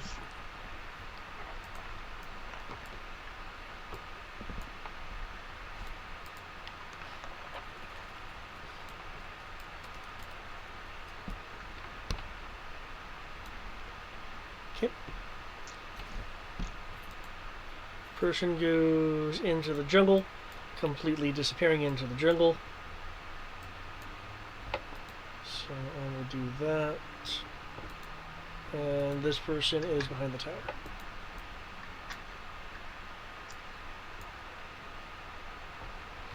That person is behind the wall. Okay. Now it's time for the protector. Okay. This is where Karma comes back and slaps me in the nuts.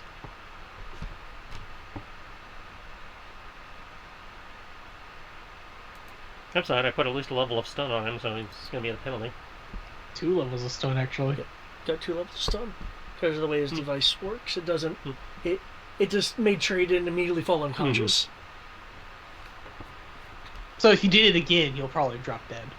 Or drop unconscious.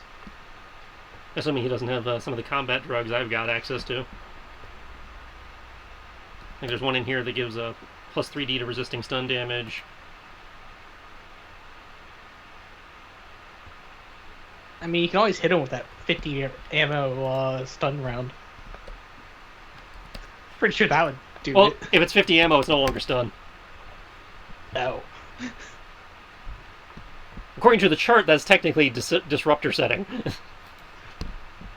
But honestly, it's just normal blaster setting. Even though it is doing damage of a disruptor pistol, so I guess the disruptor description is valid.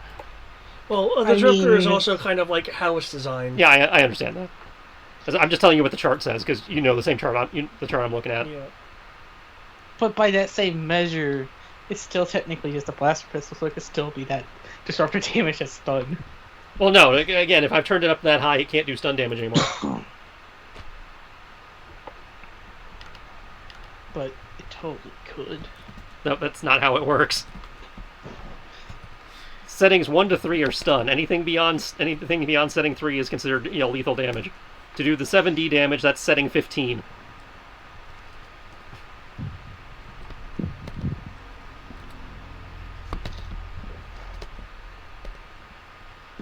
Only 15? Well, it stops at 16. My gun can't go that high because I can't do 70 plus 2 damage, but...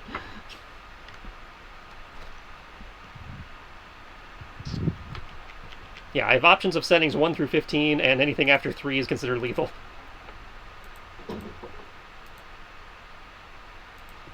I go light stun, medium stun, heavy stun, and then light thermal, heavy thermal, light disrupt A through D, heavy disrupt A through F.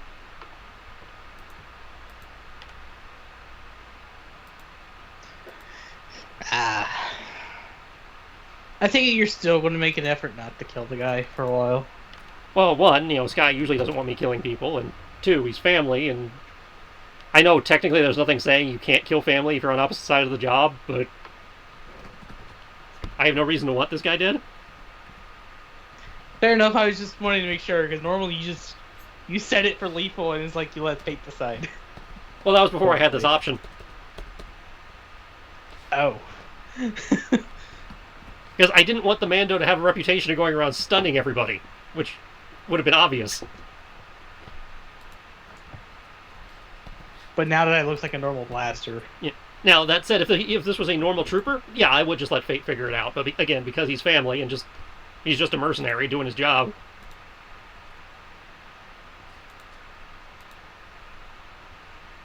It's like, he's a fellow Mandalorian, so I respect him. He's a protector, so I really respect him. He's my elder in the family, so I really, really respect him.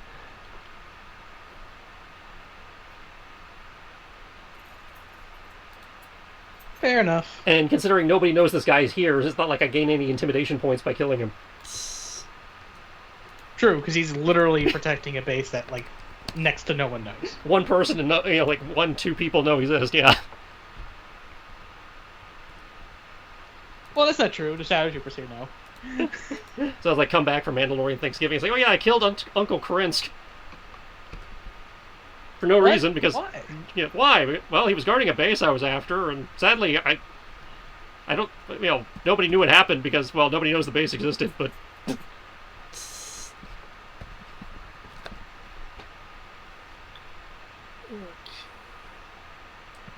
Whereas, if I take him down, but he lives... Then when we come back from Mandalorian Thanksgiving, it's like, I'm the Mandalorian protector in the family. I'm a badass. And the new kid in the family we adopted kicked my ass. Respect him. Respect. Not only did he kick my ass, he didn't murder me. Yeah, he could have, but he chose not to. Which technically is for shame, because you're not supposed to hold back as a Mandalorian, and by using the stun setting, I suppose you're holding back, but... I don't respect what he did, but I respect the skill that executed it.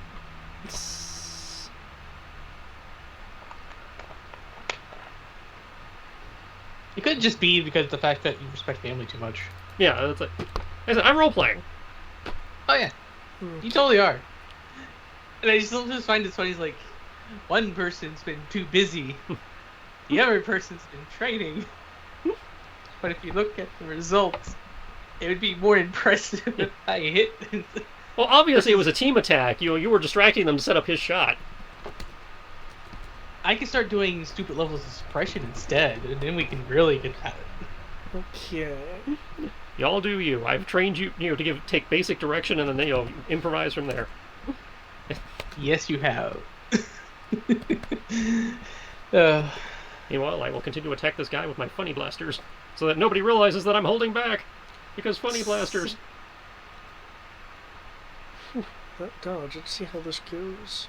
These things are working out well, so I might recommend that the setting option becomes standard issue. If only there was a way to get a setting option to crank the E-web to... Yeah, because your thing doesn't have a stun setting, I don't think we can do this. I mean, just set a variable damage. Instead of having it be stunned, just have it do less damage or do more damage. Well, yeah, we could probably set it to do that. We just wouldn't have the stun option, so you'd have settings 4 through 15. Long as 4 is the minimum is like 2 dice less than what it is now. Setting 4 is minimum lethal damage, which is 1d plus 2 for 5 shots. Oh, that command roll messed up. But minimum counts. So. But then you could set it to pulsed, so it's firing pulses instead of a long beam, and that would be 2d plus 2 for 7 shots. But that just sounds so inefficient compared to what it currently does. Again, you're the one who asked about variable damage. That's the minimum. I mean, you have anything from 1d plus 2 up to 7d. The fact that it already does 7D.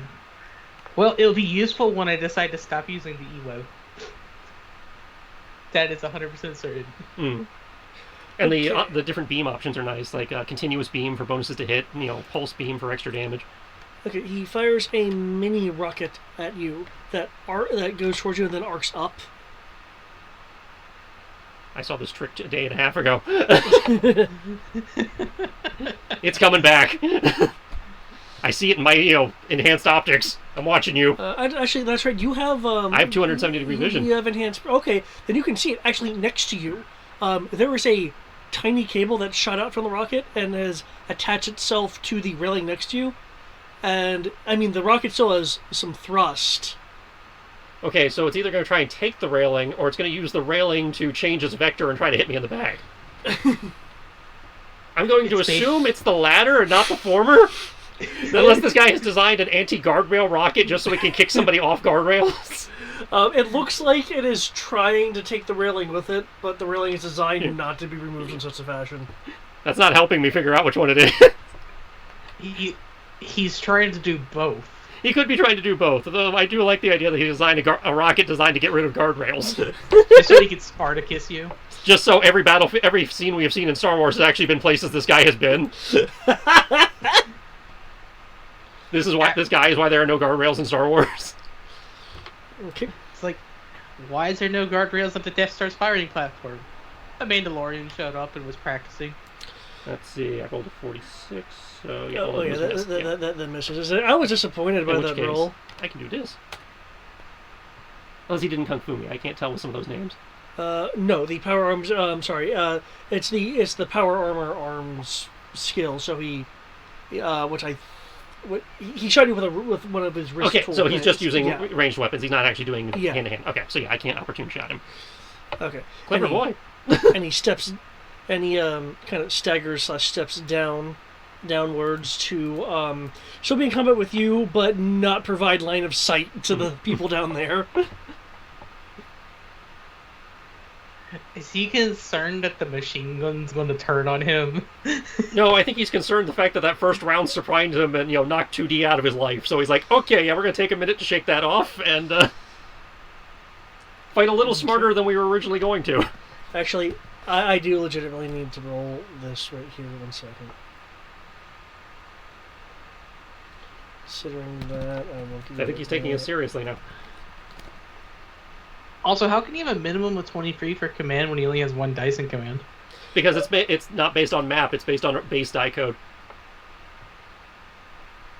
Oh, so he's mapped the hell. Between map and stun.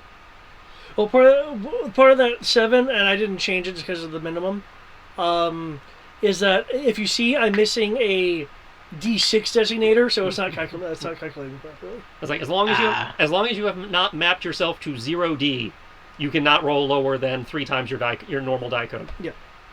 How do you get that? It's an advantage. Just a character creation thing? It's a character creation advantage. Damn. It's like Sky and I have it too. We just never roll that low. It's like you pick 3 skills at character generation, and you cannot roll less than 3 times their base die code. The rocket has failed to take the railing. Yeah, the rocket has failed to take the railing. It really was designed to take the railing? Well, it's only doing that because it happens to be attached. Okay. I was like, I've got some weird gadgets, but did you just try to Fulton me and miss? Is that what that was? The stun hurts, man. Yeah.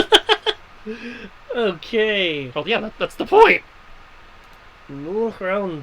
Well, yeah, but it's 10:30 and half the party is gone, so I got my I mean, initiative I would like to have a re-roll and see if I can murder these bastards real quick. Well, if you're doing that, we'd have to take a whole nother round. Well, I mean, you can roll your initiative. Yeah, I got my new initiative in. Yeah, same here. My new initiative's in as well.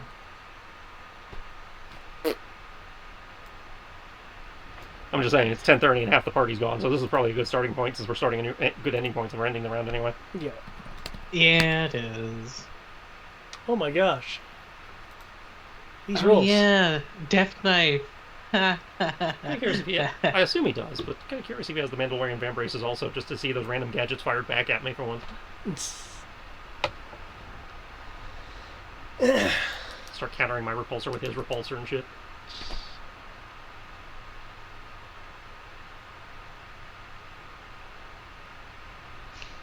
Oh man. Part of me just wants to suppress them. The other part of me wants to go punch them in the face now. I think you'd have more fun actually engaging them, because suppressing is just you sitting there with your thumb up your butt spraying in the area. It's like one has full cover within a jungle, so... That sounds right up your alley. Assuming Ishnar doesn't find him and shank him. That requires Ishtar to get over there. Ishtar will get over there. Ishtar was expecting them to close, not to... Yeah. I was kind of expecting Ishnar to duck into the jungle and just start grabbing people.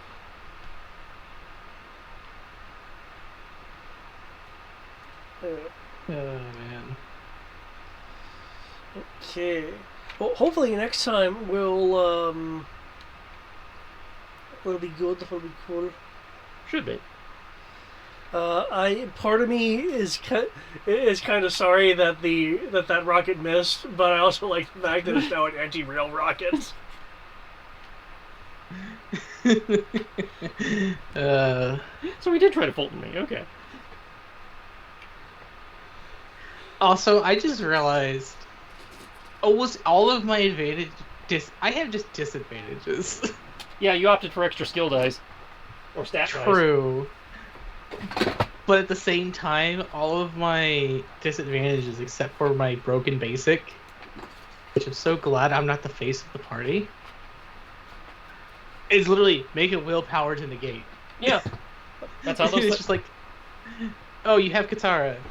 Just roll your brawling dice. It just feels so weird how there's a brawling style. It just says, go practice martial arts and you can ignore your fears. Well, you know what they say, martial arts is all about discipline, right? Yeah, if you're referring to Katara, yeah. That's one of those martial arts that, ever since years and years ago, I've been like, I don't mind what it does, I mind how it does it. Mm. It's not as obnoxious as some of the others. You'd be surprised how powerful willpower is. Oh, I'm not disputing that. I'm just looking at some of the others, that willpower is nice, but some of the others have gotten really ridiculous. Like Sierra being able to use her brawling for search. That is funny. That's just wrong. Or, Dakin being able to use his brawling for his hit points because it's stamina.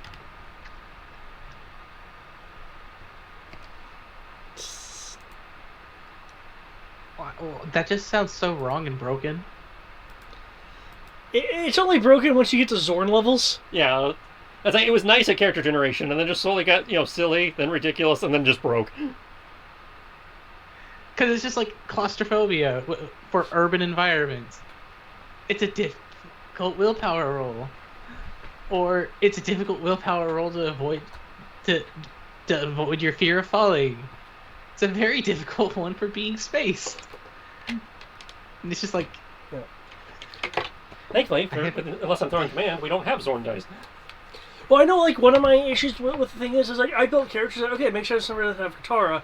However, I want them to be vulnerable to certain disadvantages, which relies on will.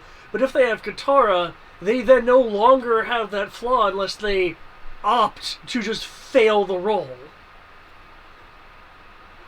I've had situations like that crop up. Well, I suppose what you could do is either choose to have them, not roll Katara, or upgrade the disadvantage by one level to say Katara doesn't work. You have to actually use real willpower. Well, I mean, that's not how the disadvantage works. That's obviously, but you're the GM. You could go, okay, if I make the disadvantage worth one more point, I can say Katara doesn't. I could, but that seems like really kind of arbitrary. Well, at that point, basically what you've done is create a new disadvantage that says Katara does not work in this situation. Still feels arbitrary as fuck, but I get what you mean. It's not even like it's that big of an issue, because... for instance, you've only had to go deal with space shenanigans once, and I played the ever-living shit out of it. Well, again, he was saying for himself he's built characters where the disadvantage doesn't apply because Katara exists. Yeah, NPCs, mind you, but yeah. But it's Sure, I'm just going to keep rolling it. Eventually, I'm going to fail this at willpower save. Oh, no, I get that. I'm just talking about like some of the issues that I've run into. Ah, that's fair, because, like you mentioned, in your Zorn game, everyone has stupid amounts of dice. So, if you're specializing in something like Katara, you literally will negate it because of the sheer amount of experience that the characters have. Yeah, just because the sheer amount of dice. Yeah. Here's an example not of Katara, but of the numbers that we've seen.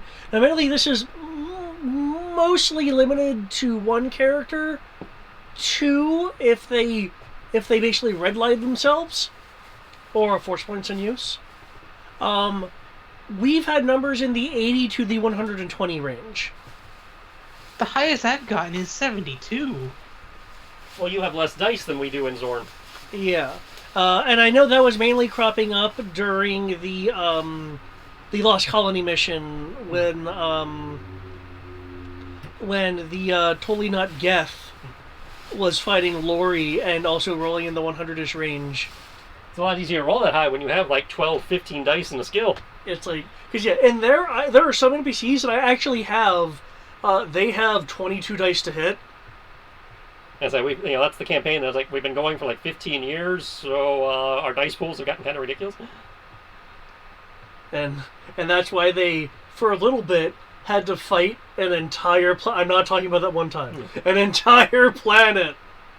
Like that's why we're trying to slowly trying to approach endgame on that one, so those guys can retire and we can get something resembling normal numbers. Done being gods. Though I still like the Chiron fight. That was crazy hard for you guys. But I just want to double check this.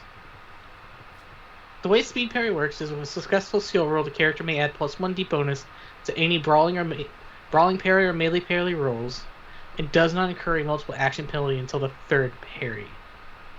Given that the way that we're doing the defenses, how does that actually work? Is it just I make a skill roll that's difficult, and if I succeed, I just add the 1d to negate the reaction penalty, and it doesn't count as map? Essentially, that's one of those things that gets a bit tricky with how we've homebrewed the combat. But yeah, effectively it can negate multiple action penalties. However, keep in mind that there's dodge, parry, vehicle dodge, power armor operations. So if you're forced to use enough things, or you fail the roll, then... Oh, that's understandable. Like I said, I was just trying to make sure I'm reading that correctly. It's basically, as a reaction, without penalty, I make a skill roll. If I succeed the difficult check, I add 1d to any brawling parry or melee parry, and it does not incur multiple action penalty. Technically, unless it says the maneuver itself can be used as a reaction, you can't use a maneuver in your reaction dodge or defense. It says speed parry. It's just with a successful skill roll, the character may add plus 1d bonus to any. And so that you cannot use that on a reaction defense, but if you use that on a normal defense, you get the plus 1d. I thought that was meant for reactions, though. Yeah, it's... Does it say it doesn't say you can do it as a reaction? Like opportune shot says as part of the as a part of a reaction you can. Because otherwise, all it's saying is that you can basically make a defense roll without incurring map. I'm looking up some protector stuff to complete my notes on them, so I can't look that up at the moment. Yeah, because if it doesn't say you can use it as part of a reaction or as a reaction, then all it does is say you can use brawling parry without incurring multiple action penalty. This is the shortened one. I don't, just from the sheer fact that it's a lot, trying to put a lot in a small area. So I'm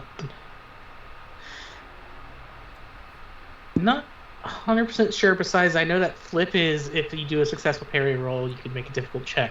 Right. Flip is one you can use as part of a reaction.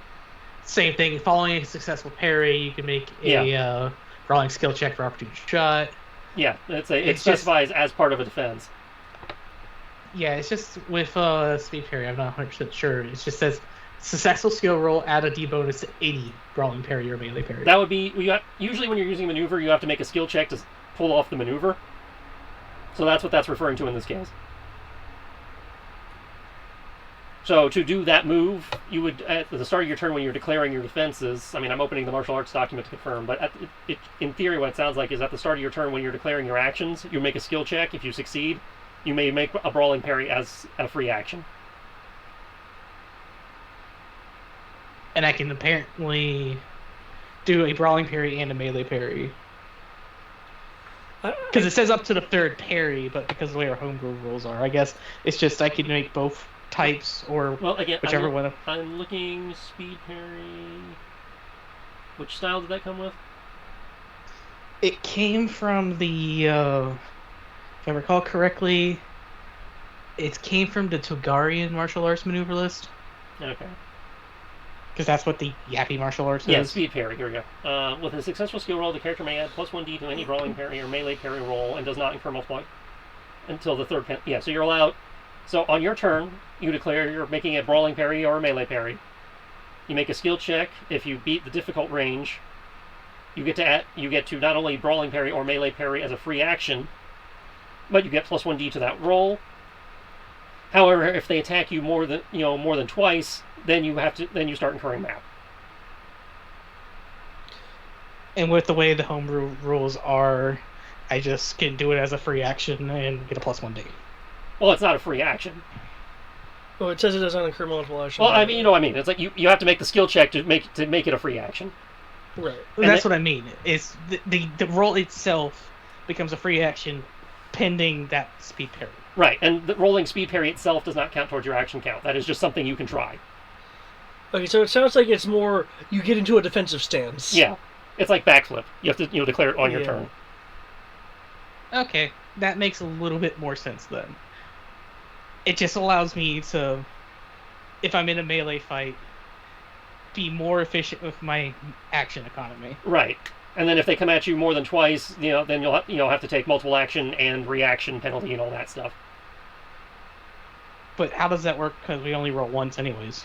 If somebody comes at you for a third strike, then presumably we would subtract 1d maybe, or they get +1d. I could see dropping the last die. Or if they make you roll something different, like if you block 2 brawls and then somebody shoots at you, your dodge would take a multiple action penalty on the roll. Oh yeah, I would definitely understand like the dodge having that penalty because it's not brawling or melee. Right. So you take the reaction penalty, you take the multiple action penalty, and then if you had to block 2 melees before that, you would take an additional die of multiple action. It sounds like what Triss is suggesting, and correct me if I'm wrong, is that the +1d bonus is negated after a third attack to you. Well, I'm just reading what it says. It does not incur a multiple action penalty until the third parry roll. No, I know. I understand that. It's just But isn't that under the assumption that you have to roll a defense every single time? Well, yes, but I'm just saying how it would seemingly how it would translate into the rules we're using. Is any defense after that second one would be effectively at -1d. Well, I think what he's talking about is because we roll like brawling a defense single brawling once, right, because we roll a single roll once. thing, you'd either drop, simple way would be drop the last die, or do what we've done a couple times where we've had somebody roll a die and subtract that from their total.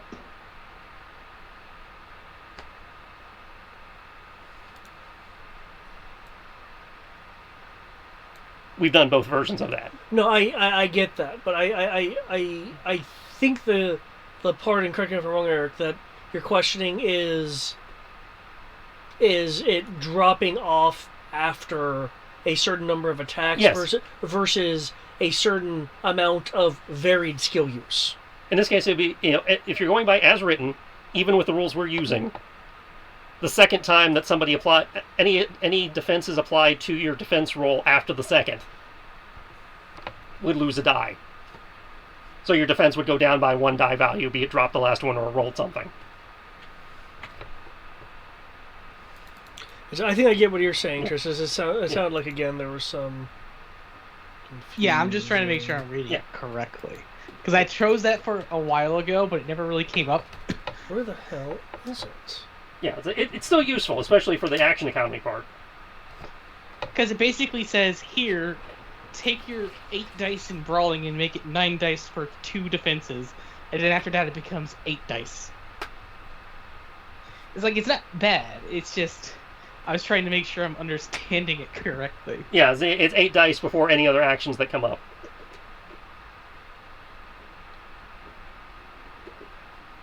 And that's assuming I'm only doing brawling parry at that point. Right.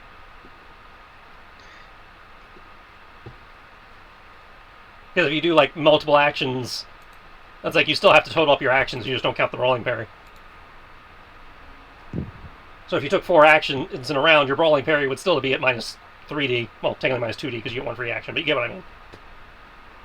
But even then, it still, that does, the way it says is that it doesn't incur the multiple action penalty. It doesn't incur additional multiple action penalty. Any multiple action penalty you're already under would still apply. Okay. And say it just does not add towards the total count you're trying to factor. Okay. So like I said, if you take 4 Clarification actions, is now complete. as I say, if you take 4 actions, if one of them is a brawling parry, you only have to count minus 2d.